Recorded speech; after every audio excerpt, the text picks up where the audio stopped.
Variomobil in Bohmte. Ja, ich bin heute zu Gast bei Variomobil und habe den Heiko und den André bei mir. Denn der eine kümmert sich darum, dass die Abläufe passen und der andere kümmert sich so ziemlich Mädchen für alles. Was hast du gelernt? Also gelernt habe ich mal Energieelektroniker vor ganz vielen Jahren und dann habe ich Fahrzeugbau studiert und ja, übe das hier aus und lebe das hier aus. Super, Energieelektroniker, was ist das für eine Leitung über uns? Das ist eine Hochspannungsleitung, eine Oberspannungsleitung. Klar, wie viel kV hat die? Weiß ich nicht. Weiß ich nicht. Hi, André, grüß dich. Hallo Sven. So, was hast du gelernt? Ich bin gelernter Möbeltischler. Mein Ausbildungsbetrieb ist ungefähr 500 Meter von hier entfernt. Oh, das tut mir leid. Alles gut. Ja, ich bin nach der Ausbildung zur Schule gegangen, habe mein Abitur nachgeholt, bin dann studieren gegangen und in der Automobilzuliefererbranche dann gelandet und jetzt seit ungefähr 2 Jahren hier im Unternehmen. Du machst Sport? Ja, ein bisschen. Ja, sieht man. Ein bisschen Mountainbiken, ein bisschen Fitness. Okay. Ja. Du bist 43, oder? Richtig, genau. Genau, 43 Jahre alt. Du hast auch selber Kinder? Ja, 2 Mädchen, genau, die Ida und die Maya. Okay. Einmal 3, einmal 5 Jahre alt. Und eine Frau. Und eine Frau, richtig. So, hier das Bundesland, wo sind wir? In Niedersachsen sind wir. Niedersachsen sind wir, so in der Nähe von Osnabrück. Und ja, wir beide kennen uns ja schon. Wir haben uns in einer warmen Halle getroffen, Anfang Januar. Es geht mit dem Wetter. Wir haben so um die 0 Grad, so 2 Grad plus. Es nieselt ein bisschen. Am besten, wir gehen mal gleich rein. Wir starten einen großen Rundgang. Das ist das Verwaltungsgebäude, so ein bisschen die Front. Ihr habt sie schön gebaut. Ihr habt sie witzigerweise schräg zur Straße gebaut. So, wenn man aus der Richtung kommt, dann sieht das so aus, so ein bisschen wie Phantasialand, ja, das Eingang. Das heißt, man wird so richtig begrüßt von Variomobil, wenn er hier ist, oder? Ja gut, soll halt schon ein bisschen auffällig sein, aber ich sag mal, die Gebäude sind ja auch schon ein bisschen älter jetzt mittlerweile. Und ja, hier sieht man halt die Front, wo Verwaltung zu sehen ist. Dort ist die Ausstellung. Der Pavillon. Der Pavillon, wo wir unsere Ausstellungsfahrzeuge präsentieren. Und dahinter, was man jetzt so nicht erahnt, befindet sich dann die Produktion, wo diese schönen Fahrzeuge gefertigt werden. So, dann schauen wir uns gleich mal an. Denn wichtig ist, Schutzmaßnahmen, jeder trägt die Schutzmaßnahmen. Wir halten Abstand in Teams und man muss auch fairerweise dazu sagen, im Moment ist der Einzelhandel geschlossen. Das hat uns natürlich ein bisschen in die Karten gespielt für die Dreharbeiten. Kein Kunde ist hier und trifft euch natürlich ein bisschen, aber vieles geht ja auch über Internet. Die Videos tragen ja auch so ein bisschen dazu bei, mal so hinter die Kulissen zu gucken. Und heute gucken wir mal so richtig hinter die Kulissen. Und da frage ich dich direkt mal, Heiko, ich habe gesagt, ich will alles sehen und wirklich alles. Hast du Stress damit? Hast du gesagt, nö? Nee, eigentlich habe ich keinen Stress damit. Sicherlich gibt es irgendwo mal so Ecken, Betriebsgeheimnisse, die müssen wir vielleicht nicht unbedingt so preisgeben. Aber im Prinzip kann hier jeder über die Kulissen schauen und im Gegenteil, ich finde es ganz gut, weil nur so wir ja die ja, doch besondere Fertigung der Fahrzeuge präsentieren können, weil das ist schon speziell, was wir hier machen und ich meine, das ist interessant für jeden, das zu sehen. Ja, so ist es, ja. Du bist seit 2 Jahren da. Ich hatte das Gefühl in der Anmoderation, wir kennen uns, das heißt, wir haben nicht ganz vorne begonnen, hatte ein bisschen was mit dem Zusammenhang. Wir haben begonnen in der Lackiererei, habe ich dich kennengelernt und gesagt, ich bin erst frisch im Unternehmen. Du bist schon 2 Jahre hier. Ja, es ist auf jeden Fall frisch, weil das Produkt so individuell ist und jedes Fahrzeug ist ein Exot. Und deswegen habe ich an der Stelle jedes Mal wieder die Herausforderung, an neue Zusammenstellungen, an neue Konstellationen. Ist es ein Vollintegrierter, ist es ein Alkoven, ist es ein Dreiachser, ist es ein Zweiachser, ist es ein 26-Tonner, ist es ein 7,5 Tonner etc. pp. So ist es. Das sind wahrscheinlich alles Multimillionäre und Ölscheiß, die bei euch kaufen, oder? Möglicherweise. Nee, man braucht schon ein bisschen Geld, aber es gibt ja viele Leute, die haben hart gearbeitet in ihrem Leben. Das heißt, hart gearbeitet bedeutet ganz konkret, sie haben vielleicht ein Eigentumshäuschen und so weiter, was sie dann auch veräußern. Wo fängt denn das an bei euch? Ab wann darf ich denn Kunde werden, so vom Kontostand her? Also Kunde darf jeder werden. Das ist schön, wenn wir viele Kunden bekommen. Und ich sage mal, wir bauen ja nicht nur neue Autos, wir verkaufen ja auch die gebrauchten Fahrzeuge, die dann auch günstiger sind. Ich sage mal, wir fertigen ab 7,50 Meter, 8 Meter bis 12 Meter. Und das ist eben die Range. Und was steht da ungefähr am Preisschild dann? Ja, es geht irgendwo so bei 350.000, 400.000 Euro geht's los. Also jetzt nicht eine Million, hätte ich jetzt gedacht, oder so. Nein. Also die die kleineren Autos, 7,5 Tonner, 8 Meter, die starten irgendwo bei 400.000 Euro. Und die haben dann auch gute Ausstattung? Selbstverständlich, qualitativ sowieso genauso gebaut wie auch jeder 12 Meter oder 10 Meter. Da machen wir gar keinen Unterschied. Sind halt kleiner, haben meistens nicht so die ganze Ausstattung mit großem Generator und so etwas und dadurch halt auch dann andere Chassis und somit auch am Ende etwas preisgünstiger. 12 Meter Länge, Slide-Out. Den Slide-Out baut ihr selber oder kauft den zu? Nein, den bauen wir natürlich selber, wie alles andere auch. Dieses Fahrzeug hat 3 Slide-Outs. Du siehst jetzt den einen hier auf der Beifahrerseite hinten im Schlafraum. Er hat auf der anderen Seite noch 2 weitere, einen im Wohnraum und einen weiteren noch im Schlafraum. 12 Meter Länge, Führerschein C oder CE. Die Kunden haben das natürlich. Ihr arbeitet zusammen mit der Fahrschule? Nein, nicht direkt. Also die meisten, die herkommen, die haben einen Führerschein. Klar gibt es auch mal jemanden, der sagt, ich möchte den machen. Aber meistens ist das ja ortsgebunden. Das heißt, die Kunden kommen ja aus verschiedenen Ortsteilen oder sogar aus dem Ausland, wo dann meistens vor Ort der Führerschein gemacht wird. Das ist jetzt repräsentativ. Normalerweise ist ein Smart hinten drin. Es ist ein GT3 RS drin. Das ist jetzt Show ein bisschen, oder? Ist das wirklich das Fahrzeug, was da reinkommt später? Das ist also nicht keine Show, das passt schon, das passt sehr gut. Also da passt sogar noch ein größeres Auto rein, AMG GT. Ist aber nicht der, oder? Jetzt, der später reinkommt. Nein, dieses Fahrzeug, das ist verkauft und der Kunde fährt ein anderes Fahrzeug da rein. Das gehört jetzt nicht zu dem Fahrzeug speziell. Ja, weil ich weiß nämlich, dass andere Hersteller machen genau, da muss er vorher das Fahrzeug bringen. Das ist bei euch, glaube ich, auch so. Man bringt die vorbei, ihr messt nochmal genau ab, ob es reinpasst. Nein, also ich sag mal, beim Mini und Smart und wie sie alle heißen, das sind Standardmaße, die haben wir, da brauchen wir das spezielle Fahrzeug nicht zum Messen. Es sei denn, das sind Exoten, die wir nicht als CAD-Programm haben oder im CAD-Programm haben, dann müssen wir das mal kontrollieren. Ansonsten sind das alles Standardmaße, die wir natürlich zeichnungstechnisch CAD-mäßig erfasst haben. Da oben steht, rechts oben steht Platinum. Ist das jetzt eine spezielle Edition oder wer denkt sich solche Namen aus? Platinum, Bronze oder keine Ahnung? Ja, das ist halt ein Sondermodell, das Sondermodell Platinum. Der Platinum hat gewisse Ausstattungsmerkmale, ein Paket, was sich so zusammensetzt und macht den eben dann noch ein bisschen seltener und irgendwie auch ansprechend, wenn du so ein Sondermodell hast. Sehr schön. Ihr seid ein Handwerksunternehmen, kann man das so sagen? Genau, wir sind ein klassisches mittelständliches Unternehmen mit roundabout 60 Mitarbeitern und ein Handwerksunternehmen. Das ist eine reine Manufaktur, was wir hier haben. Und Einzelanfertigung, Handarbeit, kein Fließband, das werden wir gleich mal sehen, wenn wir hier durch die Hallen durchgehen. Und das hat natürlich auch den André motiviert, hier zu arbeiten. Da haben wir uns schon mal drüber unterhalten. Hier zu arbeiten kann einen sehr stolz machen, weil die Übergaben, da fließt schon mal ein Tränchen. Ja, auf jeden Fall. Das Produkt ist einfach klasse und man erfährt es halt auch immer wieder, wenn der Kunde dann das Auto in Empfang nimmt oder das Auto nachher final vom Hof runterfährt. Also diese leuchtenden Augen, diese grinsenden Gesichter, die sind einmalig. Hier sind die Slide-Outs. Ja, die Amerikaner lachen sich jetzt tot. Da hat, glaube ich, schon ein Wohnanhänger 3 Slide-Outs, aber das kann man nicht vergleichen. Nee, die Bauweise ist ein bisschen anders. Wir arbeiten hier mit einem speziellen Dichtsystem, sodass es auch eben im Winter funktioniert oder eben bei Nässe. Das heißt, da gibt es ein pneumatisch abdichtendes System. Ja, muss man sich vorstellen, wie so ein Fahrradschlauch, der rundherum geht und dann eben mit Druck beaufschlagt wird und dann eben abdichten muss. Und das ist die Voraussetzung, um die sonstige Qualität, die wir am Fahrzeug haben, eben auch im Slide-Out-Bereich durchzuziehen. So, also interessant ist, ihr baut seit 40 Jahren Fahrzeuge, Aufbauten und so weiter. Ihr habt demnächst 40-Jähriges, das ist ein rundes Jubiläum dieses Jahr oder wann? Nee, das ist nächstes Jahr der Fall. Und ja, da müssen wir mal gucken, wie wir das angehen, was wir da machen. Ja, wir werden mal sehen, wie sich das Ganze entwickelt in besonderen Zeiten. Aber es hat euch natürlich extrem in die Karten gespielt. Die ganze Situation rund um Vereinzelung beim Urlaub machen. Ist das hier noch Camping? Sieht man das irgendwie an der Mosel am kleinen Campingplatz? Oder was sind das für Leute, die sowas kaufen? Sind das jetzt irgendwelche Rennsportler, die das dann abstellen? Also das ist sehr unterschiedlich, muss ich sagen. Es gibt den Unternehmer, der sagt, ich möchte damit meine Freizeit, meinen Urlaub gestalten.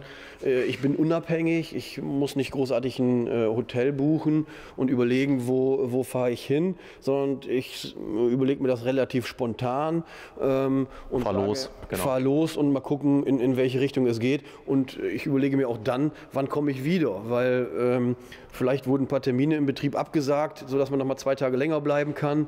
Im Hotel wäre es so, oh, das Zimmer ist nicht mehr frei, ich muss los. Und das ist hier alles nicht. Und das unterschreibe ich dir auch. Also ich als Unternehmer kann kaum Pauschalurlaub buchen, weil du nie weißt, wie ist die Situation. Ja. Außerdem macht es Spaß, das ist so ein bisschen Trucker-Feeling, oder? Du selbst hast auch einen CE-Führerschein? Nein, noch nicht, aber ich mache den jetzt. Ich nehme das Thema in Angriff. Ich muss dazu sagen, dass ich jetzt auch in dem Bereich Camping unterwegs bin. Was? Ja, die ganze Geschichte hat mich natürlich auch getroffen. Das stand wahrscheinlich im Arbeitsvertrag. Nein, nicht. Der Mitarbeiter hat nach 24 Monaten das Camping anzutreten. Nein, stand nicht, aber das ist die freiwillige Basis gewesen oder auf freiwilliger Basis. Und ja, meine Frau ist damit um die Ecke gekommen und ich fand das gut. Deine Frau war's? Ja, die hatte die Idee. Also sind die Frauen, die mal sagen, ey, ja, weißt du was, Camping, ich will Pauschalurlaub. Die hatte die Idee und die Mitarbeiter oder die Kollegen hier im Unternehmen, die haben mich halt auch ein Stück weit schon angesteckt mit dem Virus und ja, jetzt bin ich halt mit von der Partie. Lass mich raten, die haben eine Anhängerkupplung über Nacht montiert und hinten dran einen kleinen Tabat gehangen. Die hatte ich schon, aber nee, es gab letzten Sommer dann den eigenen Wohnwagen. Okay. Jetzt welchen fährst du? LMC ist geworden. LMC? Ja, richtig, genau. Lord Münsterland. Ja, richtig, genau. 5,30 Meter. Jetzt zwischen den Feiertagen habe ich noch das Carport gebaut, damit der Wohnwagen schön trocken steht. Alles, was dazugehört. Zwischen den Feiertagen habe ich noch das Carport gebaut. Ja. Ab in die Halle, denn wir haben auf der Messe, auf dem Caravan-Salon ganz viele Videos gedreht. Ihr habt euch dieses Jahr entschieden, auf den Caravan-Salon zu gehen in der Retro-Perspektive 2021 Januar. Hat es sich gelohnt? Ja, ich finde, es hat sich insofern gelohnt, dass ich die Videos gemacht habe. Dass du die tollen Videos gemacht hast, genau. Punkt 1. Nee, es war auch insofern interessant zu sehen, wie kann das funktionieren während dieser Pandemie. Und man muss am Ende des Tages sagen, es hat gut funktioniert, es war alles in Ordnung. Und ja, auch die Nachfrage, die Interessenten waren da und von daher ist das gut gelaufen, ja. Boah, ist das schön. Und der riecht ganz neu. Der ist neu. Der ist ja neu, genau. Daher riecht er neu und ja, ist schon was Schönes. Komm mal rein bitte, André. Ihr dürft euch jetzt mal nach vorne setzen, bitte beide. Du darfst den Fahrersitz mal bitte drehen, wenn du weißt, wie es geht. Nee, nein, das ist der Running Gag bei den Vorführungen, dass die Verkäufer, dreh mal den Fahrersitz und die sind dann da so 10 Minuten dran. Hier ist jede Schraube, kennst du an dem Fahrzeug, oder? Nehme ich an. Ja gut, jede Schraube jetzt nicht unbedingt, aber ich weiß schon im Detail ganz gut Bescheid, genau. Also ich weiß, wie das Auto entstanden ist. Wir haben es von der Pike auf geplant, vom ersten Bleistiftstrich und das ist eben das Schöne, dass man dann das fertige Produkt hier am Ende sehen kann. Das ist das so das längste, was geht, glaube ich, auf deutschen Straßen. 12 Meter. 12 Meter ist das längste, was man als Wohnmobil bauen darf. Okay, super. Ja, setz dich mal vorne hin, dass man mal die Proportionen sieht. Deine Größe heute, Heiko? Heute 1,84. 1,84, also ein ausgewachsener Mann. Das wäre jetzt das Wohnzimmer. Das Thema Slideout, also das könnt ihr in ganz vielen anderen Videos sehen. Das Thema des Slideout ist hier nicht gerade kurz, muss man sagen. Der hat welche Länge hat er? Der hat, ich kann es dir gar nicht ganz genau sagen, ungefähr, aber knapp 4 Meter. 4 Meter Länge. So, und der erweitert diesen Raum. Diesen Grundriss habe ich auf der Messe schon gesehen, gell? Das so oder so ähnlich. Ja, genau. Genau, das war nämlich der mit dem, und hier sieht man schön die Küche. Also das Thema Slideout verlängert natürlich diesen Raum gigantisch und man muss sagen, das hier ist quasi, ich sag mal, eine Eigentumswohnung auf Rädern, eine Immobilie auf Rädern, so kann man es sagen. Man könnte sie auch fest stehen lassen, warum nicht? Ich meine, wenn man ein Haus bauen würde mit der Ausstattung und ich sag mal dem Wohnraum, abgesehen davon, dass es fährt, dann ist man aber auch nicht weit weg von einer $500.000 plus, oder? Gut, dieses Fahrzeug ist jetzt ein bisschen teurer. Ungefähr vom Preis? Liegt bei 1,4. 1,4 Millionen deutsche Euro. Genau. Gut. Nein, aber das gibt es durchaus, dass die Kunden sagen, pass mal auf, wir sind am Gardasee, haben das Fahrzeug dort 2 Wochen stehen, fahren zwischendurch mal wieder in den Betrieb, weil dort irgendwas ist und lassen das Auto dann noch weitere 3, 4, 6, 8 Wochen da stehen und haben das zwar als mobiles Heim, aber nutzen das in dem Moment dann doch vielleicht kurze Zeit mal feststehend, weil man sagt, ach, so schön hier und warum sollen wir hier nicht mal ein paar Wochen bleiben? Also zusammenfassend, ihr habt Fahrzeuge für Millionäre, ich meine 1,45 sind wir bei einer Million, ihr habt aber auch Fahrzeuge für 350, 400.000, sagen wir mal, für 500.000 kriege ich einen ordentlichen Variomobil? Sehr schöne Fahrzeuge, die eben dann kleiner sind, auf kleineren Chassis auch gebaut werden, eben dann auf MAN TGL oder Mercedes Atego. Qualitativ sind die alle gleich gefertigt und auch individuell für den Kunden. Und nein, sehr, sehr, sehr schöne Fahrzeuge und ja, die starten bei ungefähr 450, 500.000 Euro. So, kommen wir mal auf das Thema Nachhaltigkeit. Draußen steht ein Mercedes-Benz, Baujahr 1957. So, der lebt da immer noch weiter. Und der ist es auch wert, gepflegt zu werden, dass er weiter lebt. So ist es. Was denkst du, dieses Fahrzeug hier, 2021 wird er wahrscheinlich ausgeliefert demnächst. Und wie lange wird der fahren? Was denkst du, wenn nicht gerade Abgasnormen das vielleicht zunichte machen? Also ich kann dir gleich mal in der Produktion oder im Servicebereich ein Fahrzeug zeigen. Das ist 20 Jahre alt, hat über 300.000 Kilometer gelaufen und hat die ganze Welt gesehen. Der ist jetzt verkauft an den nächsten Besitzer und wird jetzt demnächst übergeben. Das kannst du dir mal anschauen, wie das Fahrzeug vom Lack her dasteht, von der Gesamtsubstanz her, Erstlack. vom Mittelbau her. Erstlack und nicht überarbeitet großartig. Von daher kennen wir die zeitlichen Grenzen noch gar nicht von den Autos. Also es gibt... Die meisten fahren noch? Viele fahren noch, die meisten fahren noch. Man muss sagen, dass wir natürlich auch vor 30, 35, 40 Jahren noch nicht so viele Fahrzeuge gefertigt haben. Das waren dann natürlich kleinere Stückzahlen. Aber es gibt die ersten Autos mit historischen Kennzeichen. Es gibt immer wieder Anfragen, ob die Kabine umgesetzt werden kann auf ein aktuelleres Chassis, obwohl sie 30 Jahre alt ist, damit man nur aktuelle Schadstoffnormen und Leistungen erreicht. Also so richtig so ein Ende gibt es da nicht, wenn man da so ein bisschen sich darum kümmert. Das Schöne ist auch, sie erzielen Höchstpreise. Also der Gebrauchtwarenmarkt bei Variomobil ist sowieso sehr übersichtlich. Und ihr nehmt natürlich alle Fahrzeuge in Zahlung, wenn jemand mit einem gebrauchten Variomobil kommt, denn ihr kennt das Fahrzeug ja. Und wenn man hier so reinguckt, das ist schon sehr angenehm hier, oder? Du selbst bist mal gefahren mit einem eigenen Variomobil? Ja, klar.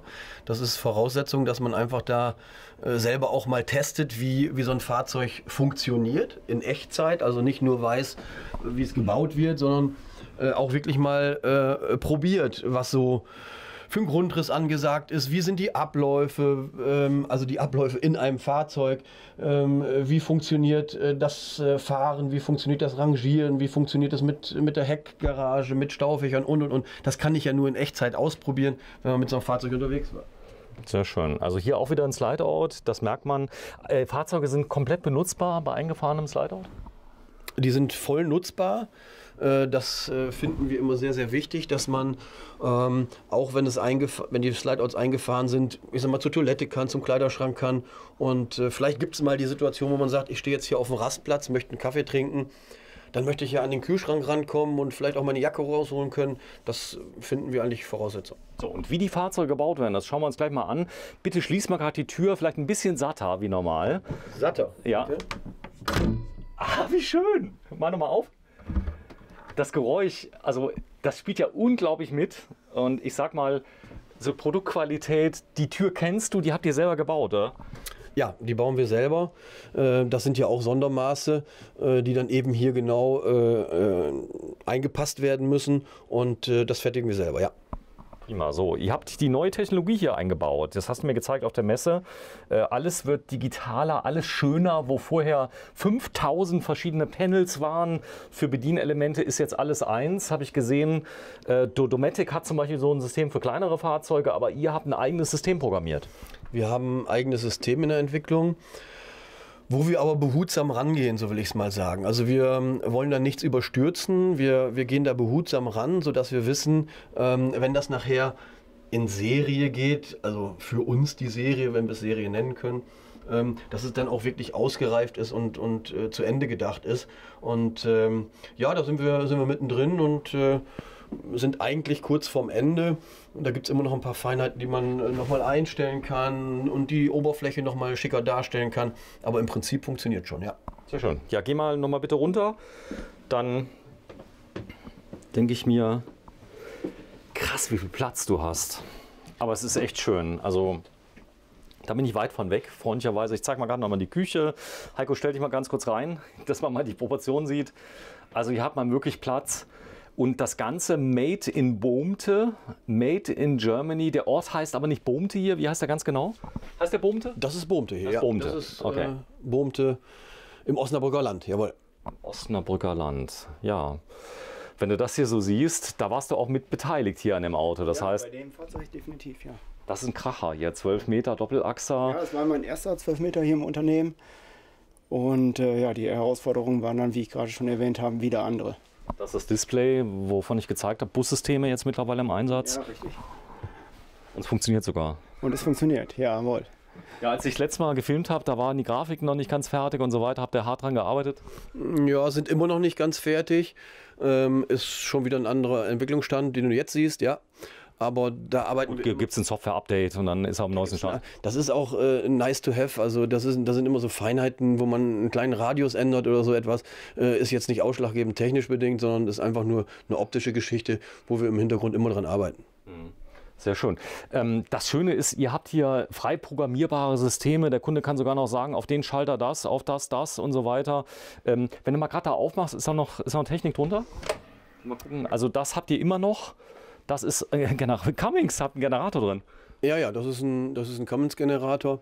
Das sind nachher Komponenten, die man irgendwann mal auf den Zentralbus mit aufschalten kann.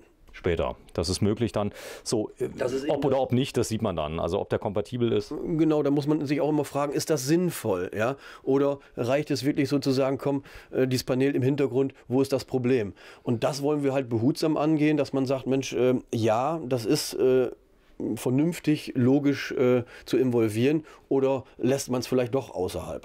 So, sprechen wir mal das Thema ganz kurz. Nachhaltigkeit heißt aber auch Wärmedämmung, Energiedämmung. Solche Fahrzeuge laufen 20, 30, kein Ende in Sicht, sage ich jetzt mal, mit H-Kennzeichen.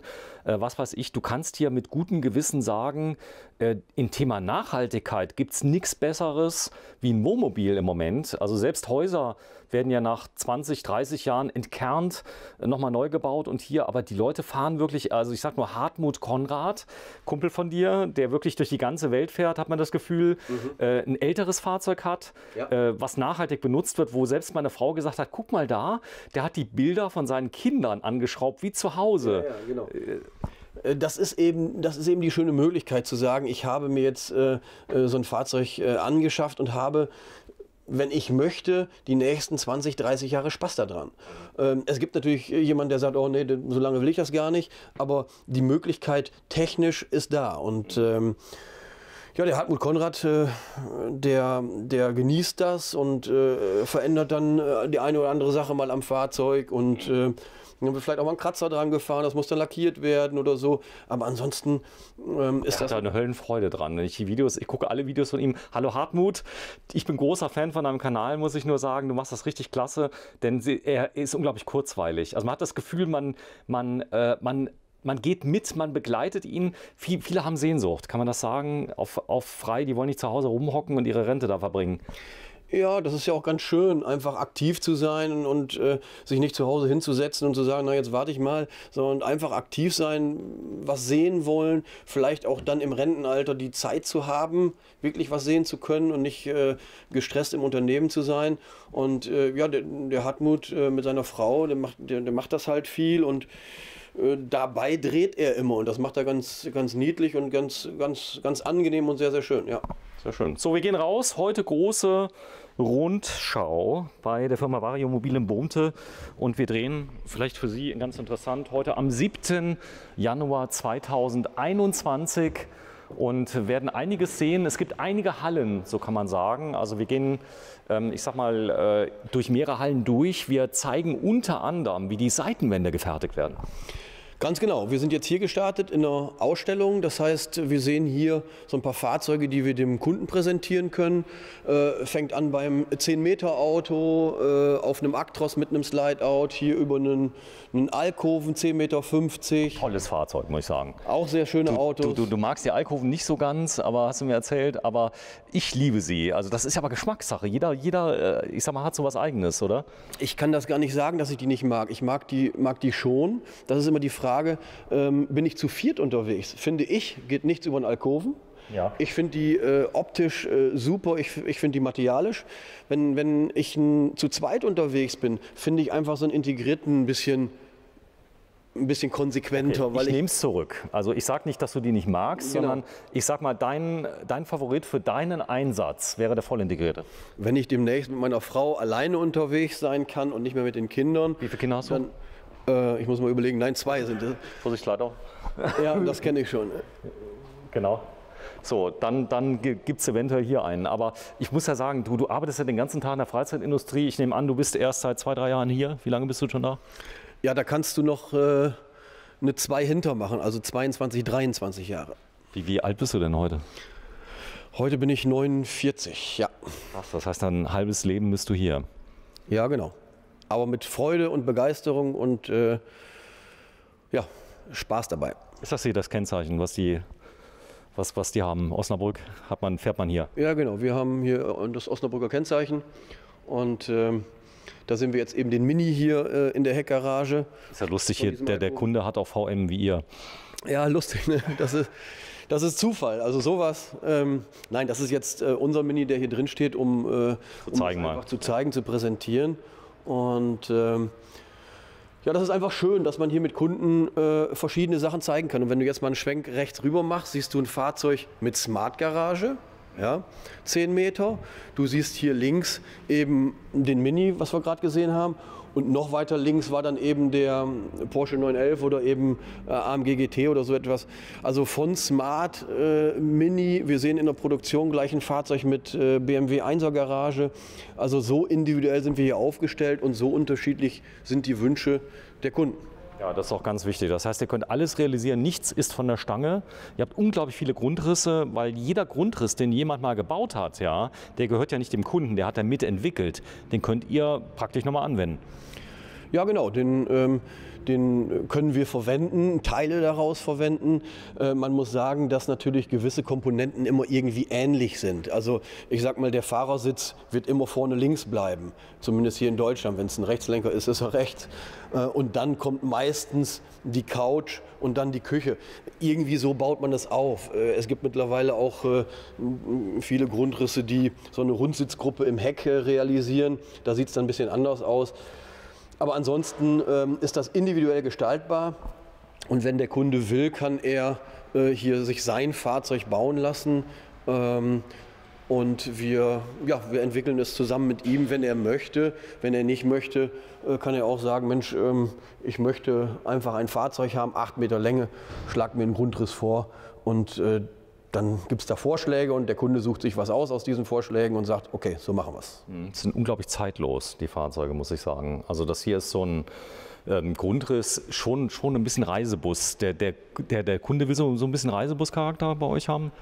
Naja, dieses, ich sag mal, schwarze Echtglas-Fensterband ist im Moment recht aktuell. Ich finde es optisch schön, weil das Auto so schlicht macht. Also man sieht nicht so verschiedene Fenster, die irgendwo angeordnet sind, sondern es macht das Fahrzeug recht schlicht. Und das ist eigentlich auch unsere Richtung, unser Stil, so eine schlichte Eleganz, wo wir sagen, ja, das soll toll aussehen, aber wir wollen nicht mit irgendwelchen glitzernden oder glänzenden Teilen überzeugen, sondern es soll irgendwie eine schlichte Eleganz geben. Und das ziehen wir auch so im Möbelbau durch und das gefällt den meisten Kunden. So, du siehst jetzt nicht aus so vom Look und vom, ich sag mal, vom Anzug her wie der Schalterbeamte von der Sparkasse Bohmte, sondern in Schlips und Kragen. Auch die haben ja mittlerweile keinen Schlips und Kragen mehr. Ihr seid in der Freizeitbranche. Ihr habt wirklich vom Handwerker bis zum, was weiß ich, alles vom ganz normalen Kunden. Ich sag mal, hier kann ich reinkommen. Wie ist das normalerweise, wenn nicht gerade besondere Zeiten sind? Ihr seid für jeden herzlich willkommen. Lohnt es sich, auch mal vorher anzurufen, einen Termin zu machen oder wenn ich hierher komme? Also das ist ganz unterschiedlich. Der Kunde, der eine Beratung möchte, eine extreme Beratung möchte, da wäre es dann ganz schön, wenn er sich anmeldet, damit man auch wirklich Zeit dafür hat. Ansonsten kann hier jeder gerne kommen, sich die Fahrzeuge anschauen. Wir trinken gerne Kaffee zusammen. Also ihr seid nahbar, ihr seid jetzt kein Etepetete-Laden? Nein, bloß nicht. Absolut. Sehr, sehr gerne. Wir sind für alles offen. Jeder, der sich dafür interessiert, gerne herkommen und sich für die Fahrzeuge begeistern lassen. Gar kein Problem. Und das ist ja Freizeitbranche und das soll ja Spaß machen. Wir betreiben das sehr, sehr ernst und das ist auch ein hartes Geschäft. Das darf man da in dem Zusammenhang nicht vergessen. Und das sieht manchmal auch so aus, als wenn das alles glänzend ist und so schön, aber da steckt ganz, ganz viel harte Arbeit dahinter. Und krass. Ja, leider ist es nicht möglich, hier das Licht einzuschalten, oder? Nein, das ist noch nicht möglich. Ist noch nicht möglich, aber ich mache mal eins. Ich drehe mal gerade mein Licht auf, ich habe nämlich Licht dabei. Denn das Schlimmste, was du machen kannst, ist Leute das Auto von außen zeigen, wenn man nicht einmal kurz schwenkt. Der ist noch nicht fertig, das ist der, ich sag mal, der noch in die Endkontrolle kommt. Den habt ihr mal reingefahren fürs Videomoment. Genau. Er riecht unglaublich toll. Also es ist ein unglaublicher Duft, wenn man hier reinkommt. Es riecht, man kann es nicht beschreiben. Also es ist so ein Duft. Das muss man selber erleben. Das Fahrzeug steht eigentlich in einer Endmontage und kriegt jetzt im Moment den Endcheck und noch die restlichen Sitze, die hier noch fehlen. Und ich könnte leben, also nur mit einem Sitz. Ja, gut, vielleicht meine Frau wird sich beschweren. Ich denke auch, da fehlen noch zwei. Und nee, dann ist das Fahrzeug es ist fertig und ja, ist dann demnächst abgeschlossen. So, also nur, dass man es mal in sieht. Das ist jetzt 10 Meter. Ich glaube auch eine ganz tolle Länge. Nichts gegen 12 Meter, aber 2 Meter weniger macht es etwas handlicher, oder? Ja, das ist wohl so. Das ist eben Geschmackssache. Und ob wir 10 Meter bauen, 10,20 Meter, 10,10 Meter, das ergibt sich meistens aus dem Grundriss und aus der Anforderung des Kunden. Jeder kann hier eben sagen, wie er es haben möchte. Es gibt eben den Kunden, der sagt, nein, ich kann nur 10 Meter, weil meine Garage nur 10,20 Meter ist oder so etwas. Und da kannst du mit einem 10,30 Meter Auto nichts machen. Ja gut, das ist auch eine Preisfrage. Ich nehme an, 12 Meter ein bisschen teurer wie 10 Meter. Das kommt noch hinzu natürlich.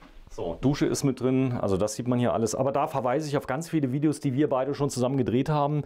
Der Caravansalon ist ja da. Ihr bereitet euch vor für 21 Caravansalon auch. Ich glaube, die eine Messe ist ja definitiv abgesagt. Da wart ihr nie auf der anderen. Auf der CMT meinst du? Auf der CMT, ja. Nein, die ist abgesagt worden. Da waren wir vor Jahren mal. Ich sag mal, wir finden, dass der Caravansalon in Düsseldorf da recht gut aufgestellt ist, was die Präsenz angeht, und der Aufwand, mit den Fahrzeugen dort vor Ort zu sein, ist schon recht groß. Und stimmt, ich also denke, das ist ein Aufwand. Ja. Genau, die sind aber ganz wichtig, die Messen für euch. Das heißt, also der Kunde hat einen riesen Überblick, kommt zu euch, auch auf den Messen, also praktisch je nachdem, wie die Schutzmechanismen natürlich sind, ruhig euch ankommen. Was mir gut gefallen hat, ihr seid unglaublich nahbar, ihr seid nicht hingegangen, habt einen roten Teppich, Band, ihr habt euch komplett geöffnet, soweit wie es ging dieses Jahr halt. Also, und ich denke, das ist auch der neue Trend. Also noch vor Jahren, da waren immer rote Bänder davor, du hast dich gar nicht getraut, so die Camper, die mal reingucken wollten. Heute, in diesem Jahr, die haben ganz viele Handyfotos geschossen, haben die online gestellt. Ich meine, das hilft euch ja auch, wenn ihr in den Medien präsent seid, aber ihr seid viel nahbarer geworden. Also das heißt, ihr geht mit, oder? Nahbarer geworden, weiß ich nicht. Eigentlich waren wir immer schon so. Wir wollen halt nicht so einen Stand abgrenzen und sagen, hier darf nur ein ausgewähltes Publikum drauf. Nein, wir wollen schon, dass die Fahrzeuge für jeden zugänglich sind und jeder sich da für begeistern kann. Es ist dann doch teilweise schwierig, jeden in das Fahrzeug zu lassen. Da muss man dann schon noch mal gucken, wie das geht. Aber ansonsten versuchen wir das immer hinzukriegen. Und wie gesagt, auch gerne hier vor Ort in Bohmte im Werk, wo man natürlich noch mehr zeigen kann, wo man vielleicht auch mal in die Produktion gehen kann, wenn es denn möglich ist, und sagen kann, Mensch, wir wollen mal so ein bisschen hinter die Kulissen gucken. Das, was wir halt auch zusammen Film jetzt mal realisieren. Aber ich denke mir, das ist auch ganz praktisch, dass wir es jetzt mal machen, weil in der Tiefe, wie wir es jetzt zeigen, da kannst du nicht mehr jeden durchführen, das geht nicht.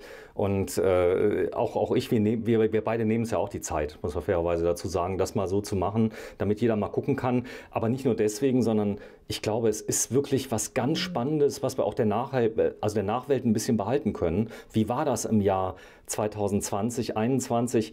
Ist vielleicht ganz lustig, wenn du mal vielleicht 64 bist, nach 20 Jahren da guckst und sagst, in Gottes Namen, was haben die damals für hässliche Küchen gebaut? Ja? Das ist ja so, die Trends ändern sich ja laufend. Und dann zu sagen, ja, das ist, glaube ich, auch ein ganz tolles Andenken an damals, oder? Das stimmt auf jeden Fall.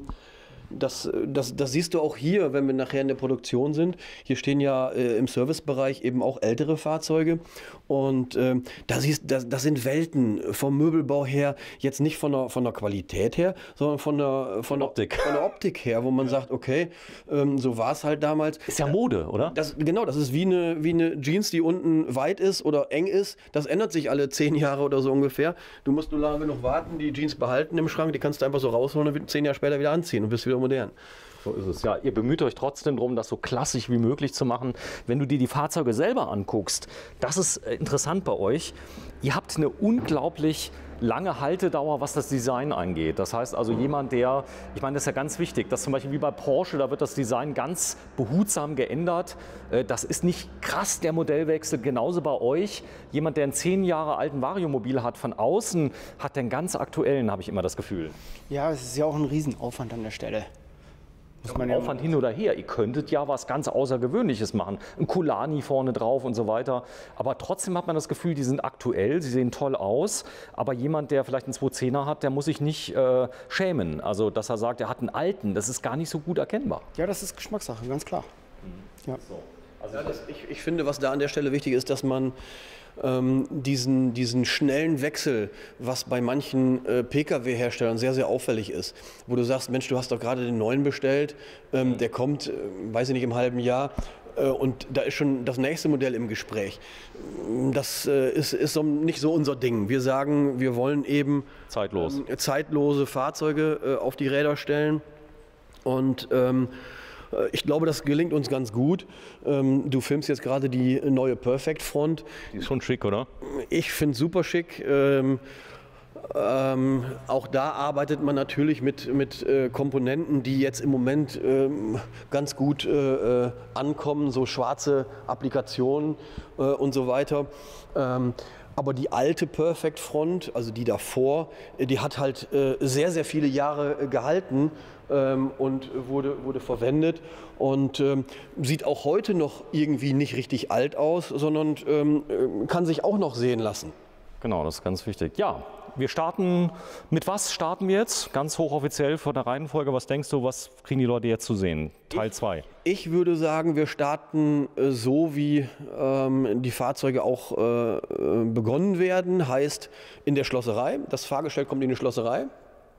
Wie es vom Werk kommt, von Mercedes, von MAN, von Volvo, wie auch immer. Da bereiten wir den Rahmen vor für die Fahrzeuge.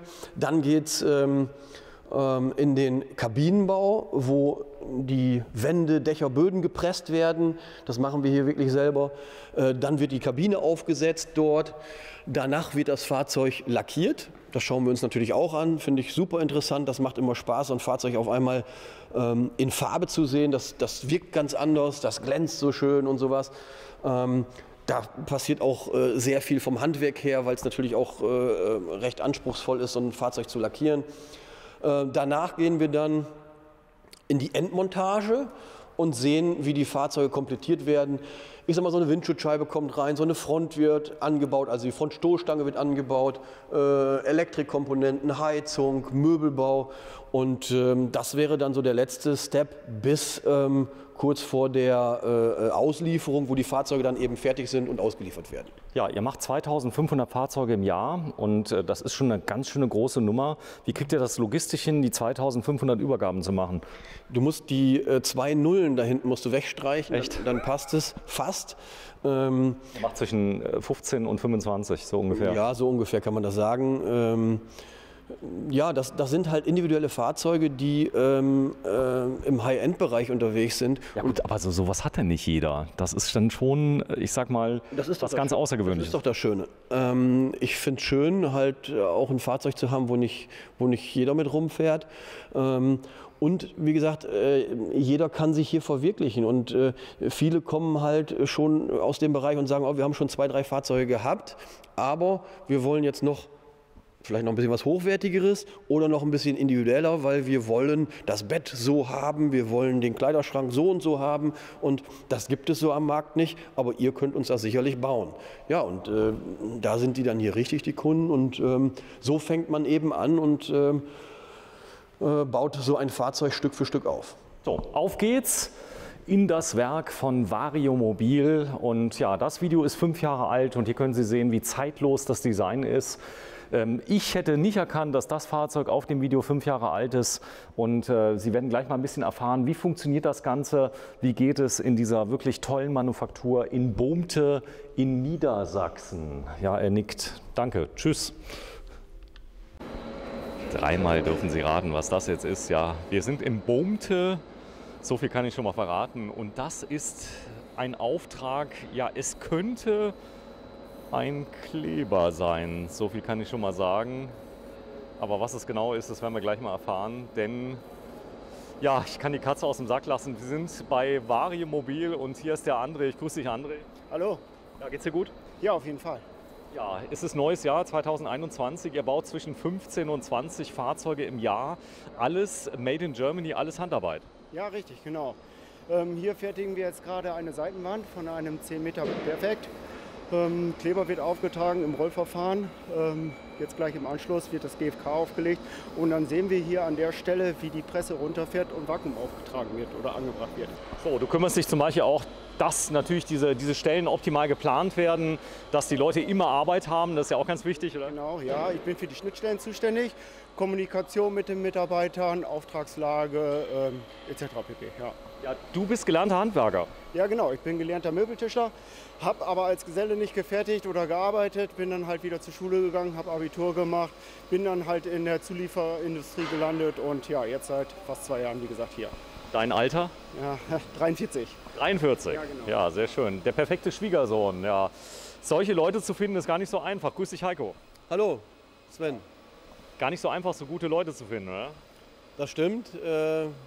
Da sind wir immer sehr bemüht, gute Leute zu finden. In diesem Fall hat es glücklicherweise geklappt. Da sind wir sehr zufrieden und nee, ist nicht ganz einfach, das stimmt. Das ist so, wir gehen jetzt nicht ganz chronologisch vor. Das ist jetzt die erste Station, die wir zumindest mal filmen. Im Film später wird es ein bisschen anders laufen, ja. Wir drehen heute im neuen Jahr 2021. Ihr könntet auch 40 Fahrzeuge bauen. Mittlerweile die Nachfrage ist ja auch bei euch explodiert, oder? Ja, die Nachfrage ist ganz gut. Ich sag mal, diesen Standard, diese Qualität, diese Individualität, die wir fertigen, nachher mit einer wesentlich größeren Stückzahl zu fahren, ist eigentlich nicht möglich.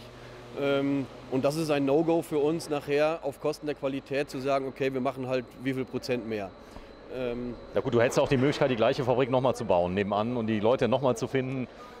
Und da sind wir beim Punkt, wir müssen die Leute finden, wir müssen die Facharbeiter finden, die damit umgehen können und das ist nicht ganz so einfach. Ja, das schöne Arbeitszeiten bei euch, wie sind die normalerweise? Wir fertigen von 7 Uhr morgens bis um 10 vor 4. Okay, das heißt so im Prinzip Handwerkslike, so ein bisschen. Richtig, genau. Die Leute sind immer früh zu Hause. Auf jeden Fall. Das Thema Arbeitsqualität, wir sind hier im Bereich, was ist die nächstgrößere Stadt? Osnabrück. Osnabrück. Ist das schön hier zu leben? Auf jeden Fall. Du bist auch von hier, oder? Ich bin von hier, ja, genau. Ich komme aus Bad Essen, ungefähr 4 Kilometer von hier gelegen. Kurort, schöner Ort, fühle mich wohl da. Ja. Ja, jetzt mal eine Frage mit deinen Skills, du könntest ja überall arbeiten. Ja, Automotive ist ja schwer im Kommen. Und was hat dich denn jetzt bewogen hier bei Variomobil? Die Individualität. Ja. Ich komme halt hier, wie gesagt, aus der Region. Das Unternehmen ist mir schon seit Jahren bekannt gewesen. Es war immer interessant, wenn man hier mal vorbeigefahren ist. Ich interessiere mich halt für die alten Audis. Das heißt, ich bin auch immer so ein bisschen schraubaffin gewesen. Und von daher bin ich hier genau richtig. Ja, das Schöne ist nämlich, der Heiko, der interessiert sich nämlich auch für alte Schätzchen, hat er mir erzählt. Der fährt sogar nach Amerika und sucht ganz gezielt danach. Ja, also die Liebe zu den Fahrzeugen, das kann man euch unterstellen, oder? Ja, genau. Wir sind alle so ein bisschen autoaffin. Ich finde, das ist wichtig, um ja, einfach Lust auf das Thema zu haben. Dann macht es einfach schöner, angenehmer, damit arbeiten zu müssen, zu dürfen. Ja. Und dann gehst du da ganz anders ran. Und das ist einfach wichtig. So, ich zeige es mal gerade, da vorne sind große Rollen. Was ist da drauf? Da ist das GFK drauf. Auf den 3 Rollen hier, auf der hinteren Rolle oder ja, auf dem hinteren Bock sehen wir unten das Aluminium, was dann halt gleich auf den Laufboden drauf kommt. So, ich zeige das mal gerade. Hier unten ist GFK. GFK ist was? Was heißt das? Glasfaserkunststoff. Glasfaserkunststoff. Gibt es schon ewig, oder? Ja, auf jeden Fall. So, sehr, sehr belastbar. Man kann es auch individuell fertigen. Ihr macht das aber nicht selber, oder? Ich nehme an, ihr bezieht das. Genau, das kaufen wir ein. Das ist halt Rollenware, das ist halt Endlosware. Und dementsprechend ist es dann für uns der Vorteil, die entsprechenden Längen abzulenken. Ja, ich habe das nämlich gefilmt. Gestern haben wir einen VW-Bus gefilmt, Baujahr 1983 aus GFK. Oder ich glaube, ich war 86 und das kommt ja aus dem Schiffsbau ursprünglich, oder so ein bisschen. Ja, richtig, genau. Hochausbesserungsfähigkeit, das ist das Besondere. Das heißt, man kann es reparieren. Ja, genau, das ist richtig. Oh, das ist Alu? Aluminium, ja. So, ich zeige das mal ganz kurz. Das ist echt Alu? 0,8 mm Wandstärke oder Materialstärke haben wir hier. Das ist, wie gesagt, die Oberlage nachher bei dem Laufboden. Okay, und das, was ist das? Das ist auch ein GFK. Auch GFK. Unterschiedliche Materialstärken. Wir fertigen ja die großen Fahrzeuge bis zu 26 Tonnen, da kommt es auf Gewicht nicht drauf an. Aber den 7,5 Tonner zum Beispiel verwenden wir eine dünnere GFK-Stärke. So, ich zeige es mal gerade, 17,3 Grad, 40%. Ist das gut? Auf jeden Fall. Das ist gut. Perfekt für den Pressvorgang. Ja, schade im Sommer, oder? Im Sommer haben wir da andere Herausforderungen. Ja. Ja gut, ihr könntet ja eine riesen Klimaanlage einbauen, aber Nachhaltigkeit, großes Thema bei euch. Ja, aber wir haben ja die Möglichkeit, morgens zu pressen. Ja, okay. Wir können einfach im Voraus alles vorbereiten, damit wir morgens um 7 Uhr direkt den Kleber auftragen können und dann zeitnah die Presse schließen können. Heiko, komm mal kurz zu mir. Wie viele Leute arbeiten hier insgesamt bei Variomobil? Wir sind jetzt knapp 60 Leute insgesamt. Echt so viele? Ja, so viele. Das sind ungefähr 15 Leute in der Verwaltung und der Rest hier halt in der Produktion. Und ja, du siehst allein schon, wie viele Leute notwendig sind, um dann so einen Boden zu pressen. Ja? Und wir gehen ja gleich nochmal durch, dann wirst du sehen, wo an welchen Stellen noch gewerkelt wird. Ja, sehr schön. Die Dauer jetzt der Pressung? Wir verpressen über Nacht. Also verpressen heißt immer unter Vakuum. Ja? Pressen hört sich so nach Druck an. Druck entsteht in diesem Fall dadurch, dass das Oberwerkzeug hier diese Oberplatte runterfährt, diese Folie. Und dann ziehen wir halt Vakuum und verpressen unter Vakuum. Okay, das heißt im Prinzip wie der Fleischer, der sein Fleisch so ein bisschen in Vakuum zieht. Ja. So, da wird es ja auch, ich sag mal, auch jetzt zusammengedrückt, das Fleisch. Also wenn man das hat, das ist ja sehr, sehr kompakt. Wenn man es aufmacht, ist es dann wieder, das ist das gleiche Verfahren. Ja, gut, so ähnlich vielleicht. Ja, also, wir sprechen das kennt ja jeder. Wir sprechen hier nicht von Sous-Vide-Garen oder sowas nachher, sondern hier geht es um den Pressvorgang einer Wand, eines Bodens. Und wie gesagt, du siehst jetzt hier ja eben diesen Auftrag des Klebers. Und je nachdem, was es für ein Teil ist, ob es eine Seitenwand ist, die dann eben beidseitig GFK hat, also innen, außen GFK hat, oder eben hier beim Boden, der kriegt jetzt als Deckschicht nachher Aluminium. Warum Aluminium? Weil wir hier in dem Boden die Fußbodenheizung einpressen, einfräsen und die Aluminium nachher einfach besser die Wärme leitet. Dieser Boden, den wir jetzt hier sehen, das ist halt der zweite obere Boden, der im Innenraum ist. Also das ist kein unterer Boden, der irgendwie mit außen was zu tun hat, sondern rein der obere Laufboden nachher. Unter dem Doppelboden, über dem Doppelboden. Über dem Doppelboden, der zweite Boden, genau. Okay, verstanden. Ja, hier vorne stehen ja so ein bisschen die Fahrzeuge, das schauen wir uns gleich auch mal an. Ihr habt eine ganz große Lackierhalle, gell? Ja, Genau, da passen Fahrzeuge bis zu 12 Meter Länge rein. So, jetzt warten wir mal kurz, dann geht die Presse runter, da will ich mit dabei sein. Ist sie denn noch dicht oder wird das Vakuum laufend nachgezogen? Das Vakuum steht permanent an, ja. Okay, das heißt, da ist wahrscheinlich eine Drucküberwachung, die guckt nach, ist genug Druck drauf. Und den Druck können wir dann über einen Bypass einstellen, dass halt permanent die geforderte Vakuumleistung ansteht. Du hast Frau und Kinder? Ja, auf jeden Fall. 2 Ja. Kinder, 2 Mädchen, Echt? 3 Jahre und 5 Jahre, Vorname von denen? Maja und Ida. Und deine Frau heißt wie mit Vornamen? Claudia. Claudia. Hey, dein Mann. Was hat die denn gesagt, die Claudia, als sie gesagt hat, ich fange an bei Variomobil? Was hat die gesagt? Kenn ich gar nicht. Doch, auf jeden Fall. Wie gesagt, ich bin ja aus der Region, Unternehmen ist bekannt. Auf jeden Fall interessant für die Familie. Ich bin mal vor ein paar Wochen mit meinem Papa auch einmal durch die Produktion gegangen. Wir müssen einmal an die Seite gehen. Und ja, da kann man schon staunen. Wenn man halt von außen hier reinkommt, ist doch schon eine Nummer für sich. Ja? Okay, das heißt, deine Frau, die hat dir nicht die Freundschaft gekündigt? Nein, auf gar keinen Fall. So, bis gleich. Wir fahren gleich runter. Schön ist auch, ihr nutzt natürlich alles aus. Jeder Platz wird ausgenutzt. Sorry, ich habe den nicht verstanden. Jeder Platz wird ausgenutzt hier. Der Platz. Ja, klar. Wir pressen verschiedene Sachen jetzt in einem Arbeitsgang. Das heißt, wir können dann morgen früh eben die fertigen Komponenten runternehmen. Das ist dann teilweise ein Staufachmaterial oder zwischen den Tanks eine Wand, die man als Stellwand da reinstellt. Weiß ich nicht genau, wofür sie das jetzt gebrauchen. So, Thema Leichtbau. Ich meine, ihr habt Fahrzeuggestelle, die natürlich sehr schwer sind, aber es geht auch darum, je leichter so ein Fahrzeug ist, desto mehr Betriebsstoffe kann ich mitnehmen und der Spritverbrauch. Mittlerweile phänomenal, der neue Actros, du hast es mitbekommen, 17 Liter bei 17 Tonnen und so weiter. Das ist Wahnsinn. Nur die Herausforderungen haben wir. Zum Beispiel hinter uns steht jetzt ein 7,5 Tonner. 7,5? Richtig genau, das heißt jetzt für uns ist das ein Leichtbau. Und da müssen wir natürlich auf jedes Bremschen achten. Ein MAN-TGL. Auf 7,5 Tonnen? Genau, das ist ein 8,8 Tonner, der dann abgelastet wird auf 7,5 Tonnen. Okay. Wir nehmen halt immer die größeren Fahrgestelle, um einfach Reserven zu haben. Wie gesagt, der wird nachher auf 8,8 Tonnen bestellt und auf 7,49 Tonnen zugelassen. Das ist ein Perfect 800, also 8 Meter Länge ungefähr. Und ja, das ist dann eben so die einzige Geschichte, wo bei uns jetzt Leichtbau extrem getrieben wird. Bei so einem 18-Tonner haben wir nicht unbedingt den Anspruch, oder bei 26 Tonnen jetzt zu sagen, hier müssen wir unbedingt Leichtbau anwenden. Hier ist es definitiv so, weil ja, damit bei diesen 7,5 Tonnen einfach noch eine ausreichende Zuladung bleibt. Okay, bis gleich. Seid dabei, die Presse, die ja keine Presse ist, fährt runter. Bis gleich. Tschüss. Heiko, es ist soweit, richtig? Ja, was ist soweit? Die Hochzeit. Hochzeit zwischen Boden und Decke. Ja, also jetzt fährt das Oberwerkzeug gleich runter. Die legen jetzt die Ecken zu. Das heißt, mit diesem Füllmaterial legen die es an den Seitenwänden dran. Warum? Damit die Presse nachher, die Folie, die runterfährt, Vakuum zieht, nicht die Ecken rund zieht von der Platte, sondern die Ecken von diesem Füllmaterial rund zieht. Darum werden hier Eckstücke reingelegt. Und das bereiten die jetzt vor und dann fährt jetzt gleich das Oberwerkzeug runter. Wir hören jetzt schon, es wird schon Vakuum gezogen. Jetzt kommt das Oberteil runter. Ja. Toll. Ja, ihr habt wahrscheinlich schon für alles Lehrgeld bezahlt, oder?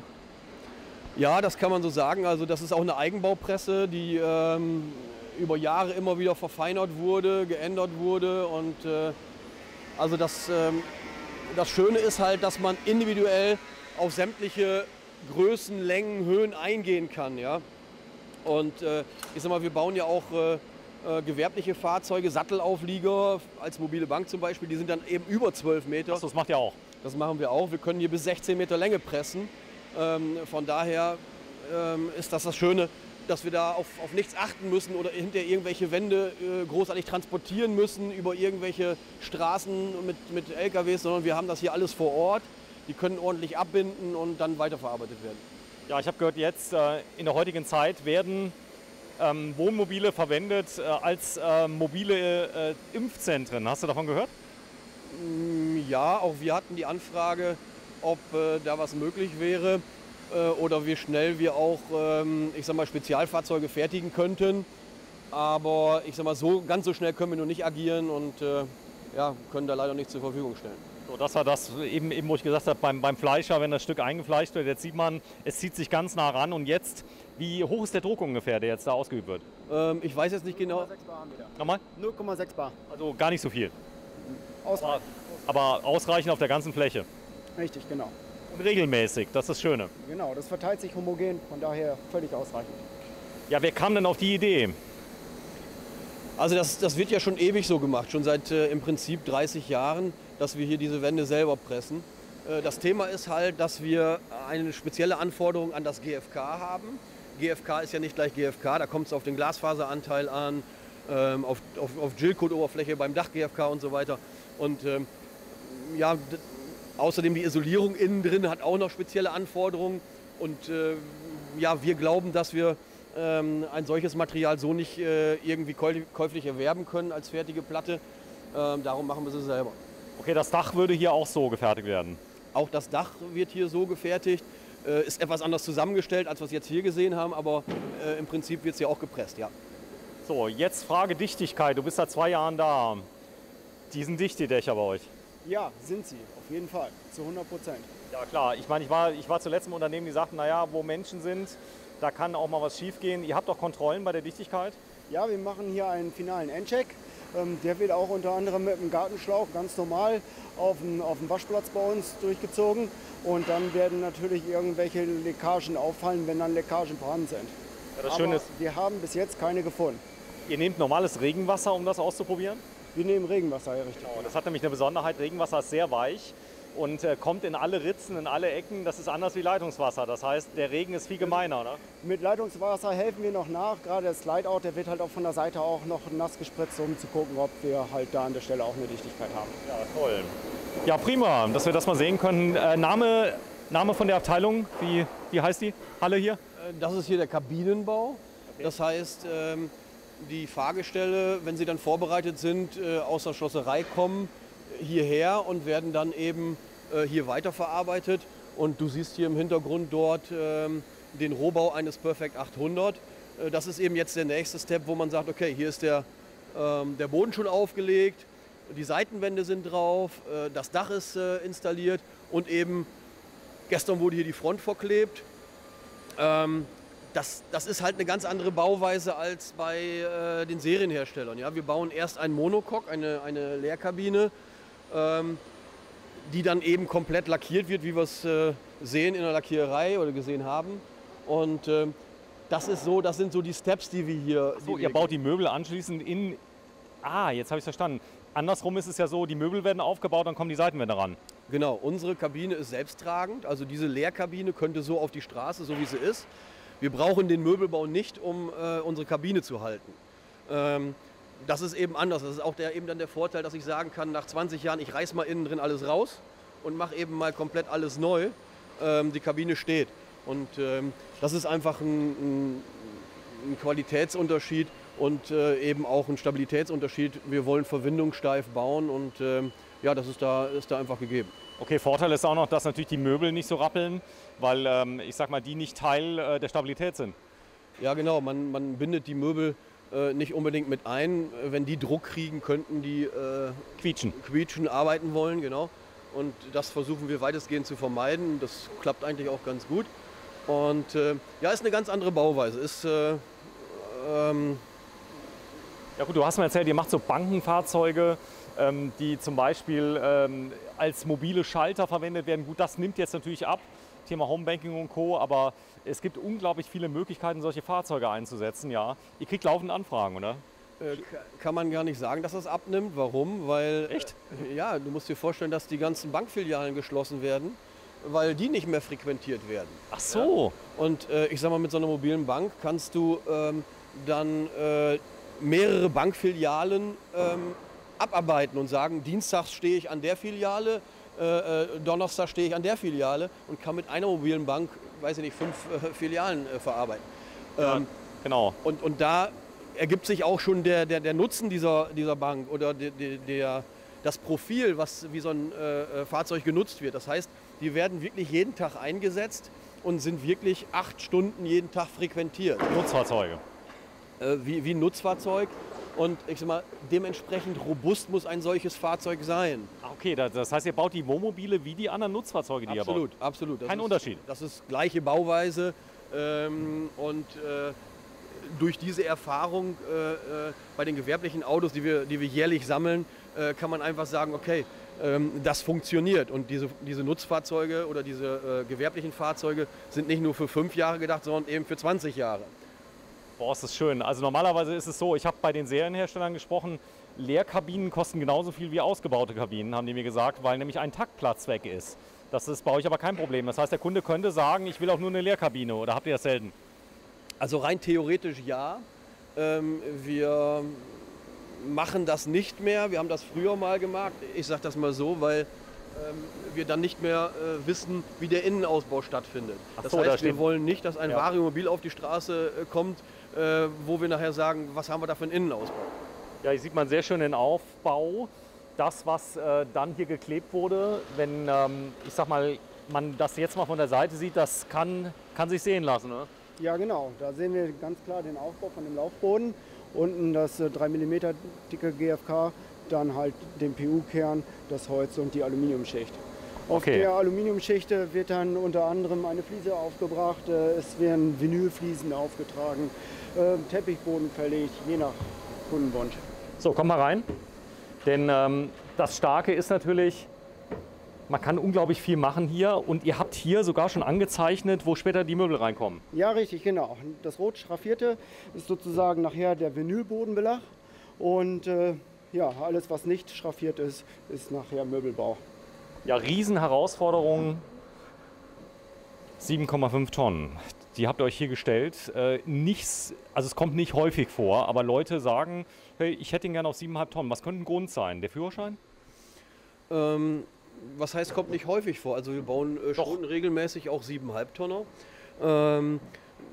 Es gibt halt Kunden, die sagen, wir haben A, den Führerschein nicht und B, wollen wir nicht unbedingt einen 10 Meter haben, sondern einen 8 Meter und der reicht uns als 7,5 Tonner. Und diese Kunden wollen wir natürlich auch bedienen mit einem hochwertigen Fahrzeug, aber eben nur bis 7,5 Tonnen. Stark, das sieht aus wie ein Flugzeugbau hier, überall Nieten. Nieten, die perfekte Verbindung. Ja, wobei du die Nieten im Prinzip ausbohren kannst, denn dieser Winkel ist verklebt. Ja? Ach so, der hält auch so. Ja, die Nieten sind im Prinzip nur da, um den Winkel zu halten. Um den Winkel so lange zu halten, bis der Kleber ausgehärtet ist. Rein theoretisch könntest du jetzt ausbohren. Ja? Aber, rein theoretisch. Aber man sieht hier die Barversion, gell? Genau, das ist auch wieder eine klassische Barversion. Machen wir sehr häufig. Wir bauen natürlich auch alle anderen Versionen, Couch, eben speziell nach Kundenwunsch. So, jetzt stelle ich dir mal die Frage aller Fragen. Er wird es nicht wissen, er ist erst seit 2 Jahren hier. Wer kam denn auf den Namen Barversion? War das ein Barbesitzer oder? Ganz ehrlich, das kann ich dir nicht sagen. Das weiß niemand. Egal, wem ich die Frage stelle, ob das denn eine Barversion, aber du weißt, was eine Barversion ist, oder? Ja, auf jeden Fall. Ist aber keine, da denkt man irgendwie an so Rotlicht, irgendwie ein Whisky Cola oder sowas, ja. Aber nee, Barversion heißt, ich habe 3 Plätze normalerweise, die praktisch vollwertig sind, wie ein Fahrersitz habe ich nochmal hinten und habe hier den Tisch, oder? Ja, genau, so ist es. Also du hast Fahrer-Beifahrersitz und eben den dritten Sitz und zwischen Beifahrersitz und dritten Sitz hast du den Tisch. Das nennt sich eben Barversion. Wie gesagt, ich weiß nicht, wo der Name herkommt, aber der ist absolut geläufig. Die Barversion. So, hier wäre dann wahrscheinlich dann die Couch oder Couch und Küche? Genau, hier meistens ist es ja so, dass nach dem Fahrersitz die Couch anschließt, danach kommt die Küche und da ist eben in diesem Bereich hier die Fußbodenheizung ausgespart, weil wir natürlich die brauchen wir da nicht. Ja, die können wir auch nicht gebrauchen, weil wir natürlich die Möbel mit dem Boden verbinden wollen. Ja, und dann geht es hier hinten weiter durch das Bad und eben hier zum Heckbett. Er kriegt jetzt hier ein Querbett, genau, von 2 Seiten begehbar. Kundenwunsch. Habe ich selber gehabt, ist nicht schlecht. Kann man wählen, wie man will. Aber ist natürlich bei der Länge hier, 8 Meter, was hat er? Ja, der ist genau 8 Meter. Das war Auflage vom Kunden, er sollte nicht länger sein. Macht manchmal Sinn, also Italien und so, 8 Meter. Sanremo hat 8 Meter Grenze, weißt du das? 8 Meter, ich zeig dir das Schild. Ja, ist richtig. Es gibt auch manchmal die Situation, dass ein Kunde sagt, Mensch, ich möchte den zu Hause, weiß ich nicht, auf den Hof stellen und mit 8 Meter komme ich klar, mit 8,20 Meter nicht mehr, weil dann das Tor nicht mehr aufgeht oder irgendwas. Geht, Und, also er kann das sagen. Ja, ja, klar. Und wenn das 7,90 Meter wären, dann würden wir 7,90 Meter bauen. Also das ist kein Problem. Mein Gott, hier hat irgendjemand ganz viele Kabel liegen lassen. Die hätten wir auch wegräumen können, oder? Die räumen wir noch weg, in dem Sinne, dass wir die verbauen. Aber Nee, das sind die Kabel, die schon verlegt sind, gell? die sind schon verlegt, na klar, die werden irgendwann angeschlossen, aber das sind noch lange nicht alle. Also das sind die, die man im Vorfeld verlegt. So, ich zeige mal gerade eine Kleinigkeit. Das war eben das Styropor, was wir gesehen haben beim Pressen. Das ist jetzt hier zum Beispiel verbaut. Das heißt, ich habe also eine perfekte Isolierung. Ja, richtig, genau. In dem Fall jetzt 25 mm Isolierung. Aber wie schon vorhin von Heiko angesprochen, wird halt die Isolierung für viele Zwecke dann eingesetzt. Ob das jetzt ein Staukastenboden, Staukastenwand ist oder halt in dem Fall jetzt ein Bettboden. Ist das krass. Also das mal zu sehen. Ganz anders. Das heißt, keine Stationen, keine Takte in dem Sinne. 15 bis 20 Fahrzeuge im Jahr. Da sind die Industriefahrzeuge, Bankfahrzeuge mit drin? Ja, genau. Also der Anteil der gewerblichen Fahrzeuge ist wesentlich geringer als der Wohnmobilanteil. Und das ist auch manchmal so, aber auf jeden Fall ist der Anteil geringer. Aber wo du gerade schön nach hinten gefilmt hast. Ja. Warte mal kurz, ich zeige mal ein kleines Detail, dann gehen wir nochmal nach hinten. Ja. Da ist so eine Ausfräsung. Genau, das sind jetzt die Anschlüsse, die du siehst für die Fußbodenheizung. Das heißt, wir haben ja den Aufbau vom Boden haben wir ja vorhin gesehen. Ja? Und bevor diese Deckschicht hier drauf kommt, dieses Aluminium mit drauf kommt, wird ein Rohr hier eingepresst, eben die Fußbodenheizung. Okay. Das heißt, da läuft das warme Wasser durch und am Ende kommt nachher diese Deckschicht, dieses Alu hier drauf und schließt den Boden wieder, die Ausfräsung wieder und wir haben hier eine optimale Wärmeverteilung. Genau, wenn du gerade so lieb bist, du hast schöne Schuhe an, wenn du mal gerade so mal drauf trittst, so ein bisschen. Genau, das muss so klingen, oder? Ja, das muss so klingen und hört sich stabil an und ist eben durch den Aufbau, den wir haben, trittfest für lange Zeit. Genau, du wolltest noch was sagen hinten. Ja, genau. Schau dir einfach mal hinten oben den Bereich hier an. Warum ist das dort eingeschnitten? Ja? Sag's mir. Wir haben ja hier die Rückwand, die nachher übergeht oben ins Dach. Wir wollen aber hier einen Knick haben aus optischen Gründen. Ja. Das heißt, diese Rückwand wird innen eingeschnitten, aber nur bis zum Außen-GFK. Das Außen-GFK wird nicht durchgeschnitten. Okay. Und durch diese Schnitte, durch diese Keile haben wir dann die Chance, diesen Radius da reinzubringen, ohne dass die Außenhaut verletzt und unterbrochen wird. Das heißt, außen ist der absolut GFK durchgängig und somit absolut dicht. Okay, verstanden. Das heißt sehr aufwendig. So würde man es denn wahrscheinlich auch bauen, wenn ich jetzt Schreiner bin und ich sag mal, ich baue jetzt mal einen runden Tisch. Das ist gar nicht so einfach, wenn ich den aus verschiedenen Materialien baue, da muss ich genauso arbeiten. Da baue ich ganz viele kleine Stücke, füge die dann zusammen, presse die zusammen, schleife die ab und so weiter. Also echte Handarbeit. Das sind die Herausforderungen an einem Handwerker, richtig. Ja, Mensch, ist ganz anders. Also es ist wirklich, ich hätte nicht gedacht, dass es so ist. Die Frage ist immer Angebot und Nachfrage, Heiko. Du bist ja auch im Vertrieb tätig. Der ganze Aufwand, der steht später auch auf der Preisliste drauf. Und wenn die Leute das sehen, ich meine, du bist öfter mal in Amerika, hast mir erzählt, suchst da gebrauchte Oldtimer und so. Und die bauen ja in Amerika Stückzahlen, da wird es schwindelig, ja, was die Wohnmobile, die bauen ja ganz anders. Die Amerikaner sind ganz fasziniert von den Videos, die wir zeigen, weil diese Werke öffnen sich ja auch, zeigen, wie da gebaut wird. Ganz anderes Thema. Absolut anderes Thema, andere Mentalität, muss man sagen. Darf man das sagen, darf man das nicht sagen? Ich glaube, es ist so, also im letzten Jahr waren wir auf der Messe gewesen in den USA und haben uns Reisemobile angeschaut. Das ist teilweise schon gruselig, was man da sieht. Ich sag mal, das fängt mit einer Schraube in einer ganz normalen Wand an, die den unteren Anschlag für ein Hubbett bildet. Das heißt, du ziehst das Hubbett dreimal runter auf diese Schraube, ist weg. Die da so rausguckt, die dann immer weiter runterkippt und beim 4. Mal ist die weg. Das kann ich jetzt so durchziehen. Das ist wirklich, wirklich gruselig. Das sind große Autos und man meint, man kriegt viel Auto von den Abmaßen her. Qualitativ kommt das nicht an den europäischen Standard dran. Okay, prima. So, wir gehen mal kurz raus. Also diese Halle hier steht jetzt ein Fahrzeug drin. Wenn ihr sagt, ihr baut 15 bis 20, kann man sagen, also rund, ich sag mal, 2 Fahrzeuge im Monat gehen hier raus? Ja, ungefähr. Also das kommt auch immer darauf an, wie viel 8 Meter Fahrzeuge sind im Bau, wie viel 12 Meter Fahrzeuge sind im Bau, was ist dazwischen? Sind es große Fahrzeuge, kleine Fahrzeuge, die viel gebaut werden? Das ist eben sehr unterschiedlich. So, jetzt habe ich mal eine kleine Frage an dich. Es gibt ja viele Leute, professionelle Leute, die machen 4x4 Reisemobile. So, und die lachen ja über die weiße Ware. Die sagen, weiße Ware 4x4, die fahren 4-mal über eine Schotterpiste, dann fällt der Möbelbau aus. Ich habe so ein bisschen das Gefühl, das ist bei euch nicht so. Und das heißt also, ihr baut eigentlich so wie diese, ich sag mal, Offroad-Branche, praktisch erst die Kabine, dann kommen die Möbel rein. Das Ganze wird wahrscheinlich nicht umfallen, wenn es mal etwas stärker belastet wird. Das stimmt, also von der Kabine her ist das genauso. Der einzige Unterschied ist eben das Fahrgestell unten. Also wenn wir so eine Kabine auf einem 4x4 bauen würden, dann noch mit einer 3-Punkt-Spinne, also das ist so eine spezielle Lagerung der Kabine auf dem Chassis, dann könnte so ein Fahrzeug als Offroad-Fahrzeug durchgehen, absolut. Also wir haben auch durchaus Vergleiche in dem Bereich, wo Kunden mit unseren Fahrzeugen die Panamerika fahren oder so etwas, im Vergleich dann zu Serienfahrzeugen, und da hört man dann schon mal, naja, da ist der Hängeschrank runtergefallen und bei unserem Fahrzeug war gar nichts. Es geht ja darum, wenn die Leute, die das machen, diese Videos jetzt sehen, wie hier gebaut wird, ihr braucht euch dann nicht zu verstecken vor diesen 4x4-Herstellern, ich sag mal, die jetzt auch auf der Messe waren, die das gemacht haben. Gut, natürlich ganz anderer Ansatz. Die Fahrzeuge hier sind für normale Straßen oder mal für etwas schlechtere.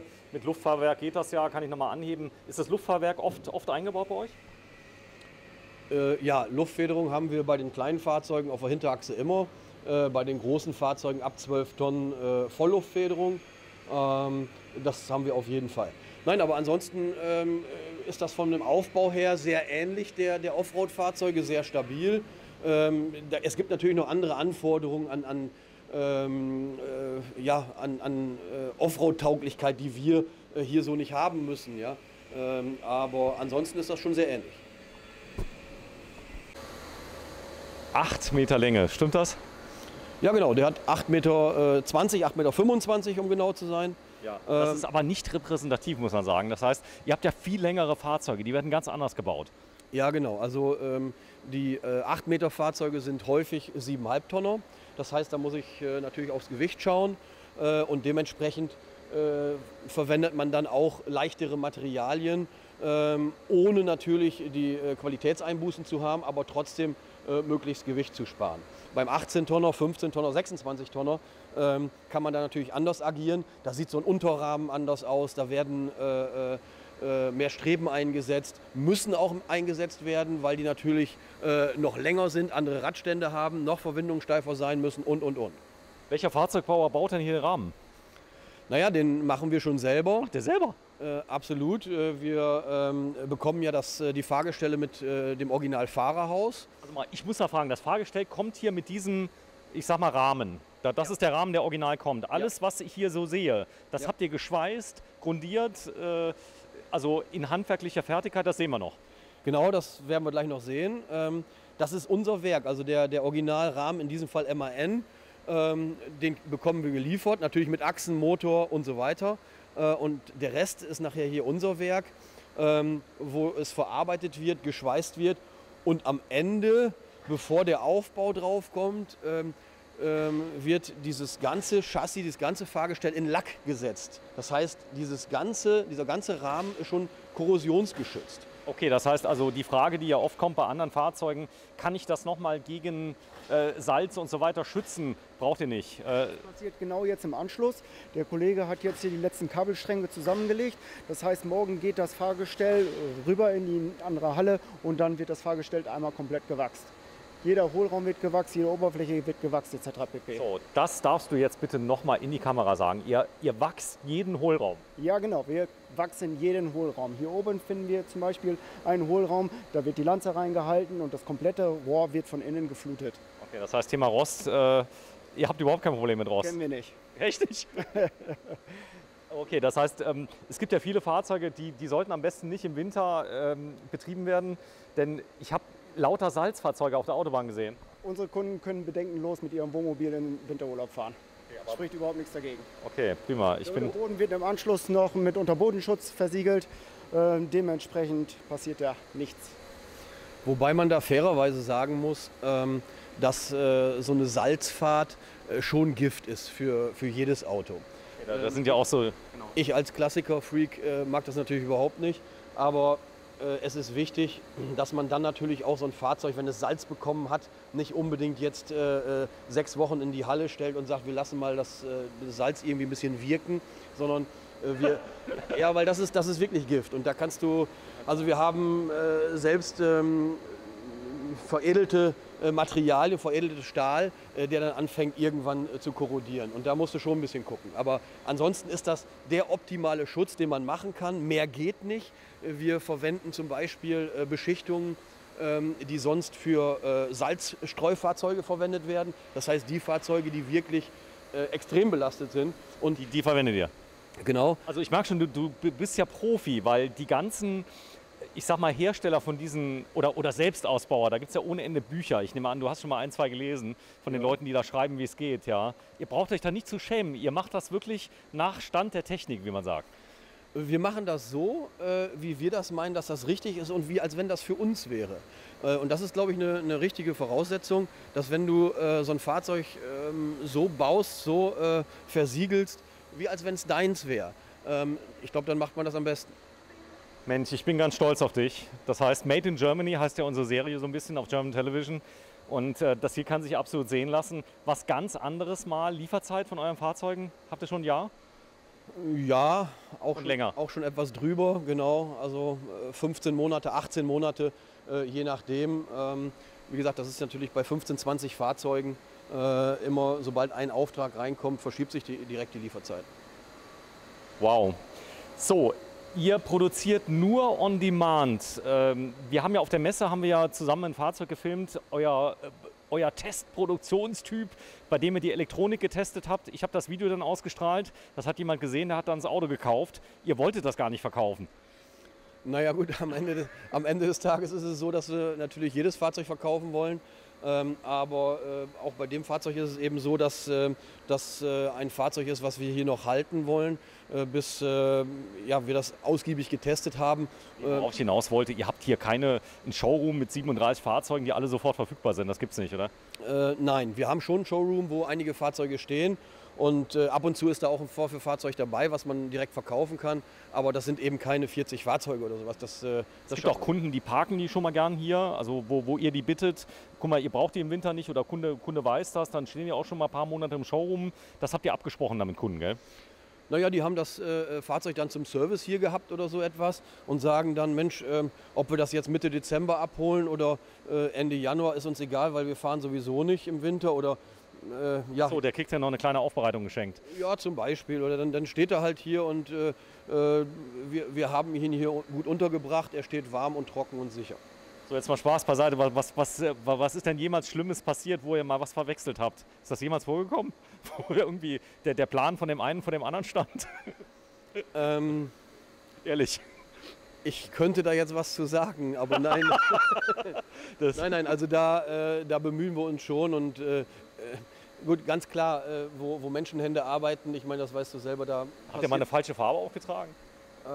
Nein, das wüsste ich jetzt nicht. Okay, prima. Das wäre auch bitter, weil das ist schon dann Arbeit.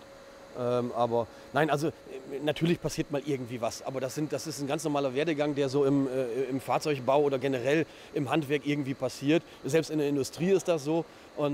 Aber das sind keine entscheidenden Dinge, wo man sagt, jetzt fährt das Auto auf einmal rückwärts. So, wenn du mal gerade so lieb bist, da oben ist eine Waschtrommel drauf.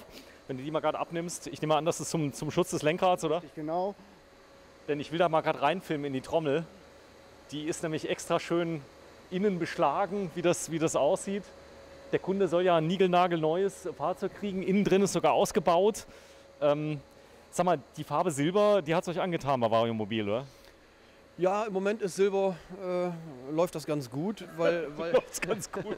Ja, weil die Kunden einfach sagen, Mensch, das ist eben nicht die übliche weiße Ware und Silber ist dankbar gegen Dreck, sieht edel aus, finde ich, und hat ja gegenüber einem normalen Unilack auch eben einen Klarlack da drauf. Das heißt, ich habe einen Basislack und einen Klarlack und somit natürlich durch den Klarlack auch nochmal geschützt und ist natürlich sowieso noch durch die Lackierung was ganz anderes als so eine industrielle Beschichtung, wie man das bei den Fahrzeugen sonst kennt.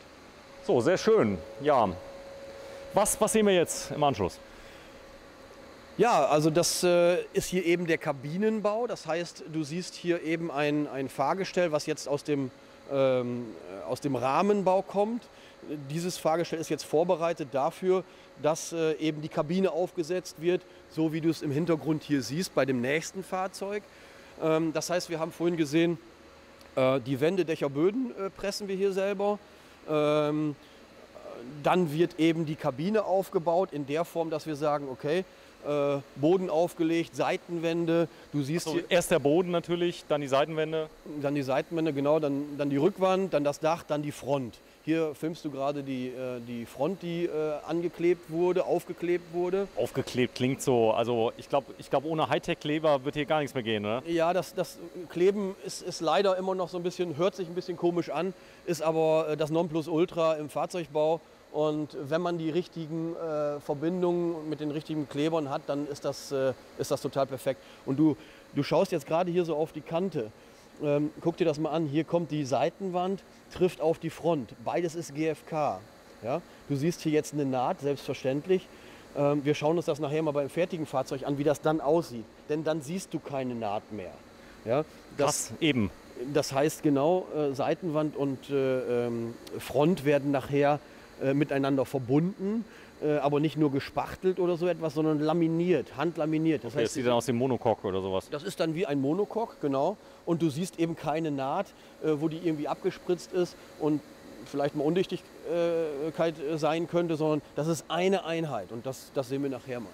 So, jetzt ist das hier so ein bisschen drauf. Das ist nur die Pressform, nehme ich an, oder? Ja, das ist nur eine Leere, um eben die Front in den Kran hängen zu können. Du siehst hier das. Ah, Und okay. die kommt nachher natürlich raus. Also Die wurde da dran geschraubt, also Die wird für das Anbringen. genau, die wird da dran geschraubt, um die Front in Form zu halten, bis der Kleber ausgebunden ist.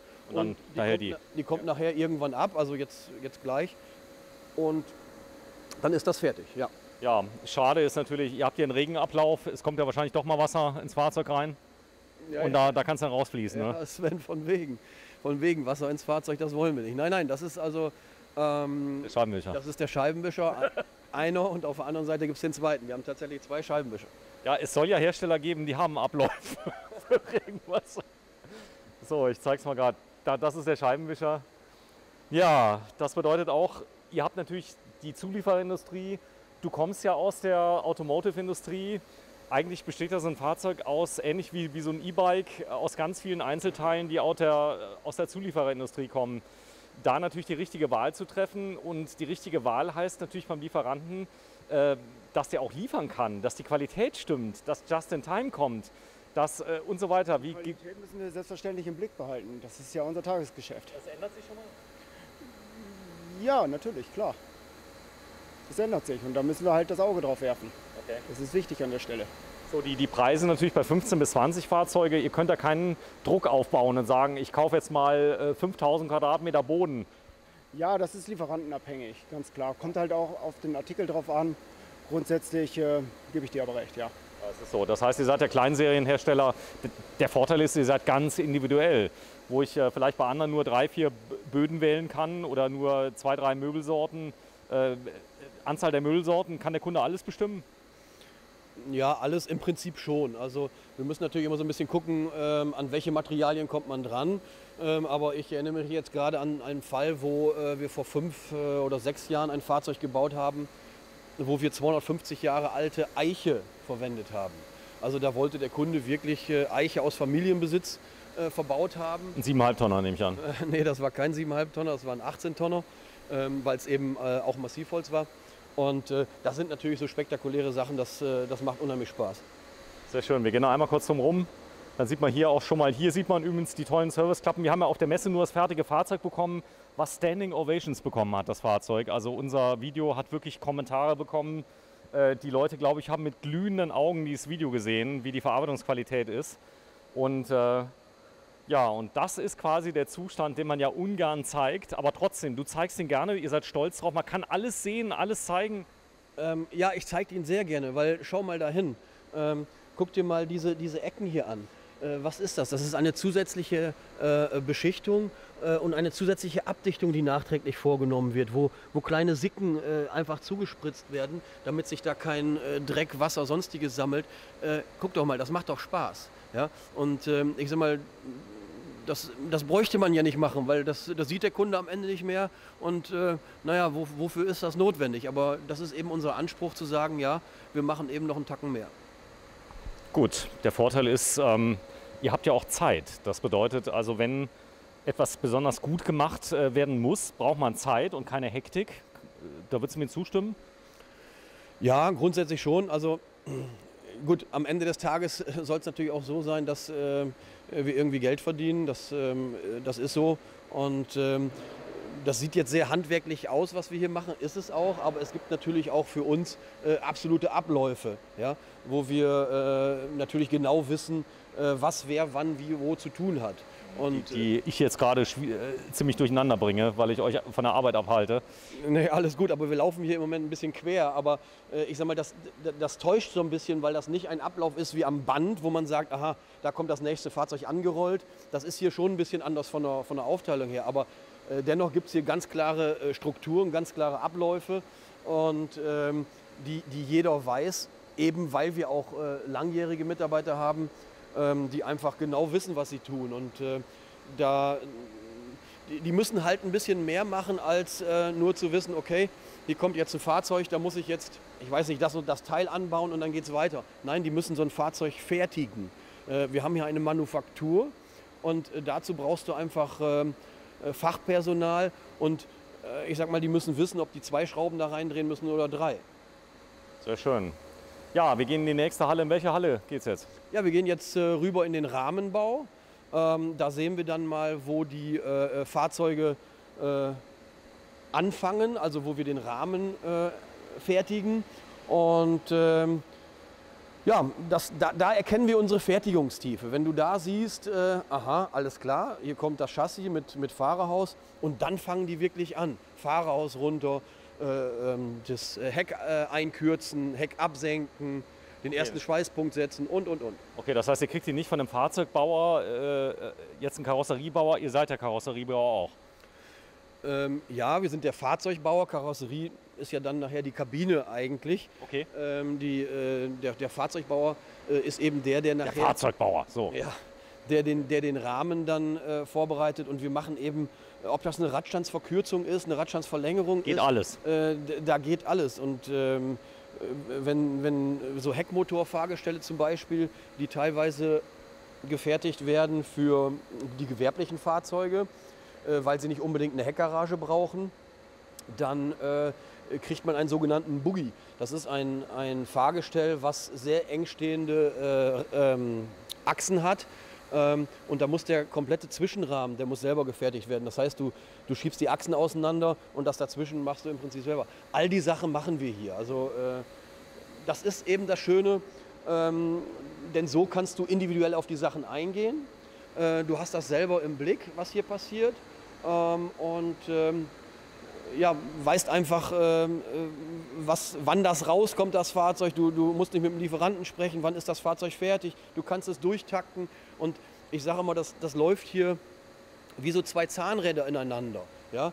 Wir wissen, okay, das Chassis ist nächste Woche fertig, okay, dann geht es in den Kabinenbau, beziehungsweise wird erst vorher lackiert einmal, dann geht es in den Kabinenbau.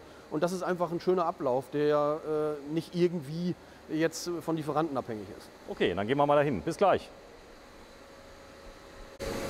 Das ist die Heckgarage. Die wollten wir euch nicht vorenthalten. Ja, 7,5 Tonnen, 8 Meter Länge, trotzdem eine riesen Heckgarage. Ich glaube, das wollen alle, oder? Ja, genau. Das ist ja immer gewünscht für, ich sag mal, Fahrräder oder Roller oder Ähnliches. Und die ist ja gerne immer ganz groß, weil ich dann einfach mehr Möglichkeiten habe, was zu stauen. Ja, ich zeige mal gerade hier vorne, das ist der Unterbau, wo Tanks und so weiter innen liegen. Und diesen Unterbau, wie der da reinkommt, ja, das zeigen wir gerade mal. Der wird nämlich zuerst gebaut, richtig, Heiko? Ja, genau. Also das ist quasi der Zwischenboden, der entsteht, wenn ich so will, wo nachher die Tanks im isolierten und beheizten Bereich untergebracht sind. bevor dann nachher oben der Laufboden draufkommt mit der Fußbodenheizung. Also du siehst ja, die Seitenwände, die kommen jetzt hier unten werden die Schürzen angesetzt und so eine Seitenwand hat einen ganz anderen Aufbau. Da ist ein spezieller PU-Schaum drin. Der ist wasserfest, da kann nichts passieren, verortungsfrei. Genau, der hat eine spezielle Anforderung, je nach Hersteller. Wird das unterschiedlich gemacht. Wir haben da auch eine spezielle Anforderung, die auf uns gemünzt ist. Und das ist eben das, was in der Außenhaut nachher stattfindet. Und ja, hier kommen jetzt die Schürzen nachher dran, bevor dann nachher der Lack da drauf kommt und das Fahrzeug die Farbe kriegt. Okay, wir zeigen das mal ganz kurz, wie das Ganze gebaut wird. Das Ganze auch in handwerklicher Manier. Handarbeit. Da ist natürlich der Möbeltischler, dem sollte jetzt spätestens hier ein Herz aufgehen, oder? Wenn er das Ganze sieht, wie das jetzt handwerklich gefertigt ist. Ihr habt ja auch Handwerker in der Kundschaft, ja, die sich das Ganze mal angucken. Sind die zufrieden? Ja, natürlich, klar. Unser Möbelbau spricht für sich und Ähnliches spiegelt sich halt hier auch in dem Fall wieder. Sehr schön. Ja, GfK, wo das Auge hält. Das Schöne ist, ihr macht das schon wie lange, Heiko, jetzt insgesamt? Ja, wir haben bald das 40-Jährige. 40? Ja, genau. Also das startete alles mit dem Innenausbau von Kastenwagen, dann über Leerkabinen die ersten Jahre und dann eben die Anfrage von dem Kunden, ach, könnt ihr die Leerkabine nicht auch ausbauen? Und so ist das vor rund 40 Jahren entstanden. Okay, das heißt, ihr kamt dazu wie die Mutter zum Kind. Hat einer mal gesagt, ihr macht Leerkabinen. Ihr kommt eigentlich, seid ihr Hersteller für Aufbauten. Kann man das so sagen? Ja, gut, vor ganz vielen Jahren mal, genau. Aber wie gesagt, seit 30, 35 Jahren sind es eben schon komplette Reisemobile, die hier gefertigt werden. Und ja, die werden natürlich immer wieder verfeinert, geändert, andere Materialien. Wobei man sagen muss, dass der Aufbau so einer Kabine eigentlich prinzipiell immer sehr, sehr ähnlich war. Also mit einer Isolierung und mit einer GfK-Außenhaut. Das haben wir auch damals schon gemacht. Ganz früher war natürlich mal Holz mit in den Seitenwänden. Das hat man heute nicht mehr. Ja, und so verfeinert man das immer Stück für Stück. Heiko, jetzt mal eine Frage, Hand aufs Herz. Gab es jemals ein Variomobil, der nicht einen Unfall hatte und deswegen verschrottet werden musste, der nicht mehr fährt? Also, oder fahren die alle noch? Also wir haben, gut, alle weiß ich jetzt nicht, aber wir haben wirklich auch schon oft Anfragen, wo es heißt, Mensch, ich habe da ein altes Chassis drunter mit 75 PS, aber der Aufbau ist so gut, können wir den auf ein aktuelles Chassis umsetzen? Das geht? Ja, nein, also nicht wirklich. Das ist schon sehr, sehr schwierig, sehr aufwendig. Aber ich wollte nur damit sagen, der Aufbau, der Möbelbau ist noch gut, sodass die Kunden wirklich eigentlich das so noch erhalten und behalten wollen. Nur eben der Motorleistung wegen oder der Schadstoffnorm wegen sagen, Mensch, können wir das umstricken? Ja, hier sieht man schön, also die Hersteller von euren Chassis, Abgasreinigung, das mega große Thema. Ich glaube, das nimmt demnächst das halbe Auto weg. Elektromobilität, ich meine, ihr kriegt das ja so ein kleines bisschen mit, ihr steckt da ja nicht drin, ihr kriegt die ja von den Herstellern. Aber da wird was kommen, oder? Ja, da wird was kommen, sehr wahrscheinlich, aber ich denke, das wird noch ein bisschen dauern. Die ersten Versuche fahren ja. Aber das Problem ist einfach bei den Nutzfahrzeugen die Zuladung und die Reichweite. Ja?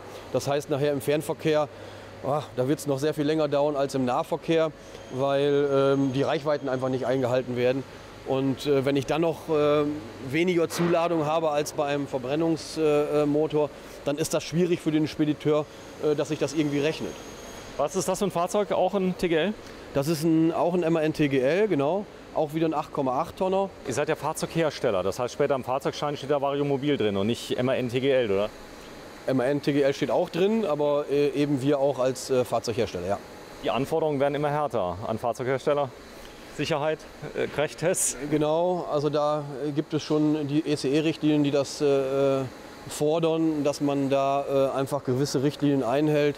Dann kommen noch die Aufbaurichtlinien der Basisfahrzeughersteller MAN, Mercedes, Volvo dazu, wo man darauf achten muss, dass man wirklich nach deren Anforderungen dort fertigt. Es können zum Beispiel nicht alle möglichen Materialien verwendet werden. Das gibt der Aufbau, wird man dem Aufbauhersteller vorgeben und. Krass, also was es alles zu beachten gibt. Das Schlimme ist ja, Fehler, die du dann im Bau machst, die kannst du später, die dann zu beseitigen, ist gar nicht so einfach. Endkontrolle. Das heißt, habt ihr ein Fahrzeug hier, was fast fertig ist eigentlich heute? Ja, das sehen wir gleich im nächsten Step mal, wenn wir in die Endmontage gehen. Da werden wir Fahrzeuge sehen, die dann kurz vor der Fertigstellung sind und eben akribisch gecheckt werden. Also Endkontrolle ist ein sehr, sehr wichtiges Thema. Wir checken die Fahrzeuge zum Schluss sehr, sehr ausgiebig über mehrere Tage. Aber es ist während der ganzen Produktion, während des ganzen Ablaufs natürlich eine ständige Kontrolle der einzelnen Gewerke da. Das heißt, wenn die Fahrzeuge die Abteilung verlassen, wird nach jeder oder in jeder Abteilung dann natürlich eine Kontrolle durchgeführt, wo man sagt, alles klar, wir haben das soweit abgeschlossen, jetzt in die nächste Abteilung von uns aus okay. Und das hinterher ganz am Ende nochmal, geht jede Abteilung auch nochmal durch und checkt alles zum Schluss nochmal. Ich nehme an, hier fehlt noch ein Reifen, oder? Ja, das ist nicht nur nicht Leichtbau, dass wir auf den Reifen verzichten, sondern das... Weil ich zeige das mal gerade, weil die Leute mal sagen, die Reifen sind so weit innen, der hat hinten Zwillingsbereifung. Genau, der hat Zwillingsbereifung, der äußerste Reifen ist jetzt ab, weil der uns einfach bei der Montage stört. Das ist so einfacher, wir haben mehr Platz.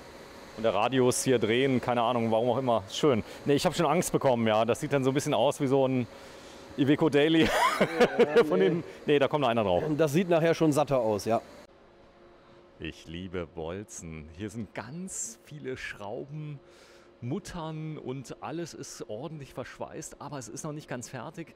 Wir sind bei Variomobil in der Metallabteilung. So viel kann ich schon mal sagen. Ich habe ja überhaupt keine Ahnung vom Schweißen, aber ich kann euch sagen, wir haben nämlich den Heiko dabei.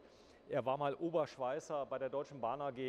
Nee, Spaß beiseite. Hallo Heiko. Ja, übertreib mal nicht. Also ich kann wohl schweißen, aber ich weiß nicht, ob ich so eine Schweißnaht hinkriegen würde. So, ihr kriegt die aber hin, denn das Schöne ist, ihr habt Leute, die machen das jeden Tag. Genau, ich muss die auch nicht hinkriegen. Dafür haben wir eben Facharbeiter, die hinkriegen müssen und auch täglich hinkriegen, wie du siehst. Und ja, wir sind hier halt im Chassisbau. Hier wird das Fahrgestell vorbereitet. Und hier ja, wird der Rahmen angesetzt. In diesem Fall siehst du hier hinten die Rahmenabsenkung. Das heißt, der Original-Chassisrahmen wird eingekürzt hier an der Stelle und dann eben die Absenkung angesetzt, um nachher eben ja, die passende Höhe für die Pkw-Garage hinzukriegen. Ja, das hier ist wahrscheinlich der Weltrekord an Anzahl von Schrauben, die man in ein Chassis bohren kann. Genau, sieht man wie viele Schrauben da drin sind. Sieht ein bisschen wild aus, aber da sind halt Löcher im Originalrahmen und somit wird das verschraubt. Okay, das heißt, der ist auch dafür gedacht, das heißt, der Rahmen hat überall Löcher, damit der erweitert werden kann, ergänzt werden kann und so weiter. Ich habe mal ein Video gesehen, da haben die einen Rahmen verlängert auf irgendwie 20 Meter, der ging nach Dubai oder so. Vielleicht hast du das Video auch gesehen. Und dann haben die diesen Rahmen hier verlängert. Was das für ein Aufwand war, den zu verlängern, den zu verschweißen, so dass er wieder aussah und die gleiche Tragfähigkeit hatte. Hier geht es ja nicht um irgendwas, das muss ja halten. Sollte halten, genau, das wäre ganz schön. Aber glücklicherweise ist das hier auch so. Oder nicht glücklicherweise, sondern fachlicherweise. Und ja, wie du siehst, sind hier einige Streben verbaut. Das ist halt auch ein bisschen mehr, lieber eine Strebe zu viel als zu wenig.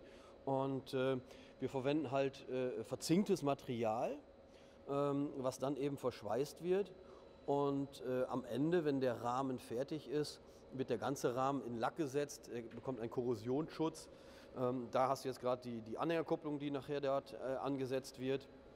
Und ja, das ist schon alles eine sehr stabile Ausführung. Sollte es auch sein, damit man auch irgendwelche Gegebenheiten, die man nicht vorhersehen kann, auf der Straße oder in irgendwelchen Gebieten auch meistert und nicht dann irgendwie eine Klappe hat, die nicht sich öffnet, weil der Rahmen sich verdreht hat oder sonst irgendwas. Das sollte vermieden werden. So, ich habe von Schweißen, Metallbau überhaupt keine Ahnung. Also ich habe ein Schweißgerät zu Hause, ich habe mich da mal probiert. Mal aus Spaß, weil ich es wissen wollte. Ich habe nach ungefähr, ich glaube 20 Schweißstunden, habe ich es dann einigermaßen hinbekommen. Aber da sind Lichtjahre, bin ich entfernt von dem, was hier ist. Was ist das für ein Stahl? Das ist ein ST52 und Ja, ein etwas festerer Stahl, das ist eine Bezeichnung, die typisch ist. Da sagt man, da gibt es verschiedene Ausführungen davon, verschiedene Materialstärken natürlich. Und das wird eben so ausgelegt, wie wir es hier brauchen, wie wir es bestimmt haben. So, und das heißt hier, dieser U-Träger bleibt da?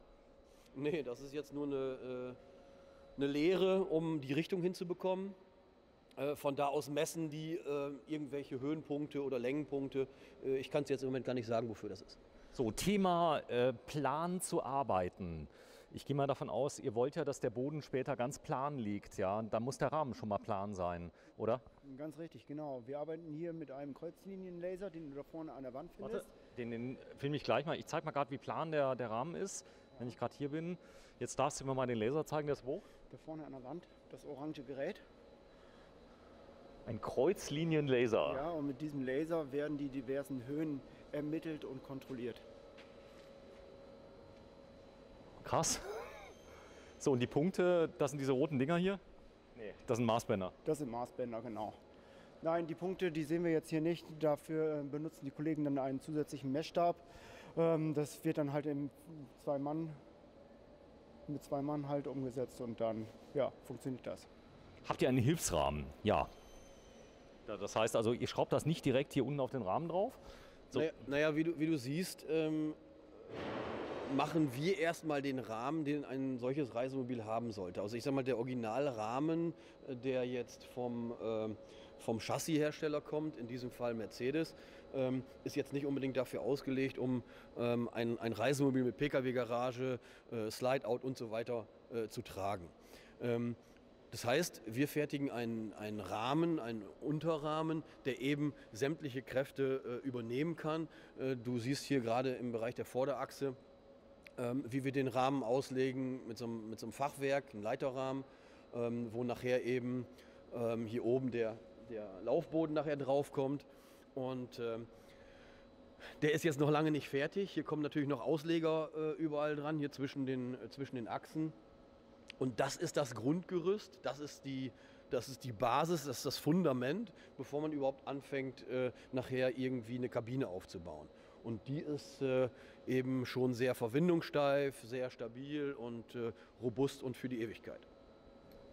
Gebora oder C-Bohrer heißt das, ja. Das ist so ein Schweißgerät. Hast du das selber beschafft? Oder? Nee, das ist schon in die Jahre gekommen. In die Jahre gekommen, funktioniert aber. Auf jeden Fall, ja. Tolles. Da steht drauf MIG. Was heißt ein MIG?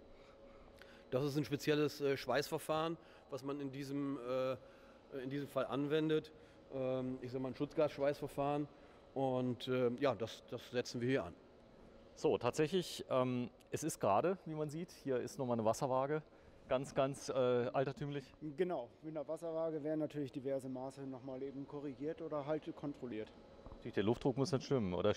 Achso, der steht schon auf Stützen. Ja, klar, das Fahrzeug ist natürlich ausgerichtet. Du, ich habe keine Ahnung, du musst mir alles hier erklären. Wenn ich hier ich bin der Mann für blöde Fragen.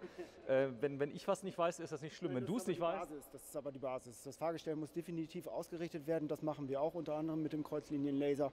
Und das bleibt aber auch nicht nur hier, oder das ist nicht nur hier in diesen Räumlichkeiten der Fall, sondern halt in jeder Position. Das heißt, im Kabinenbau wird das Fahrgestell ausgerichtet und nachher in der Endmontage, wenn der Möbelbau eingebaut wird.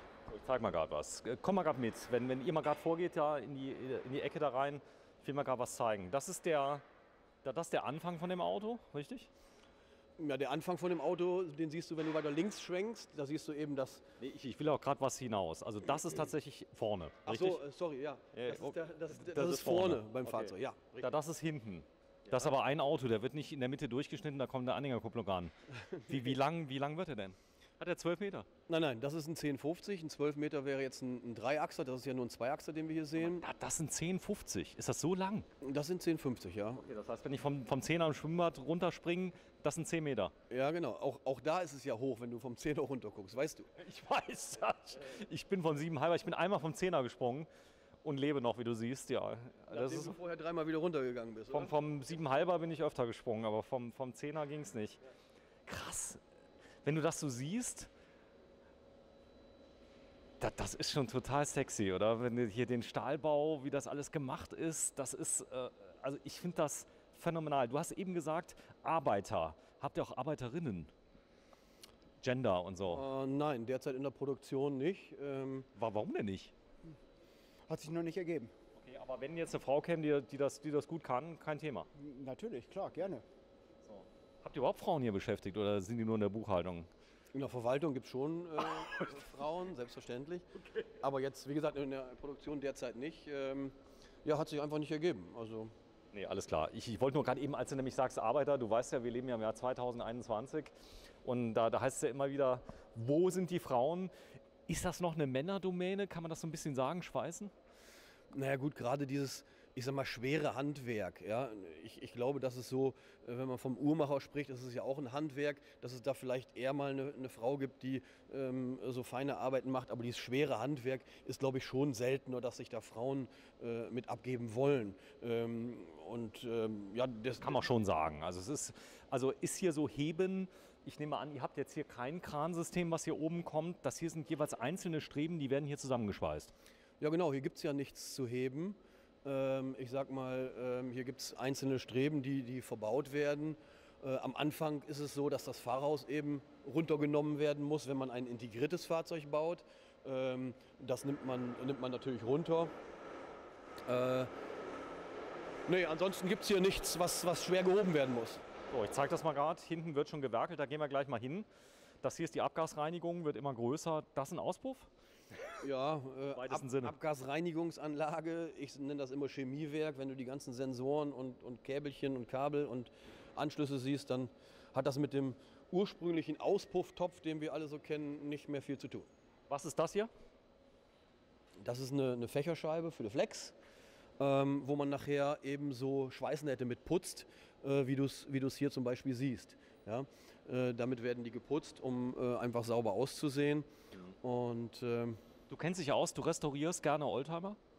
Ja, genau. Also sowas mache ich im privaten Bereich auch gerne selber. Ist die Schweißnaht gut? Ja, also Ja. besser als ich sie hingekriegt hätte. Nein, die ist sehr gut. Na klar, da können wir uns drauf verlassen. Und hier siehst du es halt mal speziell, wie so eine fertige Schweißnaht aussieht. Das ist sehr ordentlich, ja. Ich liebe meine 4K-Kamera diesmal, weil das glänzt alles so schön, das ist wunderbar fürs Bild.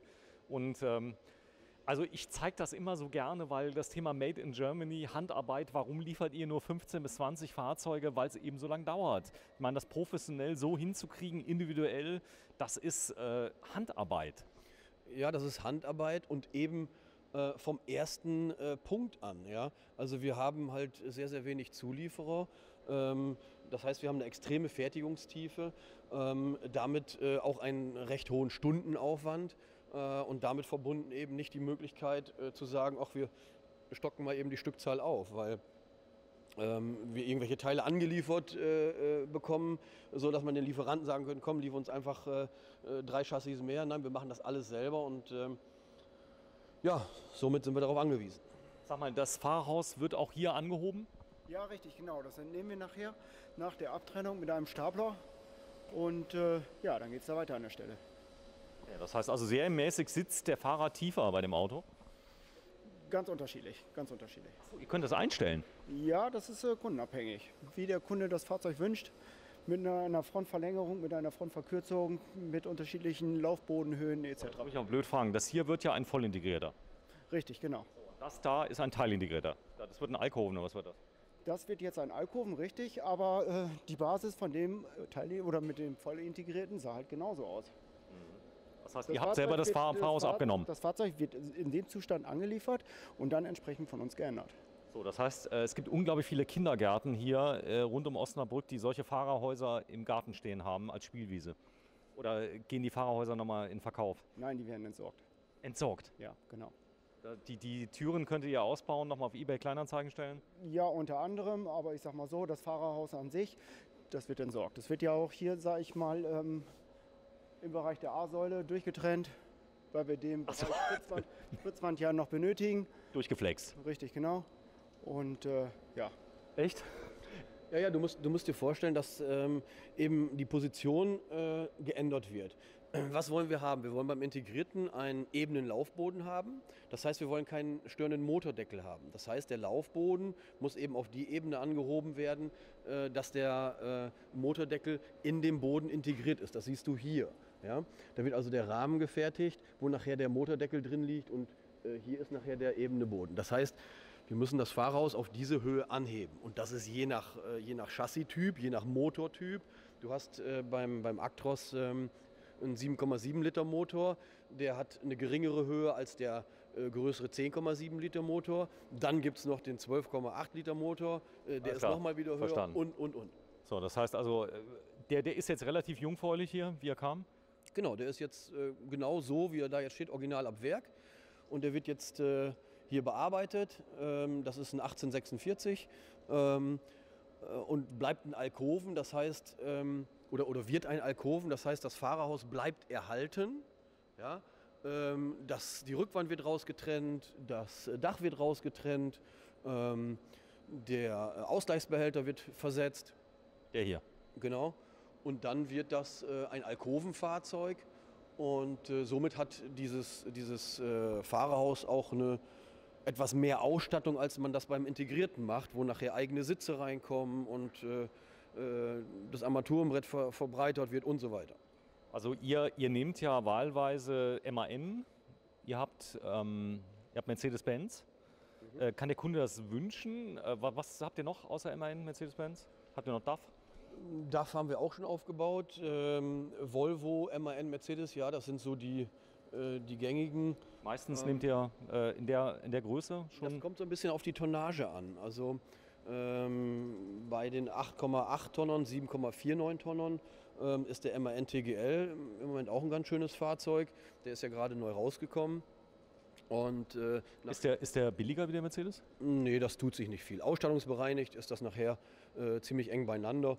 Da liegt nicht viel dazwischen. Es geht dann wirklich nur darum, wer hat im Moment in welcher Tonnage so ein bisschen die Nase vorn. Und manchmal ist es aber auch eben extremer Kundenwunsch. Ich sag mal, wenn das ein Spediteur ist, der 30 Autos oder LKWs im Fuhrpark hat, die von Mercedes kommen, dann wird man dem kaum einen MAN verkaufen können. Jetzt noch eine blöde Frage. Wenn ich sage, ich hätte gerne ein Allrad, geht das? Rein theoretisch geht das. Habt ihr schon mal gemacht? Ja, haben wir schon gemacht. Man muss eben gucken, welches Chassis gerade da passt, weil meistens sind diese Fahrzeuge mit Pkw-Garage sind Niedrigrahmenchassis und die gibt es dann nicht als Allrad. Das ist Niedrigrahmen, das hier. Genau. So. LNR heißt die Bezeichnung, das heißt Vollluft gefedert und eben Niedrigrahmen. Okay, das heißt, die Vollluftfederung hier ist ab Werk? Ja, genau. Mhm. Okay, verstanden. Das heißt, die wird nicht eingebaut. Die Hubstützen macht ihr später selber dran? Die Hubstützen machen wir später selber dran, genau.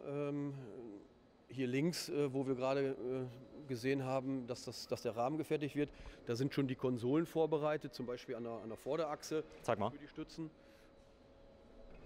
Nur mal zeigen, dass man ungefähr sieht, wie... Da ist so eine Konsole.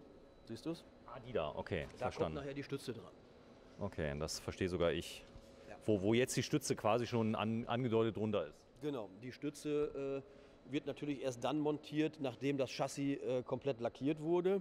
Dann kommt es hier wieder zurück in die Schlosserei, um dann eben die Komponenten wie Stützen und Hydraulikleitung und zu montieren. Arbeitsschutz, ich nehme an, vor 40 Jahren, da waren die Absauganlagen noch nicht da. Nein, genau. Die haben wir vorletztes Jahr installiert mit einer zentralen Absaugung. Teuer, oder? Ja, auf jeden Fall. Da lacht er. Auf jeden Fall. Den entsprechenden Staubsauger haben die Kollegen gleich dazu bekommen, damit halt zum Feierabend die Schlosserei oder der Rahmenbau hier entsprechend wieder verlassen werden kann, genau. Wie du da hinten siehst. Ja, hier geht es auch laut. Ah, da ist der Staubsauger, okay. Ja, genau. Hier geht es auch laut zu, muss man sagen. Der Gehörschutz ist hier Pflicht? Permanent, ja. Sowie die Schutzbrille und selbstverständlich die Sicherheitsschuhe. So, die du anhast heute? Ja, natürlich, klar. Ja, das sind Sicherheitsschuhe? Ja, das sind Sicherheitsschuhe. Im Lackierereibereich haben wir dann halt auch noch die Auflage, dass es ESD-Schuhe sein müssen, wegen der statischen Aufladung an der Stelle. Das sind Sicherheitsschuhe, die gibt es auch in schön. Ja, die sind schön. Was ist das für ein Hersteller? Das ist Elton. Was? Elton. Elton, wie hier ja, genau, Stefan Raab. Wie der, genau. Cool, so, wir gehen mal einen Schritt weiter. Ey, ihr seid echt ein cooler Laden. Ich habe gedacht, ihr werdet so langweilig und altbacken. aber ihr geht voll mit der Zeit hier. Aber ich muss auch sagen, du bist seit 2 Jahren da. Ich habe so das Gefühl, wer hat dich eingestellt damals? Ja, der Frank Mix. Der Frank Mix. Der Geschäftsführer. Frank, hast du gut gemacht. Ja, genau, finde ich auch. Ja, absolut. Also der André macht das sehr gut und ist voll im Thema. Hängt halt auch damit zusammen, dass er eben auch so ein bisschen autoaffin ist und das spürt man halt. Ne? Da machst du einfach dein Hobby zum Beruf und dann läuft das von selber. So, das hier ist für die ganz faulen Slideout für die Pkw-Garage. Ja, Slideout nennt man das ja nicht, das nennt sich ja Pkw-Plattform. Slideout ist ja eigentlich eher der Begriff für die seitlich ausfahrbaren im Wohnraum oder im Ja, man könnte ja auch reinfahren mit dem Auto, aber das hier ist viel bequemer, oder? Das macht es viel einfacher. Ja, genau. Das ist eben schön, dass man diese Plattform herausfährt per Knopfdruck, dann den Pkw drauf platziert in diesen Radmulden und dann eben beides zusammen per Knopfdruck wieder reinfährt, ist super easy. So, Alu nehme ich an. Ja, genau, Aluminium. So, Aluschweißen auch eine Kunst für sich? Ja, richtig, genau. Da haben wir auch unsere auserwählten Mitarbeiter für. So, das ist jetzt so schwarz, das wird noch gemacht. Ja, richtig, das wird noch gereinigt. Im Anschluss. Die Rampe wird jetzt eingepasst. Dann kontrollieren wir das Maß nochmal nachhaltig und wenn das dann funktioniert, dann wird die Rampe final gereinigt und wird dann erstmal eingelagert, bis sie dann halt im Endeffekt in das fertige Auto eingebaut wird. So, wir halten mal gerade Abstand. Das ist eine Schneidekant. Was ist das? Das ist eine Tafelschere. Eine was? Eine Tafelschere. Wie viele Tonnen hat die? Oh, da muss ich passen. Ja, ist nicht schlimm. Aber das ist ein Gerät, wahrscheinlich nicht die Finger reinhalten. Nee, richtig, genau. Die ist cool. Ja. Warte, darf ich da mal dahinter gehen? Ja, gerne. Warte mal, ich gehe mal ganz kurz dahinter, ganz schnell. So, da mal zeigen. Nehmen wir an, wenn ihr da was abschneidet, hier kommen die Bauteile raus. Ja, genau. Beziehungsweise da vorne ist das Nutzbauteil. Ja. So, was geschieht mit denen? Hier fallen die Reste ab. Kommt halt auf die Größe darauf an. Die Werkstatt nochmal zurück. Genau, die großen Bauteile kommen hier halt in die Sammelbox. Die kleinen Bauteile werden entsorgt.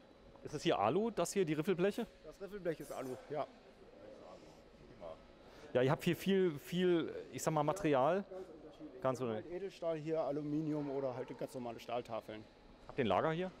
Ja, wir haben hier ein Teillager und ein anderes Lager befindet sich noch in der Nachbarhalle. So, das zeigen wir natürlich nicht. Alarmanlage, Wachhunde habt ihr gesehen, ihr habt 2 Hunde hier laufen. Ja, genau.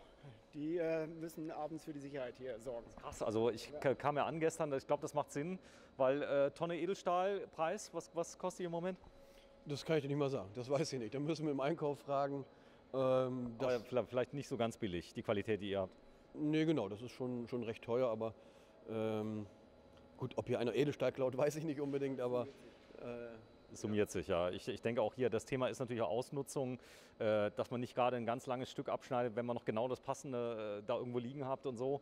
Da sind die Mitarbeiter sensibilisiert. Was? Ja, da komme ich dann ins Spiel. Ach, du bist das? Ja, da muss ich natürlich dann den einen oder anderen Mitarbeiter mal darauf hinweisen. Okay, sehr schön. Was ist das für ein Ding? Das ist eine Biegemaschine. Eine was? Eine Kantenbiegemaschine. Eine Kantenbiegemaschine. Das heißt, die Stahlbauer werden mich jetzt auslachen und sagen, das sieht man doch. Ja, okay. Kannst ja auch nicht alles wissen. Stimmt. Das kann man schauen. Das ist so ein kleines Handlager? Ja, richtig. Genau. Da werden halt die unterschiedlichsten Profile eingelagert. Wir haben da Winkelprofile, wir haben da Rohre. Also hier, spätestens hier muss doch dem Stahlbauer ein Herz aufgehen in der Halle hier, oder? Ja, das sollte es. Auf jeden Fall. Boah, ist das schön hier. Das heißt also Leute, die mit Stahl, es gibt ja echte begabte Leute, die immer denselben Job machen. Also hier Thema Abwechslung, du kannst dich hier nicht beschweren. Ja, auf jeden Fall. Sehr abwechslungsreich. Das ist ja auch das Schwierige für mich an der Stelle. Wie gesagt, ich bin jetzt fast 2 Jahre im Unternehmen. Jedes Fahrzeug ist anders.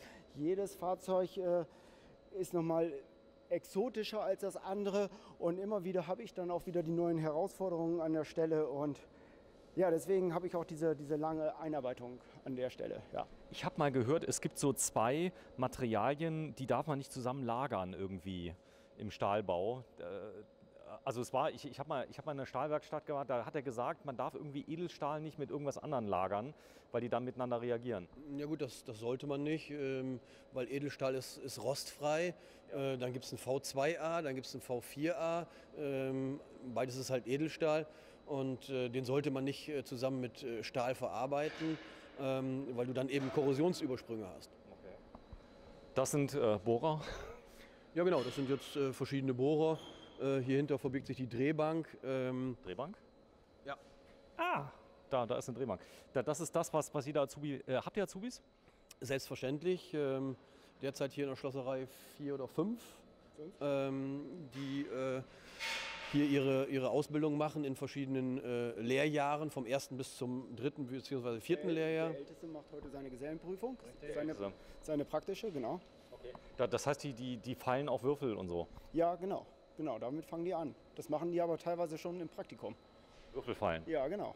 Die werden zusammengeschweißt und dann werden die nachher gefeilt und dann schauen wir uns am Ende des Praktikums die Qualität an. So, Ziel ist ja, dass die Leute bei euch bleiben so ein bisschen. Das heißt, ihr bildet ja auch für euch selbst aus. Ist das so, ist das hier gut in Osnabrück oder ist die Automobilieferindustrie bietet dann den Leuten am Fließband 7.000 € mit Sonntagsarbeit und ich sag mal, die Leute, ist das schwer, das Personal zu halten oder ist das gemein, dass die dann so, zum Beispiel am Fließband im Saarland ist es so, die kaufen dir die Mitarbeiter weg? Ja, das ist schon so, dass du in der Industrie am Band natürlich recht viel Geld verdienst. Die Frage ist am Ende, was willst du?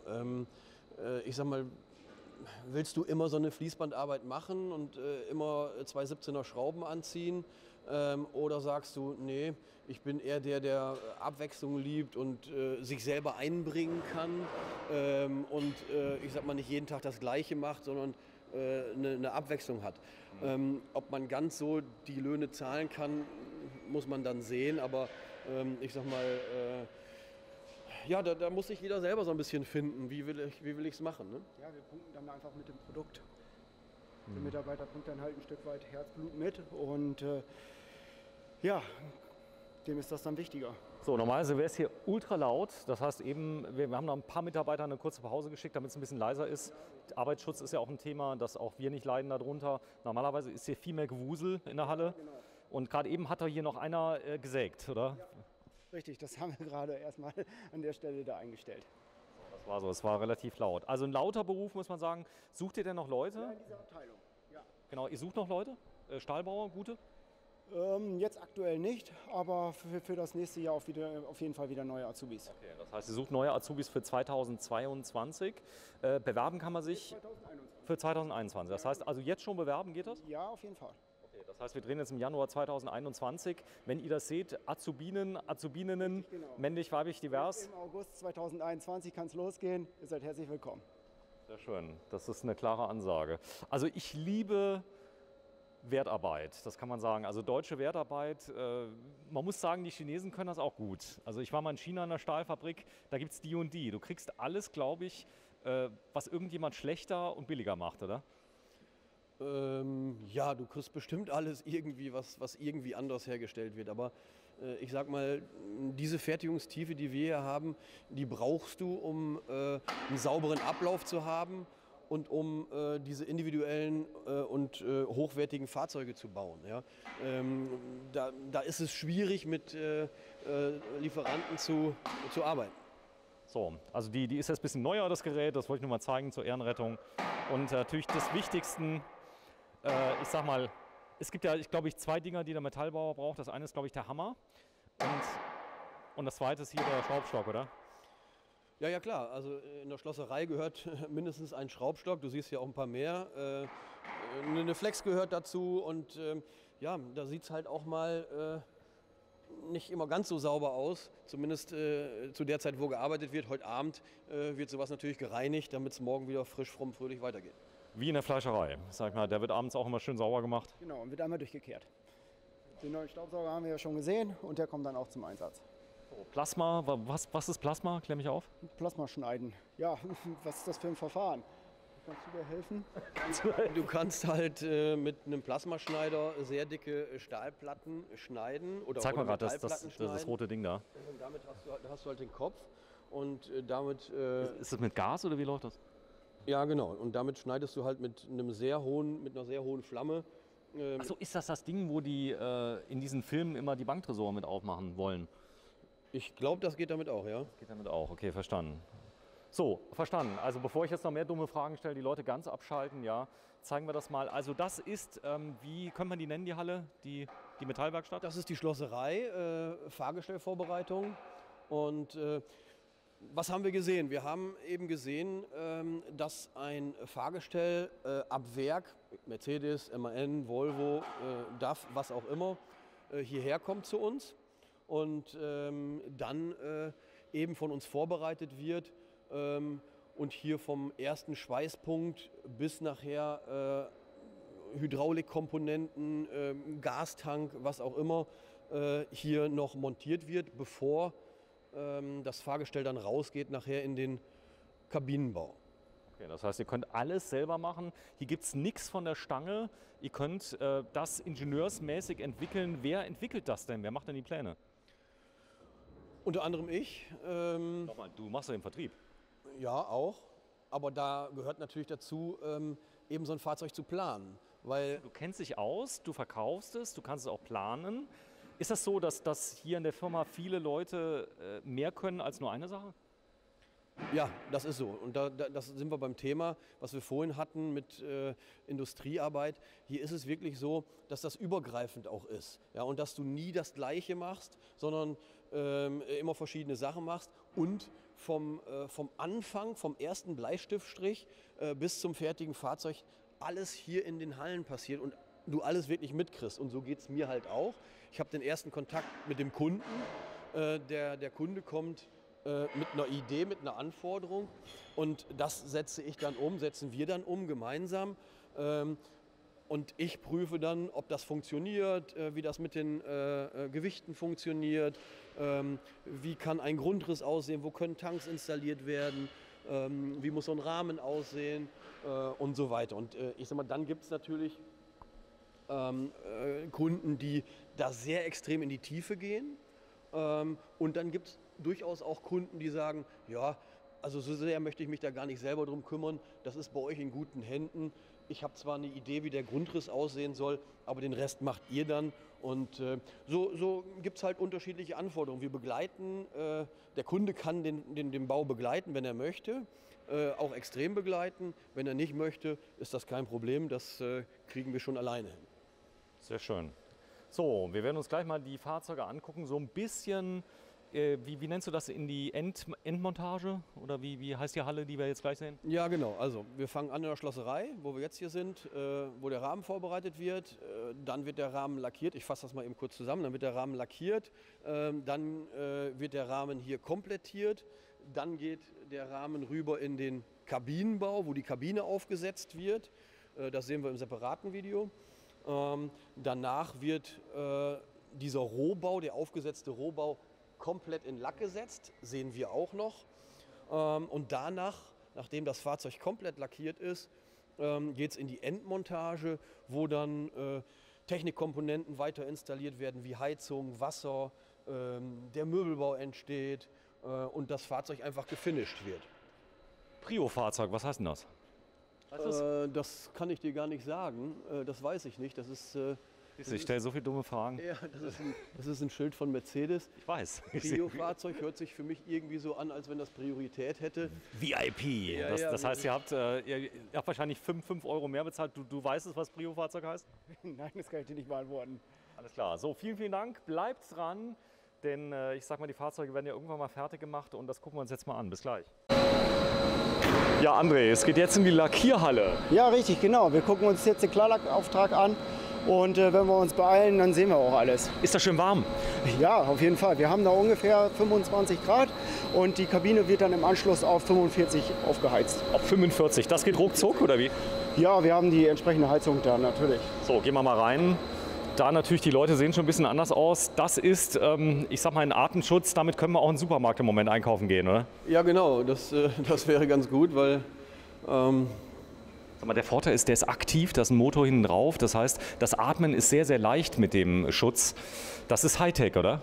das ist Hightech, aber ist auch notwendig, weil du sonst bei dem ganzen Overspray, der hier gleich entsteht in der Kabine, das wird ja nicht funktionieren. So, wir schauen mal ganz kurz rein, dass wir das mal sehen. Wenn du mal so lieb bist, mach die Tür mal auf. Ist Unterdruck, Überdruck? Klär mich mal auf. Ich kenne mich gar nicht aus. Leichten Überdruck. Okay. Das ist die Lackierhalle. Ihr habt eben schon einmal Klarlack aufgetragen, gell? Ja, wir haben den Basislack heute Morgen aufgetragen und im Anschluss den ersten Klarlackgang. Die Finish-Arbeiten von dem ersten Gang werden jetzt gerade noch gemacht. Dann gehen die Kollegen gleich zur Mittagspause und dann im Nachgang wird halt die zweite Schicht Klarlack aufgebracht. Also nur mal jetzt zum Verständnis. Ihr lackiert das so wie in der Automobilindustrie? Genau so, und das ist auch die Herausforderung. Wir sehen hier, der Kollege steigt auf eine 13-Sprostenstufe und lackiert von der Leiter das große Fahrzeug. Das darf der auch? Das darf der auch, ja. Die Herausforderung an den Lack ist halt in der Nutzfahrzeugbranche eine andere wie halt in der Pkw-Branche und dementsprechend tragen wir halt auch die gleiche Qualität auf. Ja, das Starke ist, wird lokal abgesaugt, gell? Ja, genau. Wir haben hier auf dem Boden den Absaugkanal auf der einen Seite, auf der anderen Seite finden wir den zweiten. Frischluft wird von oben zugeführt, Beleuchtung von den Seiten und von oben, damit wir halt hier eine Tageslichtatmosphäre schaffen können. Übrigens, liebe Zuschauer, wenn ihr seht jetzt solche tollen Moret-Streifen, die wir hier mit drin haben, die kann ich nicht vermeiden, denn wir haben hier so viel Licht, was irgendwie da ist in der Lackierhalle, dass meine Kamera ein bisschen durcheinander kommt. Aber das einfach mal zu zeigen, also es ist alles in Ordnung auf dem Bild, aber die kann es gar nicht abbilden, weil ich glaube, Licht ist absolut wichtig hier, oder? Ja, genau. Damit halt auch jede Unebenheit, jeder Pickel, jeder Dreckfaktor irgendwie zur Schau gestellt wird. Ja, schönes Hightech. Er hat eine Filteranlage da, aber die ist angeschlossen. Er kriegt aktiv Luft von außen. Ja, genau. Er bekommt aktiv Luft. Wir haben hier das entsprechende Filtersystem davor geschaltet in 3 Stufen. Der Grobfilter, der Aktivkohlefilter und der Feinfilter. Von daher steht den Kollegen da nichts aus.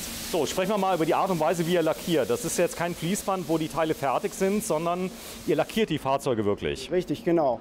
So, ich sag mal, hier vorne ist der Slideout. Der ist aber noch nicht komplett drin, oder ist er schon drin?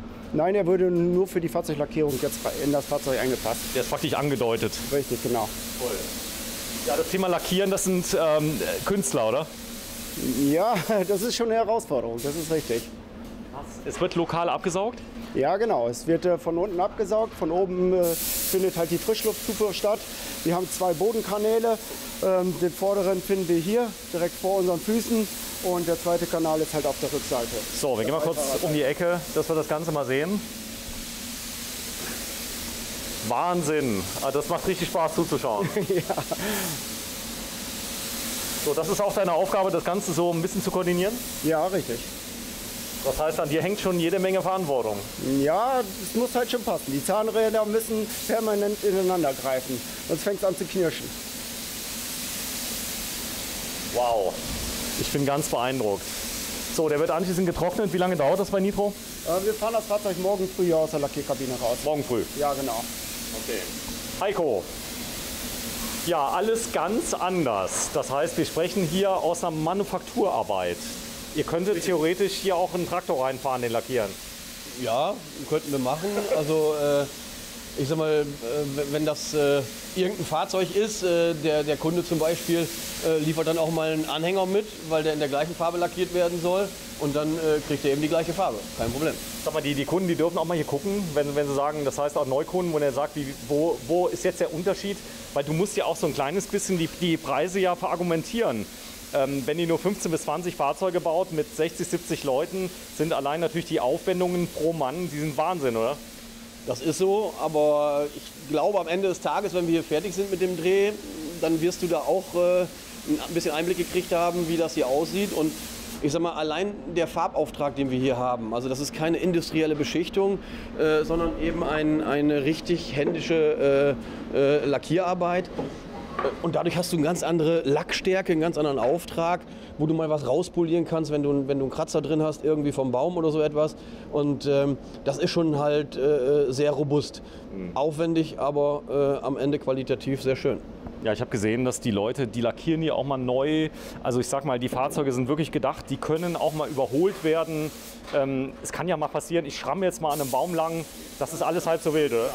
Aber das ist Tagesgeschäft von uns, von daher steht da überhaupt nichts gegen. Wir reden hier echt von Nutzfahrzeugen. Das heißt, ihr behandelt die Wohnmobile, als wäre es ein professionelles Nutzfahrzeug. Ja, genau, richtig. Okay. Schön mit anzuschauen. Ja, was kann man denn hier falsch machen beim Lackieren zum Beispiel? Ja, da gibt es viele Schwierigkeiten. Also bei der Basis fängt es ja schon an. Habe ich den Untergrund richtig Ja, er lacht, der Kollege. Er hat gerade gelacht, was kann man falsch machen? Und er hat voll gelacht. Ja, der Untergrund, wie gesagt, der muss halt entsprechend vorbereitet sein. Der muss sauber sein. Die Atmosphäre hier muss passen. Es muss ein homogener Auftrag stattfinden. Gerade Silber ist halt anfällig bezüglich Wolkenbildung. Es können beim Klarlackauftrag Lackabsacker entstehen, es kann Orangenhaut entstehen, etc. Nasen. Das ist genau richtig, die bekannten Nasen. Aber da kann so viel passieren. Okay, prima.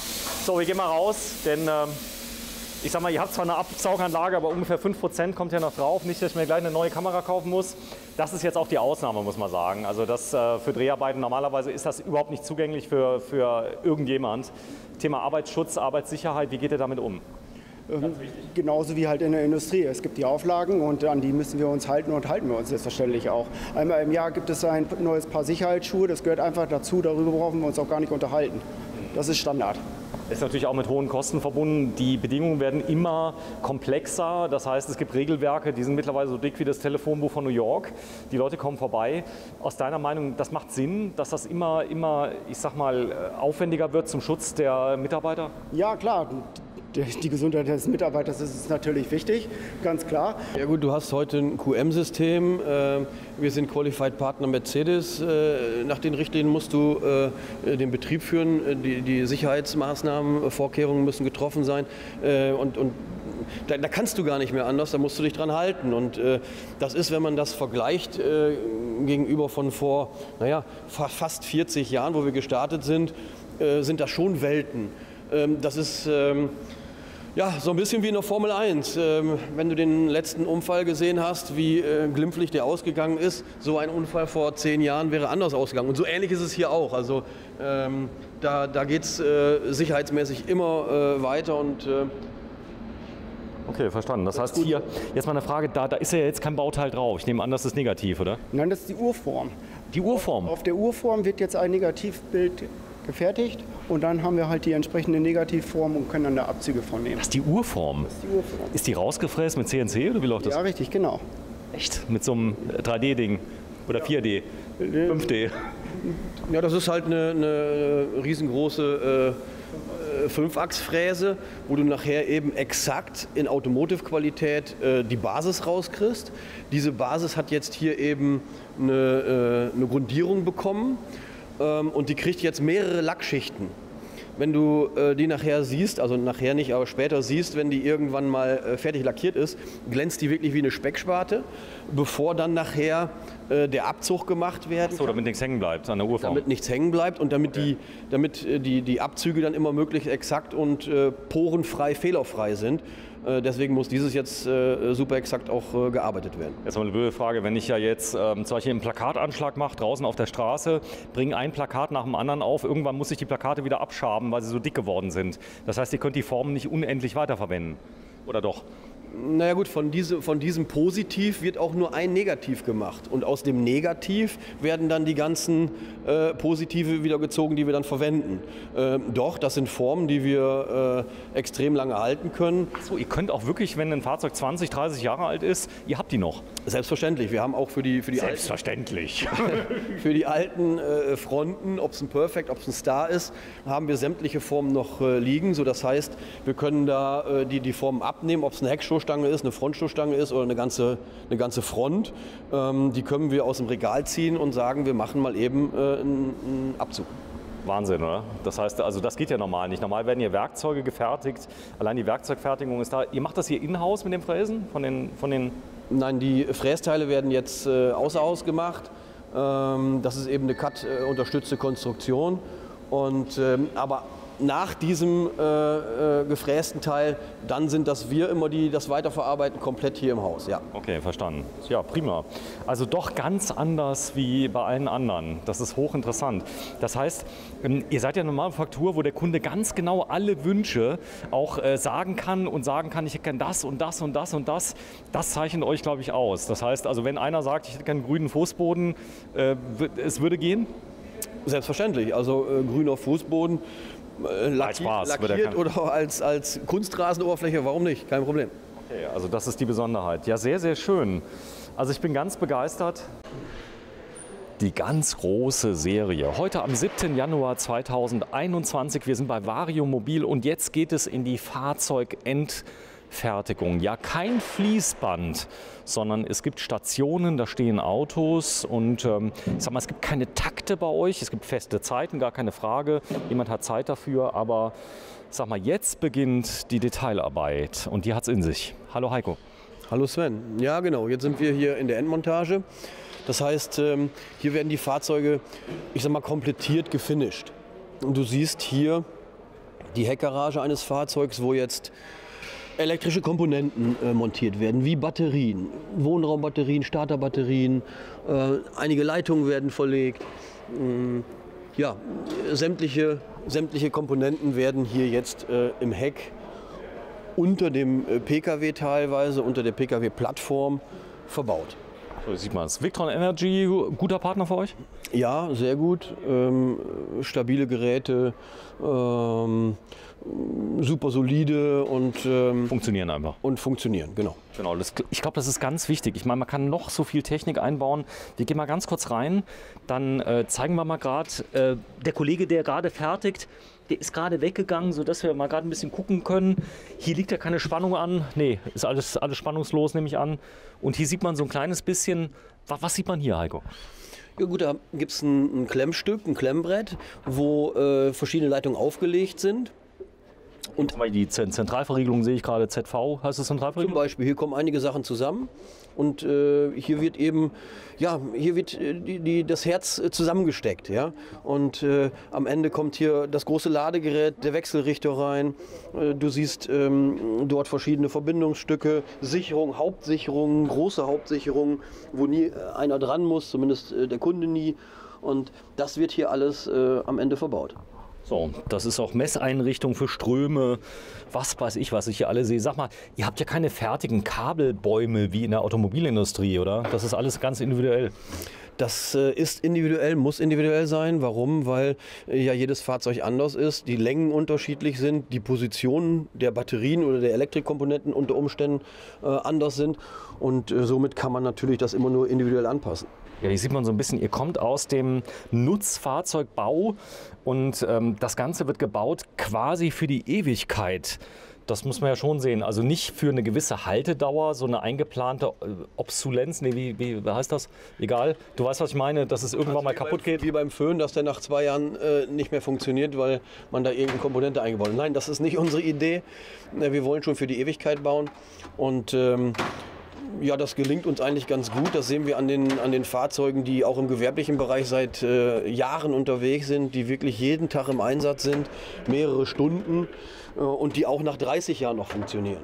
So, hier ein kleines Ladegerät, das kenne ich, CTEC, das hat mein Rasenmäher auch. Ich nehme an, da wird irgendeine Batterie geladen, könnte die Starterbatterie sein, ne? Genau, das ist das Ladegerät für die Starterbatterie. Das heißt, wenn der Kunde am Außenstrom angeschlossen ist, wird eben über das Ladegerät auch die Starterbatterie geladen. DC-DC-Charger, wozu brauchen wir den denn? Ja, wir haben ja im Prinzip die Ladung während der Fahrt über die Lichtmaschine, über die 24 Volt Lichtmaschine des Fahrgestells und wollen darüber dann die Wohnraumbatterien laden. Achso, die haben 12 Volt. Und die Wohnraumbatterien haben 12 Volt und das ist dann eben so ein Charger. Der wandelt von 24 auf 12 um. Genau. Okay, verstanden. Klasse. Ja, hier ist André. Ja, grüß dich André. Dich haben wir eben schon vermisst in der Tischlerei. Ja, richtig. Aber Heiko hat gemeint, den brauchen wir nicht, den André. Ja, ich denke, dass er mich gut vertreten hat. Hat er. CNC-Maschine, große Diskussion. Braucht man die, braucht man sie nicht? Weil ihr seid ja so individualisiert, braucht man sie unbedingt. Was sagst du? Ja, brauchen wir schon, im vollen Umfang nicht unbedingt, aber in einer abgespeckten Variante auf jeden Fall. Warum? Um die Prozesse sicherer und schneller zu machen. Das ist so. Das heißt, Zeit ist Geld und die Kollegen können in der Zeit was anderes machen? Ja, richtig. So, es geht ja nicht um irgendwelche Leute zu ersetzen, damit ihr noch mehr Profit machen könnt, sondern es geht darum, dass zum Beispiel Arbeiten, die man nicht unbedingt machen muss von Hand, dass die vielleicht eine Maschine übernehmen kann. Genau. Vielleicht kann der Mitarbeiter dann den Arbeitsschritt XY halt einsparen an der Stelle. Das ist wichtig. Das sollte das Ziel sein. So, außerdem ist natürlich, ich sag mal, ihr seid ja ganz individuell und da denkt man sich ja, Made in Germany, ist das überhaupt noch bezahlbar? Ihr könntet ja jetzt auch sagen, hey, wir machen ein Werk in Tschechien und bauen da sind vielleicht die Löhne viel billiger. Ja, könnten wir sagen, aber so sind wir nicht aufgestellt. Das ist nicht unsere Philosophie. Okay, das heißt, ihr könnt hier alles genau kontrollieren, habt die Qualität im Griff. Ja, genau. Und das ist auch ein Stück weit meine Aufgabe. Ich mache sozusagen dann auch nochmal den Finish-Check, kurz vor der Auslieferung. Dann laufe ich mit den entsprechenden verantwortlichen Kollegen durch das Auto durch und wir gehen die unterschiedlichen Positionen einmal durch und besprechen noch einmal alles final. So, das ist eigentlich ein tolles Auto hier. Hier ist ganz viel noch nicht fertig, oder? Ja, richtig. Hier fehlen noch die Klappen, hier fehlt noch die Eingangstür. Die Elektrik, die ist zu 60% fertiggestellt. Es fehlt noch einiges. Die Windschutzscheibe muss noch eingeklebt werden, das Armaturenbrett muss noch gebaut werden und. So, ganz blöd gefragt, die Tanks sind schon drin? Ja, genau, die sind schon drin. So, Heizung, was habt ihr drin? Direkt vom Wasserfach. Ja. Das Wasserfach, was hier drin ist. Frage, ist da auch entsprechend das Thema Heizung? Ihr habt die alte, was habt ihr hier verbaut bei euch? Nein, in diesem Fall ist es eine Share-Heizung, eine Dieselheizung. Ah, eine große. Okay, das heißt, ihr seid komplett gaslos hier bei dem Auto? Wir sind hier komplett gaslos, genau. Wir heizen über Diesel, wir haben einen Kompressorkühlschrank und brauchen so kein Gas. Also in meinem VW T6 bin ich auch komplett gaslos. Ich habe eine Dieselheizung drin, Okay. allerdings aus Russland. Ja, eine gute alte 4D Planar. Ich weiß nicht, ob du die kennst. Nein, sag mir nichts. 6 kW macht also 6 selbst kW. 6 kW in einem 4 Quadratmeter Raum. Das heißt, ich könnte auch sogar das Aufstelldach offen lassen bei 0 Grad. Das geht auch, aber es ist besser geschlossen. Aber hier ist es so, ich sag mal so eine alte 3020 kommt hier an die Grenzen. Share bietet ja Dieselheizungen wie zu Hause. Das ist eine richtige Ölheizung, oder? Ja, genau. Das ist im Prinzip von den Apartments übernommen, wo ich ein kleines Apartment mit beheizen könnte. Und das funktioniert hier wirklich super. Wir haben 10 kW, 14 kW, je nachdem. 14 kW. Heizleistung. Und das reicht für so ein Fahrzeug dreimal aus. Und eben auch warm Wasser, so lange bis der Frischwassertank leer ist. Thema Klimaanlage. Ihr habt ja keine normale Klimaanlage, sondern ihr habt oft Klimaverteiler, die wirklich eine ganz gleichmäßige Die Kälte... Klimaanlage, die fertigen wir halt komplett in Eigenregie. Das ist gar nicht easy, oder? Nein, da haben wir das entsprechende Fachpersonal für und die bauen die dann. Ja. Ja, weil das Fahrzeug, was ich jetzt kriege, hat eine normale eine Dachklimaanlage mit drin. Das geht, die werden auch immer besser, aber da kommt halt die Luft aus zwei Teilen raus. Ja, und es sind halt zum Teil auch laut. Ja. Und das ist jetzt natürlich leise, hier nicht gewünscht. So ist das, ja. Hier sieht man einen Teil, das hier ist die Heizung, Fußbodenheizung? Das ist die Verteilung? Ist die Verteilung, genau. Von der allgemeinen Heizung. Wieso ist hier unten jetzt ein Thermostat? Über das RTL-Ventil nennt sich das. Darüber kannst du nachher den Tankkreis regeln. Also der Tankkreis ist ja innerhalb der Tanks, wo die Tanks beheizt werden. Und über das RTL-Ventil kannst du das regeln. Ah, ich verstehe. Das heißt, alle Tanks werden nochmal aktiv beheizt. Selbstverständlich, sonst wird es ja im Winter nicht funktionieren bei minus 20 Grad. Und darüber kannst du das eben regeln und kannst einen Abgleich darstellen. Krass, hier vorne sehen wir, das war damals im Stahlbau, haben wir das gesehen, wie es gefertigt wurde. Und jetzt kommt was ganz Tolles. Das Ganze wird nochmal komplett eingefasst, isoliert. Ja, genau. Da kommt Styrodur in die Freiflächen, damit halt der Isolationsfaktor gegeben ist. Das ist aufwendig, oder? Ja, genau. Alles in Handarbeit. Ja, ich hab bei einem neuen Fahrzeug, will jetzt den Hersteller nicht nennen, habe ich ein extra Dämmkit bestellt. Und da haben die mir erzählt, an diesem Dämmkit, da ging es darum, den Motor so zu isolieren, dass er leiser wird. Ja. Das kostet richtig Geld. Da habe ich gefragt, wieso ist denn das so teuer? Da sagen die, da sind die fast einen ganzen Tag dran. Beziehungsweise 2 Tage da so einen Motor mal zu isolieren, das ist Handarbeit. Jede Ecke muss einzeln eingeklebt werden. Ich glaube, am Schluss ist hier alles dicht. Wobei wir das schon im Entstehungsprozess machen. Okay. Den Motor halt entsprechend isolieren. Das ist auch bei euch der Fall. Das Thema, also ich sag mal, ist da ein Nutzfahrzeug, ist ein LKW, aber man soll ihn ja nicht richtig laut hören, oder? Nein, das wollen wir natürlich nicht. Okay. Ist aber noch so ein kleines bisschen, hört man ihn noch. Ja, selbstverständlich, sollte man auch. Dann macht die auch teilweise Spaß. Ich wollte gerade sagen, wenn man den Sound gar nicht mehr hört, so ist es. Aber schön ist das hier zu sehen, dass einmal das Isolierte und das Nicht-Isolierte daneben, ja, das sieht man so nicht allzu oft, oder? Ja genau, das ist ausgeklebt eben, bevor dann jetzt hier die Seitenschürzen draufkommen. Und ich sag mal so, hier im unteren Bereich ist es nicht ganz so wichtig wie im oberen Bereich. Im oberen Wohnbereich, Schlafbereich ist es natürlich noch umso wichtiger, mit einer vernünftigen Isolierung zu arbeiten. Und da ist es natürlich ganz anders aufgebaut, gerippefrei. Das ist ja eine reine Sandwich-Bauweise, die absolut top isoliert ist. André, der Kollege hat gesagt, die Seitenwände, die stehen, das sieht dann schon so aus, als wäre es fertig. Und dann beginnt erst die Arbeit, das hat er gesagt. Ja, das ist korrekt. Das ist aber hier Fummelarbeit teilweise. Ja, die Technik ist so umfangreich, es gehen so viele Stunden da ins Land. Also Leute, die selbst Fahrzeuge ausbauen und sagen, ich habe an dem Auto hier 10 Jahre gebaut. Da habe ich jemand gefilmt, also ein Schweizer, der hat seinen Bus ausgebaut. Ja. Das ist nachvollziehbar. Es ist so viel Arbeit, so viele Mannstunden, die in so ein Auto reingehen. Oder? Das ist ja immer so, auch im Hausbau. Also gerade halt die Arbeiten, die man nicht sieht, die nehmen halt viel Zeit in Anspruch. Krass. Aber schön, dass ihr mir den offen gelassen habt. Nee, das war nicht extra für mich. Ihr wusstet ja noch gar nicht, glaube ich, von der Woche, dass ich komme. Aber hier ist es schön zu sehen. Das heißt, also wenn der wirklich mal einen Knall kriegt vorne und so weiter, man kann ihn auch gut ausbessern? Also es gibt mehrere Recherchen und Empfehlungen, beziehungsweise wo wir Unfälle hatten von Fahrzeugen, wo wir darauf zurückgreifen können, wo wir sehen, wie so ein Fahrzeug im Falle des Unfalls reagiert. Und man muss sagen, dass die Struktur, die wir geschaffen haben, sehr viel stabiler ist als all das andere, was es so gibt. Okay, auf gut Deutsch willst du sagen, der andere hat unter Umständen mehr Schäden wie ihr? Ja, oder auch der Rest des Fahrzeugs. Also wir haben zum Beispiel, ein klassisches Beispiel ist der Unfall eines Sattelaufliegers, wo jemand hinten auf einen Sattelauflieger von uns draufgefahren ist, wo die ganze Kraft durch den Sattelauflieger auf das Zugfahrzeug gegangen ist, das Zugfahrzeug nachher schief und krumm war, der Sattelauflieger aber heile war. Echt? Daran siehst du, dass die Kraft durchgeleitet wird durch unser System. Also die Heckwand war beschädigt, selbstverständlich. Das ist ja unglaublich, das heißt, du fährst hinten drauf und vorne ist kaputt. Genau, dazwischen ist heile und vorne ist es wieder kaputt, da wo es dann eben noch am Sattel instabiler war. Krass, also mir ist mal, als ich 19 war, auf einen Peugeot 405 ein Mercedes draufgefahren, ja. Mein Peugeot war komplett zerstört und der Mercedes, du hast nichts gesehen. So ähnlich könnte das vielleicht sein, ja. Krass. Mensch, Variomobil.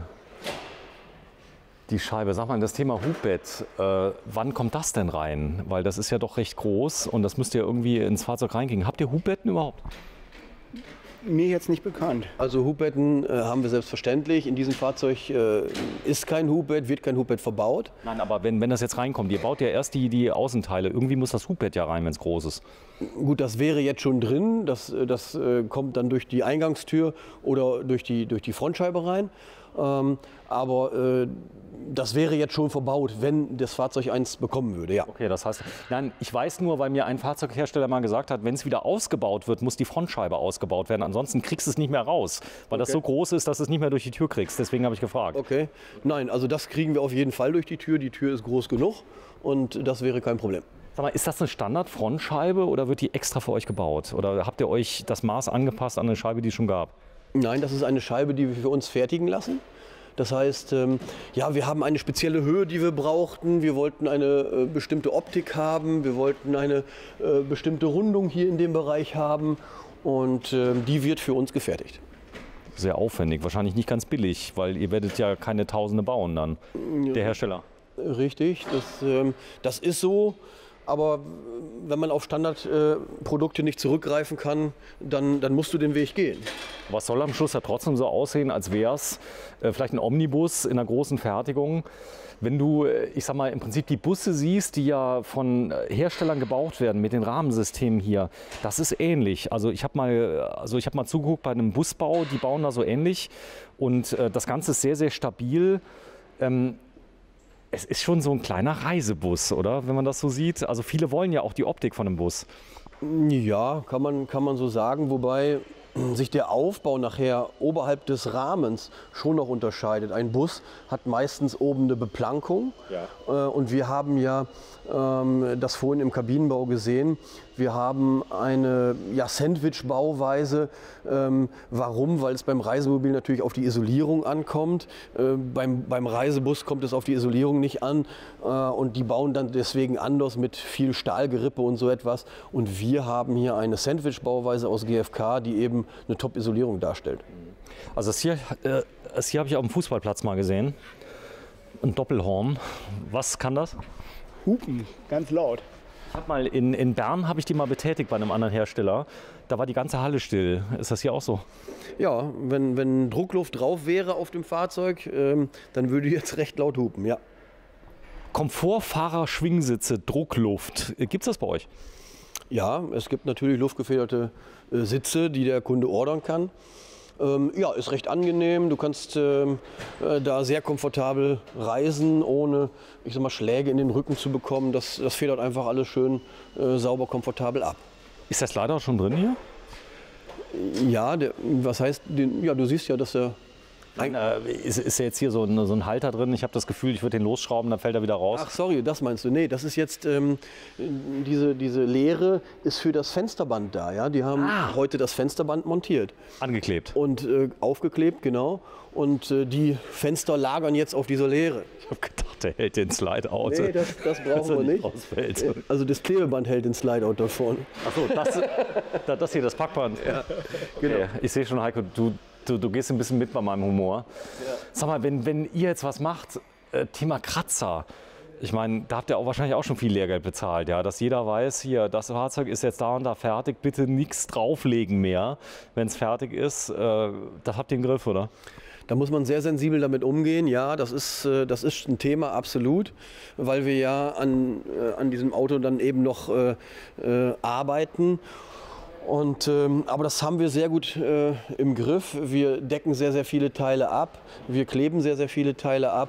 Und nein, da passiert eigentlich nichts. Ja, gerade im Fahrzeuginnenraum. Also sämtliche Kanten, Flächen etc. pp. Werden abgeklebt oder abgedeckt.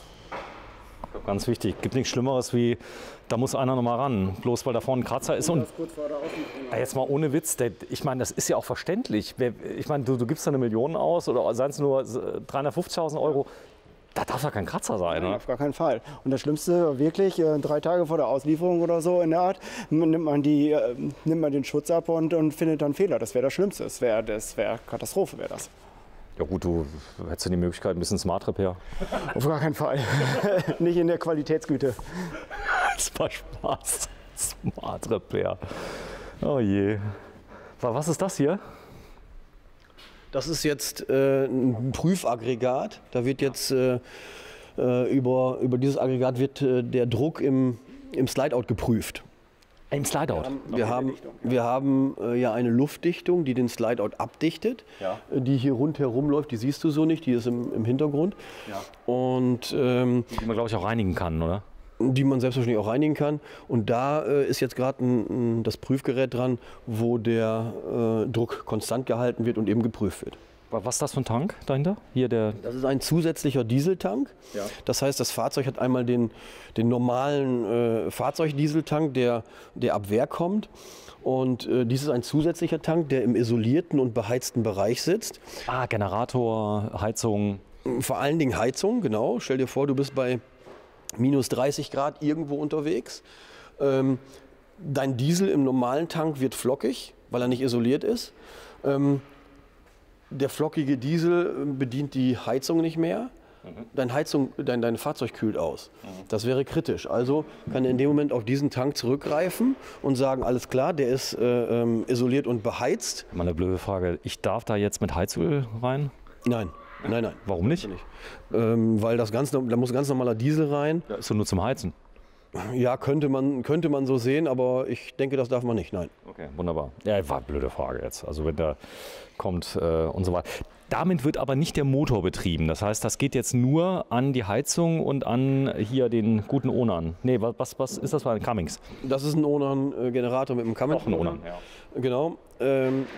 Nein, dieser Dieseltank ist eigentlich für die Heizung gedacht. Ich kann die Heizung umschalten. Ich kann wählen, ob ich aus dem Original-Dieseltank nehme. Das geht auch. Oder aus diesem Tank nehme. Ja, gut, dann darf man es wirklich nicht. Also ganz klar. Das heißt, das ist auch ein Zusatztank für den Motor. Nein, das ist nur für die Heizung gedacht. Der Motor wird nur über den Originaltank bedient und die Heizung kann auf diesen Tank oder auf den Originaltank. Jetzt habe ich es. Okay, das heißt, also kann beides machen. Ja. Aber das ist garantiert, wenn ich jetzt mal in Gefilde fahre, es wird mal ein bisschen kälter. Eure Fahrzeuge sind zertifiziert bis minus 50? Also minus 50 weiß ich nicht, ob es das irgendwo gibt. Aber ja, das sagt immer Kabe, sagt bis minus 50. Aber okay. Ihr habt es probiert mal bis? Ja, also minus 30, minus 35, gar kein Problem. Wie gesagt, das, was dann vielleicht zwischengrätschen könnte, wäre eben der flockige Diesel. Und da muss man dann eben aufpassen, dass man da solche Maßnahmen ergreift. Krass. Ist der laut hier, der gute Onan? Ja gut, es ist ein Verbrennungsmotor, es ist ein Diesel. Man hört ihn schon. Das auf dem Platz, jetzt Campingplatz, hört man ihn. Ja, also wenn wirklich da ein Fahrzeug direkt daneben steht, könnte es vielleicht unangenehm sein. Aber ich sag mal, wenn ich auf dem Campingplatz bin, ist es ja eigentlich so, dass ich dann Stromanschluss habe und nicht unbedingt auf den Generator zurückgreifen muss. Okay, ist aber ganz praktisch. Das heißt also auch, ich kann die Klimaanlage laufen lassen, auch während der Fahrt, der kriegt den nachgeladen. Oder ist es das im Prinzip der Laderegler schon von der Lichtmaschine? Der packt auch die Klimaanlage während der Fahrt? Das kommt darauf an, wie du den Laderegler auslegst. Du kannst, ihr könnt ja alles individuell machen. Du kannst das ja individuell machen. Wir haben zurzeit ein Fahrzeug im Bau, was da noch eine spezielle Ladung während der Fahrt hat, um da nochmal mehr Ladung während der Fahrt bis zu 300 Ampere zu bekommen. Und darüber deckst du das ab.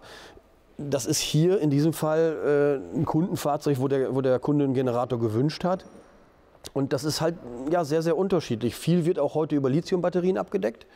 Dass die meisten sagen, ach, brauche ich wirklich noch einen Generator oder schaffe ich es mit genügend Batteriekapazität in Zusammenarbeit mit Solar dann klarzukommen? Es könnte ja auch Backup sein. Wenn ich jetzt hier in Norddeutschland bin im Winter, da kommt nichts mehr aus den Batterien raus, gerade bei dem Wetter hier, aus den Solarpanels. Genau. Und dann habe ich ein Backup. Und wie ist es da, Schadstoffnormen, die sind jetzt auch Euro 6 oder weiß ich nicht? Stage 5, deswegen sind einige Generatoren rausgefallen. Die haben eben die Schadstoffnormen nicht mehr. Und ja, da können nur noch bestimmte eingesetzt werden, die das eben erfüllen. Okay, prima. Ja, hier sieht man das Iveco Daily Konzept. Er geht tief nach innen. Nee, hier fehlt das zweite Rad. Wir haben schon berichtet. Ja, genau. Hier fehlt jetzt noch der Zwillingsrad, was jetzt eben noch demontiert ist, um einfach hier vernünftig arbeiten zu können.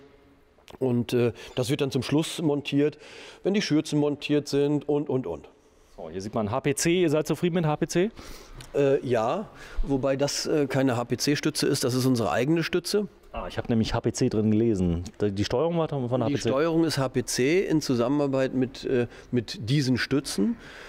Das sind halt dann doch noch für die großen Fahrzeuge ab einer gewissen Tonnage unsere eigenen Stützen, die dann ja doch noch einen anderen Kolben haben und eine andere Dimension haben. Die könnten auch natürlich jetzt in einem ganz großen Bagger sein?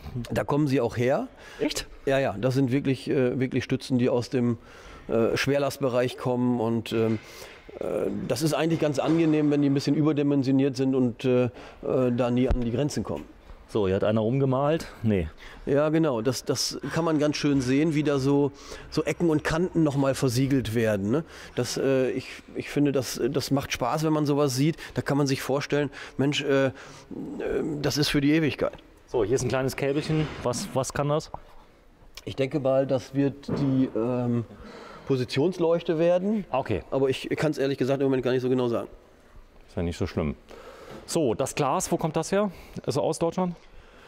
Ja gut, das sind Fenster, die wir beziehen und die Füllstücke eben vom gleichen Hersteller. Aber krass, auch da Einzelanfertigung für euch? Genau das ist es. Du musst dir vorstellen, wenn der Grundriss sich ändert, ändert sich auch die Position der Fenster. Ja? Und somit musst du meistens auch diese Füllstücke dann anpassen, weil das Fenster vielleicht doch 10 cm weiter hinten oder vorne sitzt. Na, herzlichen Glückwunsch. Das heißt, ihr ruft dann bei denen an und sagt, ich brauche es dann noch mal ein bisschen kleiner. Also andere lösen das ja mit Aufklebern, die dann in der Mitte sogar noch klar, die können die anpassen dann so einfach. Der Teufel liegt im Detail. Das hier ist Echtglas. Das heißt, fahre ich jetzt an Bäumen vorbei, das macht dem Glas erstmal nichts, oder? Nein, erstmal nicht. Ja. Wobei bei der Folie hat man immer die Möglichkeit, die auszutauschen. Ja, trotzdem, ich habe bei mir, weißt du, die Fenster bei mir sind aus Kunststoff, muss ich ja fairerweise sagen. Ja. Die wiegen ja auch mehr, die Echtglasfenster. Das ist ja nicht unwesentlich, also wenn du da irgendwas reinmachst. Aber die sind so zerkratzt gewesen am Schluss, ja, weil du fährst ja doch immer an irgendwelchen Zweigen vorbei, gerade mit so einem hohen Ding. Das ist das Problem und das ist das Schöne bei den Echtglasfenstern und eben auch bei den Echtglasfüllstücken. Die sind recht kratzresistent und also da muss schon was passieren, dass da wirklich Kratzer drauf kämen. So, hier ist wieder das ganz große Bild für alle, da zeigen wir jetzt mal nicht drauf, aber das Schöne ist, Planung, ich sag mal so die Stages, wenn ich jetzt ganz schnell haben möchte, Kann ich aus dem Katalog so Standardgrundrisse, habt ihr sowas überhaupt? Also dass man sagen kann, da gibt es das Modell sowieso mit dem Grundriss X. Es gibt ja Leute, die wollen gar nicht individual. Ja, genau. Wenn man über diese Individualisierung spricht, muss man vorsichtig sein. Manche haben da vielleicht auch Angst vor und sagen, oh, ich kann mir das gar nicht vorstellen, ich will da auch gar nicht großartig eingreifen, ich will gar nicht planen. Das muss natürlich auch nicht sein. Wir können das, wir machen das und gut, mit irgendeiner Idee, mit irgendeiner Vorstellung muss der Kunde schon zu uns kommen, damit wir wissen, was er möchte. Will er Einzelbetten haben, will er einen 10 Meter, will er einen 8 Meter. Aber ich sag mal, wenn er so ein paar Eckdaten angibt, dann können wir natürlich komplett da auf Standardsachen zurückgreifen und sagen, okay, wir haben für ein 8-Meter-Fahrzeug, weiß ich nicht wie viele verschiedene Grundrisse, da kannst du dir einen davon aussuchen, passt er so, passt er nicht. So, das ist ein spezielles Werkzeug das ist grün, das könnte Makita sein. Was ist das? Makita für die Fliege ist das, glaube ich. Spaß beiseite. Nee. Ihr seid normale Menschen. Ich nehme mal an, in Niedersachsen gibt es auch Fliegen, oder? Ja, ab und zu, klar.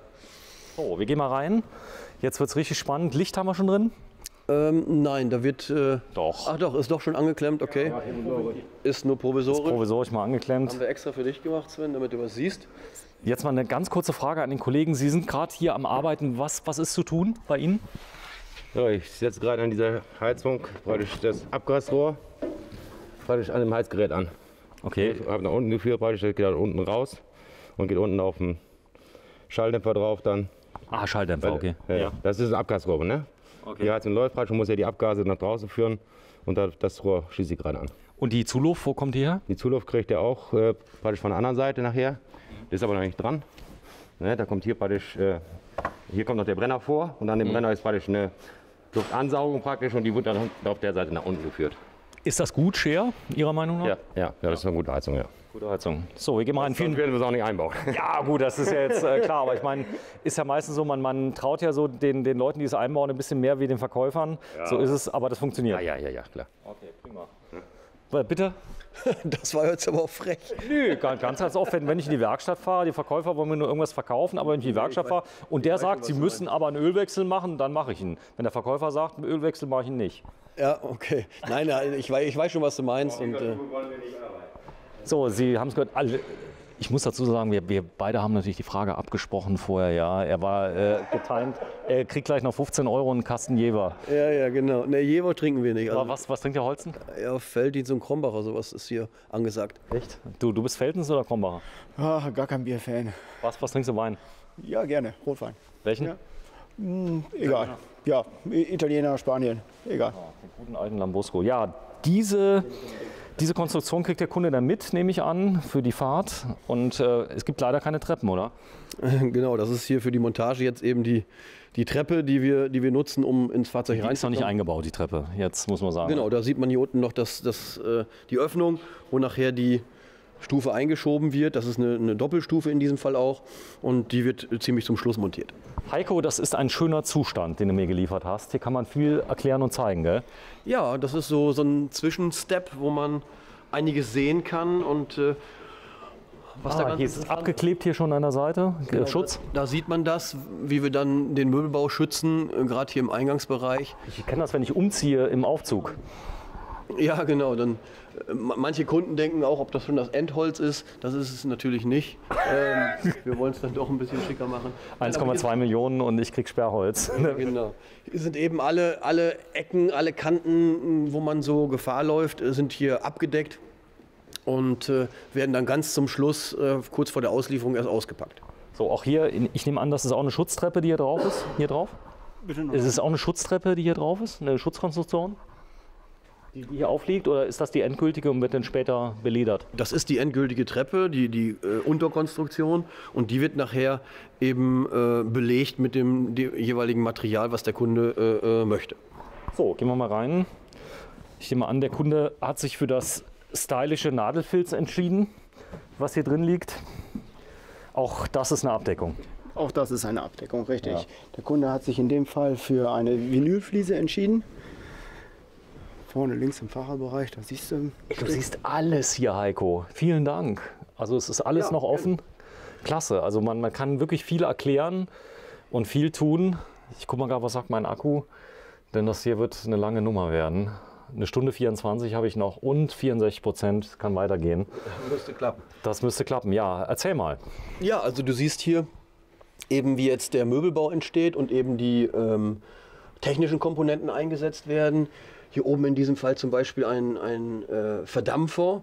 Wir haben, Da oben? da oben sitzt der Verdampfer, genau. Ich habe eine eigene Klimaanlage drin. Das heißt, wir haben eine eigene Klimaanlage, eben wo die Kompressoreinheit unterm Fahrzeug positioniert ist und der Verdampfer hier im Möbelbau integriert ist, sodass du nachher hier nur noch die ausströmende Luft hörst. Okay, ihr habt auch eine Zulassung, um das Kältemittel zu kaufen? Ja, ja, klar. Müssen wir mit verarbeiten. Ja. Ist das so? Ja, ist so. Ja, Spaß. Und die Geräte werden natürlich einmal im Jahr kontrolliert. So, Was ist da drin für ein Kältemittel? Das gute alte wie heißt es? R1234. R34, ja. Richtig, genau. Was auch immer drin ist, ihr habt die Zulassung. Also das heißt, ganz viele Gewerke hier. Ihr müsst Klimatechnik können, Elektrotechnik können, Fenster, also eigentlich Haus, alles. Genau, und dann noch in EDV. EDV auch noch und dann noch in einem Mobil verbaut. Das heißt, ein Fahrzeug, was sich bewegt, anders als zu Hause. Das heißt, ich sag mal, der hier die Wasserinstallation oder Abwasserinstallation macht, der muss auch noch berücksichtigen, dass sich so ein Fahrzeug bewegt und beim Bremsen das Wasser nach vorne drückt, beim Anfahren nach hinten drückt. Das sind noch ganz andere Sachen, die man berücksichtigen muss. Ja? Das habe ich mal gesehen, so eine Computerberechnung, wie sich das Wasser verhält in einem Tank, das kann man sehen, da reden wir über Tonnen, die bewegt werden, weil das ja dagegen gedrückt wird und so weiter. Mensch, das ist ja mal ein Kabelbaum. Der ist aber nicht von euch, der da, oder? Nein, das ist teilweise Mercedes und teilweise dann doch von uns. Und das wird jetzt eben das Armaturenbrett, was hier komplettiert wird, Stück für Stück. Zunächst die Elektrik verbaut wird und dann eben nachher das Kombi-Instrument, die Seitenteile, die wir selber fertigen. Das heißt, wir kommen mit der Originalbreite des Armaturenbretts ja nicht zurecht. Wir müssen ja auf unsere Fahrzeugbreite kommen. Das heißt, da werden noch Komponenten angesetzt. Das kenne ich vom Fiat Ducato, voll integriert, an der Seite noch ein bisschen angeflanscht, aber es soll schöner sein, oder? Ja, soll möglichst schick sein. Und wie aus einem Guss. Wie aus einem Guss und wird eben dann auch in der Farbe des Armaturenbretts dargestellt. Wir verwenden ganz gern das originale Armaturenbrett. Ja. Also bauen das nicht komplett jetzt irgendwie in Eigenkonstruktion, sondern wir sagen, da haben sich so viele hochkarätige Ingenieure Gedanken gemacht, wie sieht das toll aus, wie ist es ergonomisch richtig. Und da sagen wir, warum wollen wir das über den Haufen schmeißen? Wir machen das optisch schick, aber also Leder auch mal drauf. Leder drauf oder lackiert oder was auch immer. Und, aber das Grundprinzip bleibt so erhalten. Super. Satt? Das ist jetzt eine Kreistop-Sattanlage, genau, die Bedienung dazu. Ist jetzt immer Satt drin bei euch? Standard? Ja, eigentlich schon. Gut, manche wollen auch schon übers Internet dort mit dem TV was machen und verzichten dann auf eine Sattanlage. Aber nein, im Moment ist noch häufig eine Sattanlage an Bord. André, Frage an dich. Wie lange wird das Fahrzeug hier ungefähr noch stehen? Was denkst du? Ja, 4 bis 6 Wochen. 4 bis 6 Wochen. Ja. Das heißt, und Anzahl der Mitarbeiter, die jetzt hier arbeiten, teilweise zeitgleich? Aktuell ca. 15. 15? Ja. 4 bis 6 Wochen am Stück? Nein. Ganz unterschiedlich. Je nachdem, welcher Fertigungsschritt gerade ansteht. Okay, krass. So, hier ist eine Sitzbank, so sieht das aus. Das Leder, das macht ihr auch selber? Nein, das kaufen wir dazu. Okay. Das ist aber auch von Profis wird das gemacht oder wie läuft das? Weil ihr braucht ja auch bei der Lederqualität absolute Erhabenheit, oder? Das muss jetzt zu Vario Mobil passen. Genau, und beim Leder ist es eben auch so, da gibt es Möbelleder und es gibt Fahrzeugleder, extrem geschütztes Leder, was wir gerne verwenden oder eigentlich immer verwenden, es sei denn, der Kunde möchte irgendwas anderes haben. Das heißt, wir haben ein spezielles Leder, was mit UV-Strahlen ganz gut klarkommt und einfach für so ein Fahrzeug geeigneter ist als ein reinrassiges Möbelleder. Aber die Komponenten im Couchbereich, die lassen wir dann schon beim Sattler machen, genau wie die Sitze auch. So, ich zeige mal ein schönes Detail, was man normal überhaupt nicht sieht. Da bin ich dir besonders dankbar für. Ihr baut den selber, den Slider? Nein, den bauen wir nicht selber. Den kaufen wir zu. Aber wir optimieren den und verändern den. Das heißt, so wie der kommt, nehmen wir ihn nicht. Krass, das ist Hightech, oder? Slider zu bauen, der dicht ist. wärmeisolierend. Also ich nenne mal gerade mal so ein paar Punkte, die sich vielleicht von den amerikanischen unterscheiden. Und dann muss auch noch seidenweich laufen. Seidenweich laufen, aber ich sehe bei euch, ihr habt keine Rollos oben drüber, die den Schmutz irgendwie abweisen. Das Ganze funktioniert auch so. Das heißt, ihr habt ein System entwickelt. Wir setzen ein Scheibenwischergummi ein, so schimpfen wir das hier im Unternehmen, was dann die Oberfläche entsprechend reinigt. Wenn jetzt ganz viele Blätter drauf sind, was ist da dein Tipp? Wie habe ich die Möglichkeit, das zu reinigen? Also da kann es dann schon mal sein, so Blätter sind ja recht fies, wenn die nass da drauf kommen, das klebt ja wie mit Pateks aufgeklebt und da musst du dann schon mal gucken, ob du die vorher runterräumst. Wie mit der Leiter dann? Oder? Ja, mit der Leiter dran oder eben übers Dach, über die Dachluke aufs Dach und dann da gucken. Also kontrollieren sollte man es schon. Ich sag mal, wenn jetzt ein Blatt mit reingezogen wird, ist das nicht ganz so tragisch. Das fällt nicht direkt aus.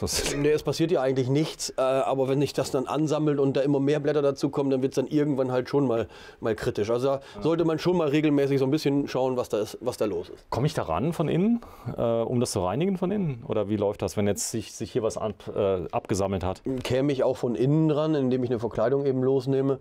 Das könnt ihr aber machen hier bei einer zum Beispiel Dichtigkeitsinspektion, dass einer mal sagt, hier, aber ich sag mal so, im Normalfall habt ihr gar keinen Stress damit, oder? Nein, also es ist in der Regel ja auch so, dass die ein oder anderen Kunden dann schon mal jährlich herkommen und so ein Auto servicen lassen.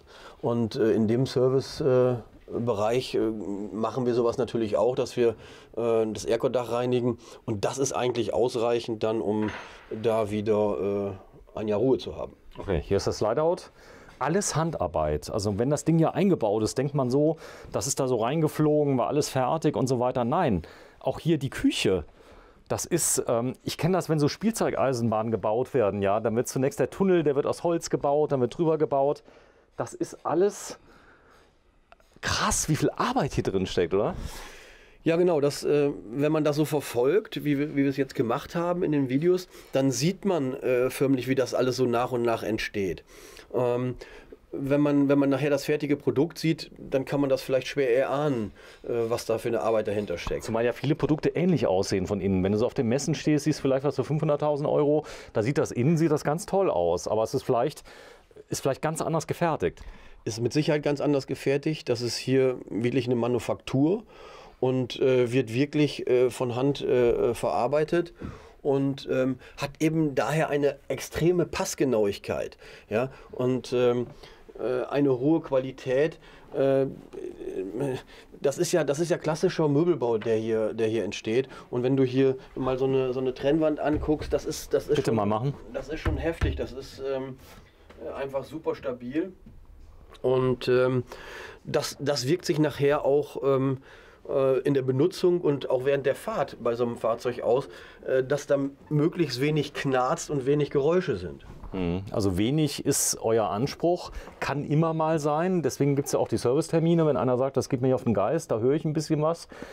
Oft ist ja so, je leiser die Fahrzeuge werden, ja, desto mehr hört man ja leider. Ich merke das morgens immer, ich habe so eine Dieselheizung, da ist so ein Ventil, das schießt immer Diesel rein, das höre ich. Abends höre ich das beim Einschlafen. Morgens, wenn der Verkehr da ist, höre ich es nicht. Ja. Aber abends hörst du alles. Das ist so. Ich muss aber sagen, dass die meisten Geräusche, die in so einem Fahrzeug entstehen, nicht von uns vom Möbelbau herkommen, sondern sehr, sehr oft von der Lagerung der Kunden, von irgendwelchen Tellern, die hin und her schieben oder irgendwie Besteck, was hin und her schiebt. Also, dass der Möbelbau jetzt großartig Geräusche macht, kann ich nicht sagen. Glaube ich auch, glaube ich. Aber das ist eben das Ziel, was wir haben, und das ist eben die Konsequenz aus der recht massiven Bauweise. Und das freut einen nachher, wenn du über den Hof fährst und sagst, Mensch, ja, ich höre da das Solide und das spiegelt sich in den Geräuschen auch wieder dann. Krass. Das heißt also auch die Schritte, André, komm mal zu mir. Du bist jetzt dafür verantwortlich. Das ist ja so ein bisschen wie so ein Bauplan, wo eine Sache vor der anderen Sache gemacht werden muss. Ja, und genau. Du kannst überhaupt noch schlafen. Ich hoffe.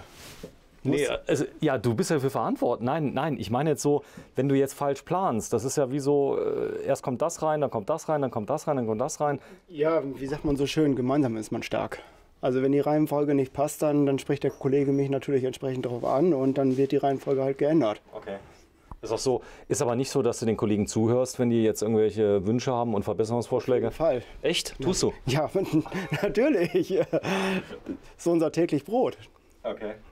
Nee, das war Spaß. Es soll ja so Chefs geben, die sich nichts sagen lassen. Ja, ich glaube, die werden dir fehl, oder? Dafür ist das Produkt viel zu kompliziert und viel zu umfangreich.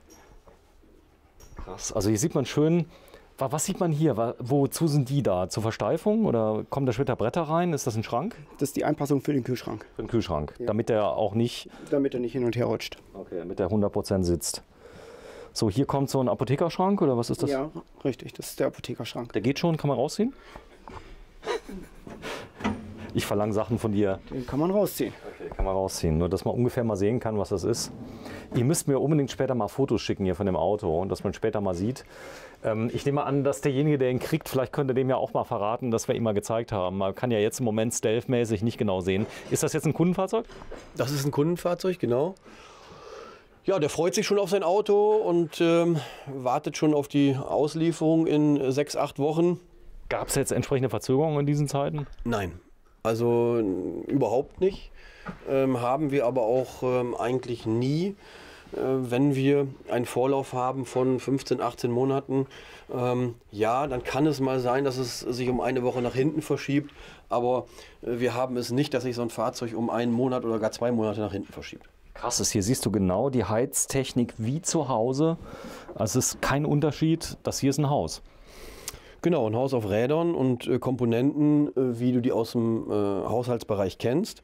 Und ja, das ist eben das, was nachher sehr aufwendig ist und einfach ja, Spaß macht nachher in der Benutzung.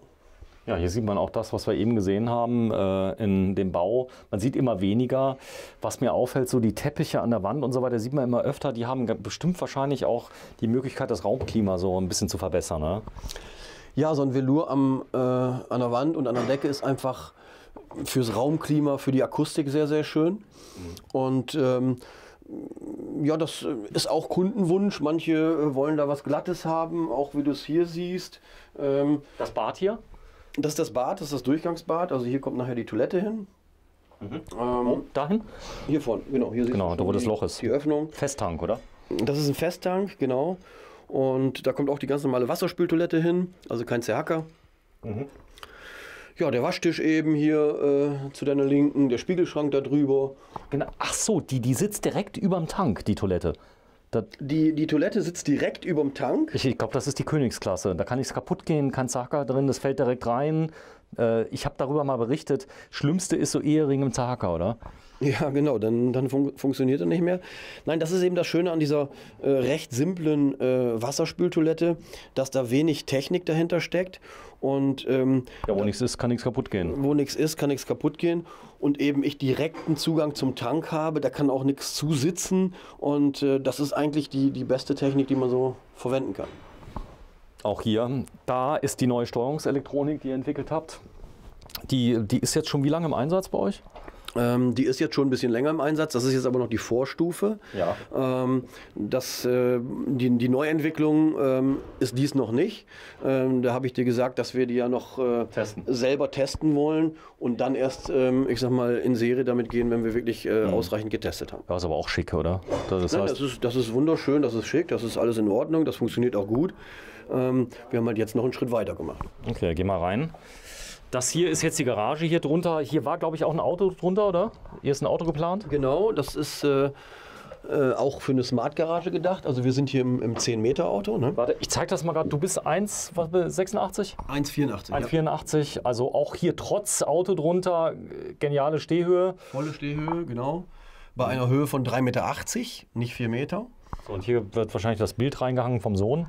Ja, oder du lässt einen TV laufen. Also da ist der TV drin halt. Ne? Ah, hier vorne siehst du es, wenn du mal ein ganz kleines bisschen anhebst, dann sieht man nämlich hier, das ist schon das Endholz drin. Ja, und das ist hier geschützt, gell? Das ist jetzt eben geschützt, abgedeckt durch diese Holzplatte hier, um es nicht zu beschädigen. Okay, prima. Hier sieht man also schön, wie hier gearbeitet wird. Und hier ist das Bett dann drin. Das heißt, ihr habt hier Stühlchen. Ja, das ist so ein bisschen, also im Prinzip hier was für große Jungs hier auch, die hier arbeiten, oder? Das macht den Spaß. Die können hier bauen. Die können hier bauen und die können sich hier aufhalten und ich sag mal, ihre eigenen Sachen machen. Heißt, die können nicht frei entscheiden, wie die Schränke aussehen sollen, aber sie müssen schon sagen, wie viele Verbinder setze ich ein, setze ich 3 Schrauben ein, wie muss ich es machen? Und dazu brauchst du ganz gutes Personal, was über Jahre einfach die Erfahrung hat. Und ihr seid wahrscheinlich im Boomte der größte Abnehmer von Schrauben, oder? Ja, das könnte so sein, ja, das weiß ich nicht, ja. Schön. Ich habe verstanden, also das ist okay. Ja, also gibt noch vieles zu tun. Was haben wir gesagt? 6 bis 8 Wochen hier? Ja, So ungefähr, ja. 4 bis 6 und so weiter. Wenn du dir vorstellst, dass... Ja, Bauphase und dann kommt natürlich auch noch die Checkphase. Checkphase. Im Anschluss, ja. Die ist wo? Wo findet die statt? Auch hier. Auch hier. Das heißt, da geht einer durch. Ihr habt eigene Leute, die nur checken? Die Checker? Nein, die Kollegen, die das Auto gefertigt haben, die checken es auch im Ja, Anschluss.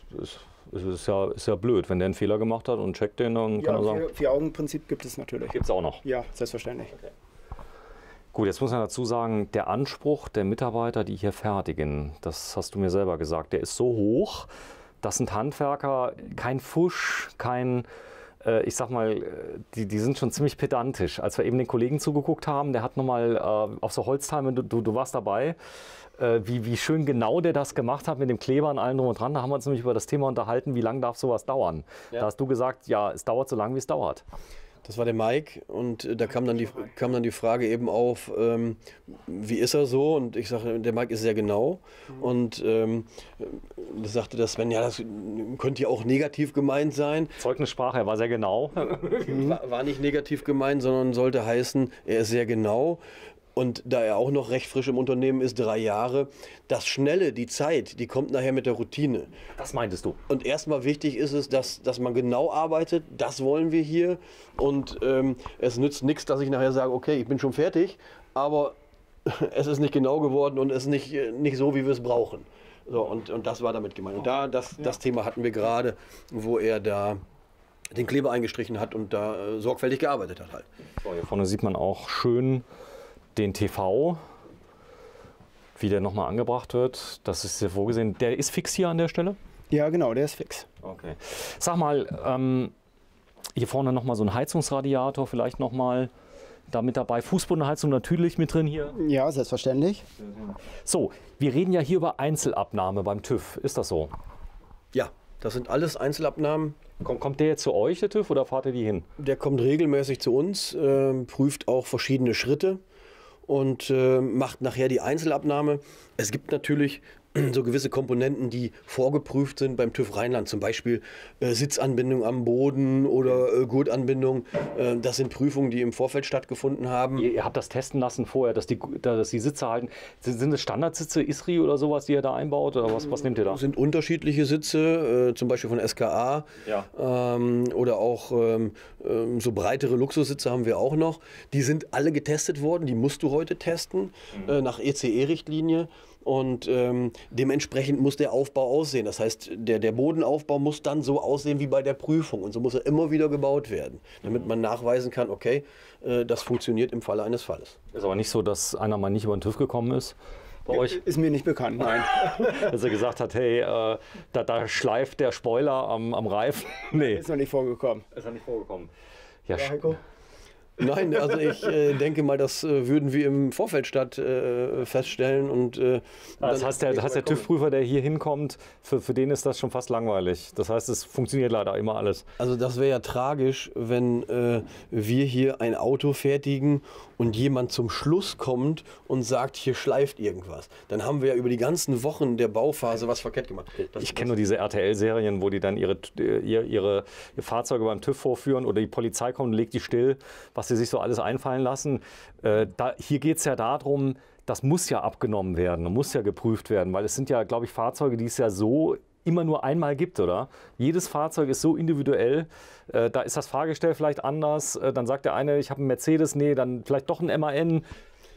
Klar, Im Prinzip ist es ja aber so, dass wir natürlich Komponenten verbauen, ob das Fahrzeug dann 10 Meter ist, 10,20 Meter ist. Die sind das genormt. ist dann irgendwie schon auch ähnlich oder eine Sitzanbindung oder so etwas. Ja? Das prüft auch der TÜV? Die Komponenten? Ja, klar. Das prüft er auch. Ist das ein Prüfer, der durchgeht, oder sind das dann mehrere? Geben die sich die Hand? Nein, das ist ein Prüfer, der das prüft und der das regelmäßig kontrolliert, wo auch Nachweise geführt werden müssen. Im Einzelbau? Also gewissermaßen schon, denn wir haben eine Kabine gebaut mit einer Fahrzeugstruktur und haben die beim TÜV Rheinland testen lassen. Da wurden eben Gurtprüfungen gemacht, Sitzprüfungen gemacht und so weiter. Testkabine. Eine Testkabine, genau. Und diese Prüfungen müssen gemacht werden, die musst du nachweisen, auch wenn so Autos ins Ausland gehen, ist das ganz wichtig. Kriegen die eine CE-Konformität, dass sie die in ganz Europa zulassen kannst, oder muss ich in Frankreich dann wieder zum TÜV? Also ein sogenanntes COC-Papier gibt es nicht für diese Fahrzeuge. Die kriegst du auch nur für eine Kleinserie.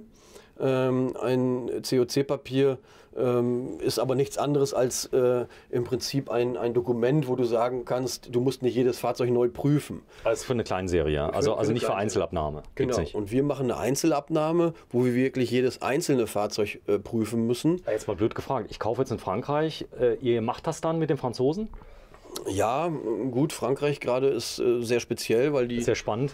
sehr, sehr viele Dokumente haben wollen und da gibt es dann solche Ordner, die du brauchst, um... Geht aber, kriegt ihr hin. geht. Schweiz? Es geht, Schweiz gar kein Problem. Italien? Auch kein Problem. Eigentlich ist es ja sowieso so, dass man sagen muss, die Autos sind europakonform. Und ein COC-Papier wäre ohne weiteres möglich für so ein Fahrzeug, wenn es eine Kleinserie wäre. Also ihr habt doch von dem Fahrgestell, habt ihr COC, oder? Da gibt es ein COC-Papier dazu, ja. Und, aber das ist eben so ein bisschen die Krux bei so einer Einzelabnahme, wo manche denken, oh, das wurde einmal gebaut und dann nie wieder. Ganz so ist es natürlich nicht. Also das ist aber gar kein Problem. So, hier kommt der Elektriker. CAN-Bus ist hier mit drin. Das heißt, ihr habt eine Steuerung, macht ja auch Sinn. Aber das können die Leute natürlich problemlos lesen. Da weiß jeder, was gemeint ist. Das ist die Sprache der Elektriker. Ja, genau. Also da gibt es dann schon noch einen Schaltplan, wo welche Komponenten verbaut sind, wie welche Kabel liegen. Und das gibt es dann schon noch, ja. Sehr schön. So, Heiko, jetzt musst du sagen, was haben wir hier drin vergessen? Über was können wir noch reden? So ein bisschen über die... Ja, ich denke, wir haben schon ziemlich viel gesehen. Wenn du magst, können wir auch noch mal in das nächste Fahrzeug gehen, hier in der Endmontage, wo wir sagen... Ich habe noch eine Frage, ganz wichtig. Wie fahrt ihr denn jetzt hier das Auto von einem Platz zum anderen? Also hier ist ja jetzt im Moment, geht ja so einfach nicht, hier fehlt ja ein bisschen was. Ja. Ihr habt dann Schemel, da wird dann das Lenkrad drauf geschraubt oder wie? Nein, die Fahrzeuge werden geschleppt. Geschleppt? Geschleppt, genau. Wir haben einen Stapler dafür, der ist entsprechend mit einer Hilfsvorrichtung versehen. Und dann, also wie im Flughafen so ein bisschen? Ja, so ähnlich, genau, ja. Ey, echt, wenn du mal, gerade Heiko, zeig mir das nochmal. Das ist ein Subwoofer hier drin, oder was ist das hier?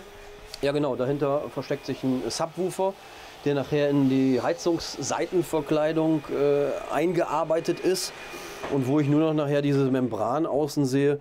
Und ja, der integriert sich sehr, sehr schön dort und macht halt einen schönen Sound. Ich habe das Fensterchen bei mir elektrisch bestellt auf der Beifahrerseite. Habt ihr das hier auch gemacht? Auch der kriegt ein elektrisches Fenster, dieser Kunde. Ist jetzt noch nicht montiert, oder? Die Elektrik, oder? Nein, das ist noch nicht fertig, aber das Fenster, du siehst hier den Antrieb, da oben ist die Zahnstange. Das kommt dann da rein und das lässt sich dann eben elektrisch bewegen.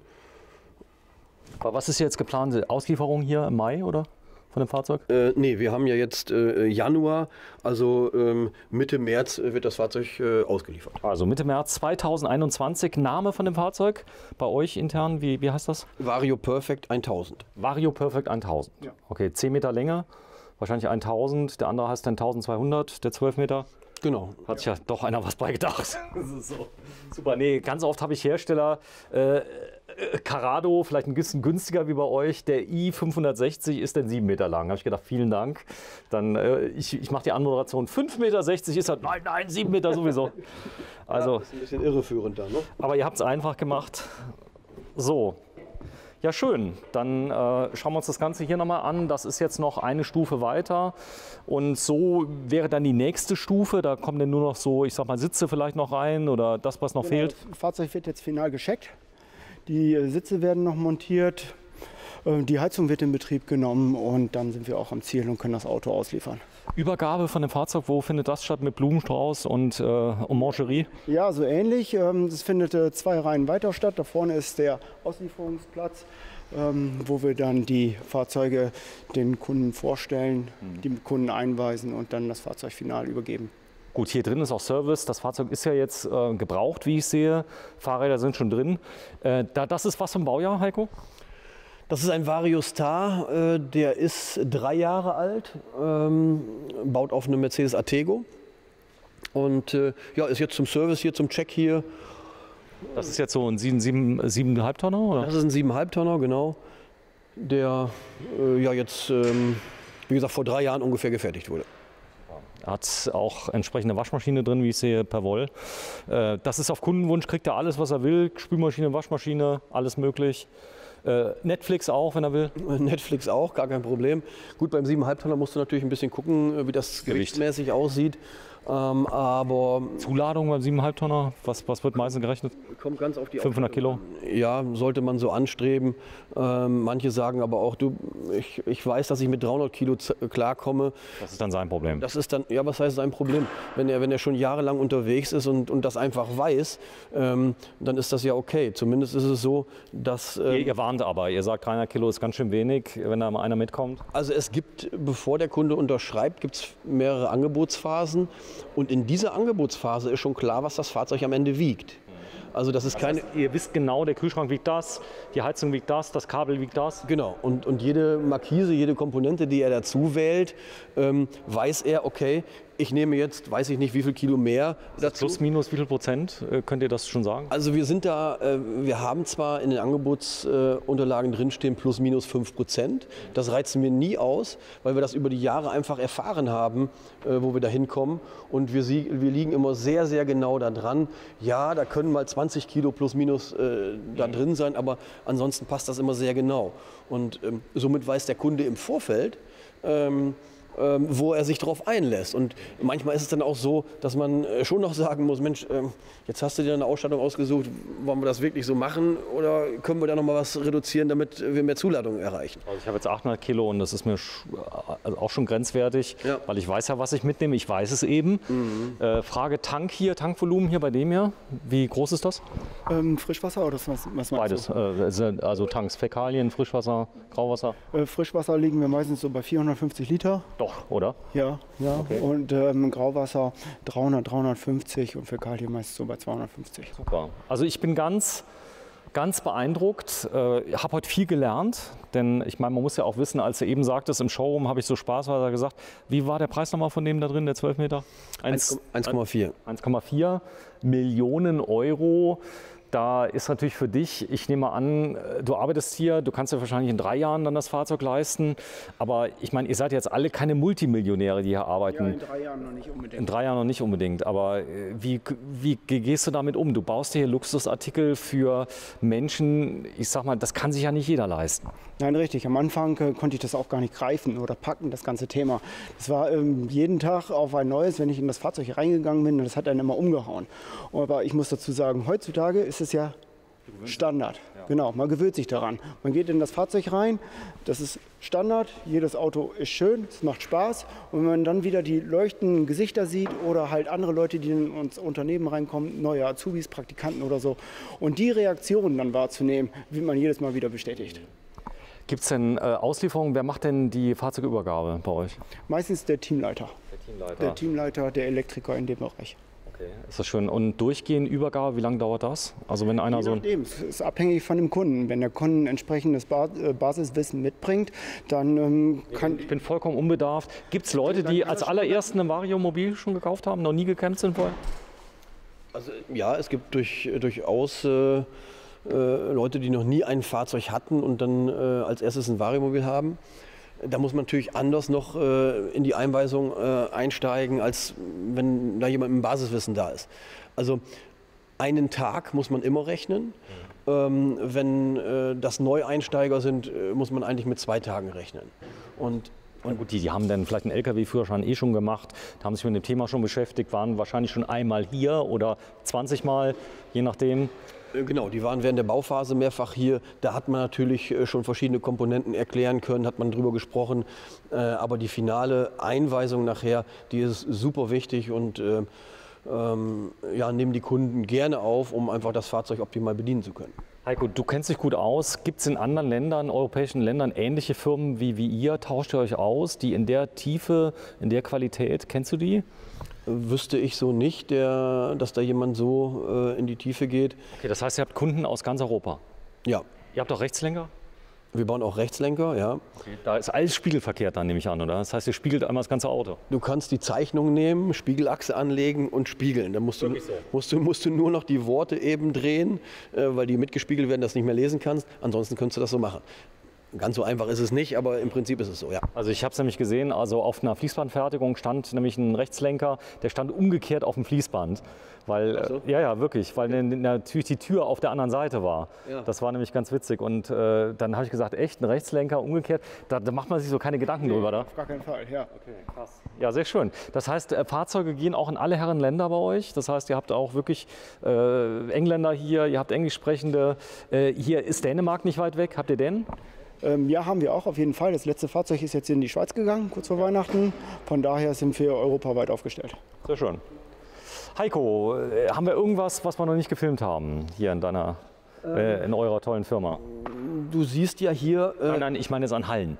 an Hallen. Nein, an Hallen sind wir, gut, es gibt noch ein paar Hallen, das sind aber dann Lagerhallen und so weiter. Das ist, glaube ich, jetzt nicht so interessant, das zu sehen. Ihr habt einen Stellplatz, vielleicht kann man da noch kurz drauf eingehen. Wir haben einen Stellplatz am Gelände, außerhalb des Geländes, wo gerne die Kunden stehen können, übernachten können. Und Stromanschluss, Entsorgung dabei? Stromanschluss dabei, Entsorgung haben wir dann hier auf dem Gelände nachher. Und da kann man sich hinstellen und einen Termin vereinbaren für eine Besichtigung oder sonstiges. Letzte Frage, Probefahrt, ist das möglich, wenn du mitfährst? Kunde will mal erleben, wie fährt so ein Auto, wie klappert das? Also das wäre für mich spannend. Also ich habe gesehen, die Straßen sind nicht die besten bei euch. Also okay, Probefahrt ist natürlich möglich. Also bei Interesse, so muss man das Bei sagen. ernsthaftem Kaufinteresse. Genau, also wir haben jetzt nicht so die Fahrzeuge da, dass jeder mal sagen kann, ich möchte mal Okay, gerne anrufen, sagen, ich will mal gern. Aber ansonsten ist das natürlich möglich. Das wäre ja Wahnsinn, wenn ich so ein Auto kaufen möchte, dann muss ich ja sowas mal bewegen. Ja, gut, jetzt auf der Messe geht es ja nicht. Da kann ich hier nur reingucken. Deswegen finde ich es immer auch ganz interessant, wenn jemand hierher kommt, hier nach Bohmte und man hier diese Fahrzeuge präsentieren kann. Kann man mehr Fahrzeuge präsentieren, man kann die Produktion präsentieren und man kann eine Probefahrt machen. Sehr schön. Ja, André, jetzt seh es mir nach, ich habe deinen Nachnamen vergessen. Wettstein. André, ich habe dich noch gar nicht gefragt nach dem Nachnamen, gell? Du warst immer der André. Ja, ich bedanke mich vielmals, dass ihr euch den ganzen Tag Zeit genommen habt, durch die Firma zu führen. Ich denke, wir konnten auch mal zeigen, Made in Germany bedeutet noch was. Nicht nur Serienproduktion vom Fließband bei BMW und Audi und Mercedes und was weiß ich, die tolle Autos bauen, sondern individueller Fahrzeugbau auf höchstem Niveau. Für Leute, die sowas zu schätzen wissen, muss man auch ganz klar sagen. Denn man sieht jetzt die Unterschiede und da gehen so viel, kannst du sagen, wie viele Mannstunden in so ein Auto gehen? Können wir sehr gut sagen. Tausende? Ja, also in so einem 10-Meter-Fahrzeug mit einer gängigen Ausstattung, sage ich mal, gehen ungefähr 6.000 Stunden. 6.000? Ja, in so einem 12 Meter, den du gesehen hast, für 1,4 Millionen, da stecken auch schon mal 8.500, fast 9.000 Stunden. Krass, ist da noch irgendwas dran verdient an dem? Naja gut, ich sag mal, wir sind natürlich hier dazu da, um Geld zu verdienen. Aber es ist jetzt nicht so, dass ihr an so einem Fahrzeug, was 1,4 Millionen, ihr baut das dann für 400.000. Nee, das ist, der Wareneinsatz ist hoch, Personal ist hoch, wir sind in Deutschland. Ja genau, du musst ja, wenn du allein die Komponenten mal zusammenrechnest, ich sag mal ein Fahrgestell kaufen musst für 120.000 Euro, wenn du einen Generator, Holz, GFK, die ganzen Komponenten mal zusammenzählst, dann noch den Stundenlohn dazu nimmst, einen deutschen Stundenlohn, dann kommst du schon auf eine stolze Summe. Und na klar müssen wir auch irgendwie ein bisschen Geld verdienen. Damit Nee, ist aber okay, aber dann wird es recht transparent. 6.000 Stunden beim größten Fahrzeug. Das ist schon... Nicht beim größten. Nee, da geht noch mehr. Da geht noch mehr. Wie gesagt, beim 12 Meter sind wir dann auch maximal bei 9.000 Stunden unterwegs. 9.000 Stunden Arbeit in einem Fahrzeug. Ja, richtig. Jetzt bin ich echt baff. Deswegen vorhin mal, wo wir darüber gesprochen haben, so Selbstausbauer, die sagen, oh, ich mach das mal, ich kaufe mir einen Bus und baue den aus. Oder Habe ich ganz oft Kommentare, die dann schreiben, was für ein Schrott, da nehme ich mir doch das und mach das mal, ich hau's mal schnell rein. Respekt, muss ich sagen, wer das angeht, noch viel mehr Respekt vor dem, der es fertigstellt. Gut, das wird vielleicht auch nicht auf diesem Niveau sein. Beim Schweizer High-End-Ausbau, gut, ob er schön ist oder nicht, sagen wir, also hat tolle, ganz viele Abrufe. Auf dem Setra-Bus 1968, vielleicht hast du das Video sogar gesehen. 10 Jahre hat er an dem Fahrzeug gearbeitet und die Frau war fix und alle. Der hat gesagt, jedes Wochenende war mein Mann in der Werkstatt. Ja, und das, genau, der muss ja auch diese tausende Stunden irgendwie zusammenkriegen, weil der wird es ja auch nicht schneller können, als wir es können. Und gut, der ist natürlich nicht so in der Tiefe, der muss keine Karosse bauen und so etwas, weil er schon den Bus hat, aber das ist schon heftig. Und das von Fachleuten, die sowas zusammenstellen, das ist schon, da muss schon was kommen. Ja. Heiko Hülsmann und André Wettstein. Ja, richtig, genau. Oh mein Gott, ich konnte es mir merken. Hier steht er. Der Vario 1000, 1000, fast fertig, noch 6 Wochen braucht er. Wir haben heute gedreht am 7. Januar 2021 in Bohmte in Niedersachsen an der Grenze zu Schleswig-Holstein. Ist es weit weg, Schleswig-Holstein? Ja, doch schon ein bisschen. Ja, wie weit? 100? Wir haben bis Nordrhein-Westfalen haben wir ungefähr 5 Kilometer, von daher. Bis Nordrhein-Westfalen habt ihr 5 Kilometer? Ja, genau. Okay, super. Und daher ist die Grenze doch eher in Reichweite. Ja, ihr seid auf jeden Fall zentraler als der letzte Drehort, den ich hatte bei Kabe. Aber es hat mich sehr gefreut, dass ihr die Zeit hattet. Und bleibt mal da stehen, dann gehe ich mal einen Schritt zurück. Das ist übrigens das Klo, was eingebaut wird. Das ist ja witzig. Genau. Dann, da siehst du es mit dem Hebel hier und wo dann die Kugel hier aufgeht und dann... Ein interessantes Unit has been tested. Das heißt, es hat schon jemand drauf gesessen. Vielen Dank fürs Einschalten. Bis dann. Tschüss. Tschüss.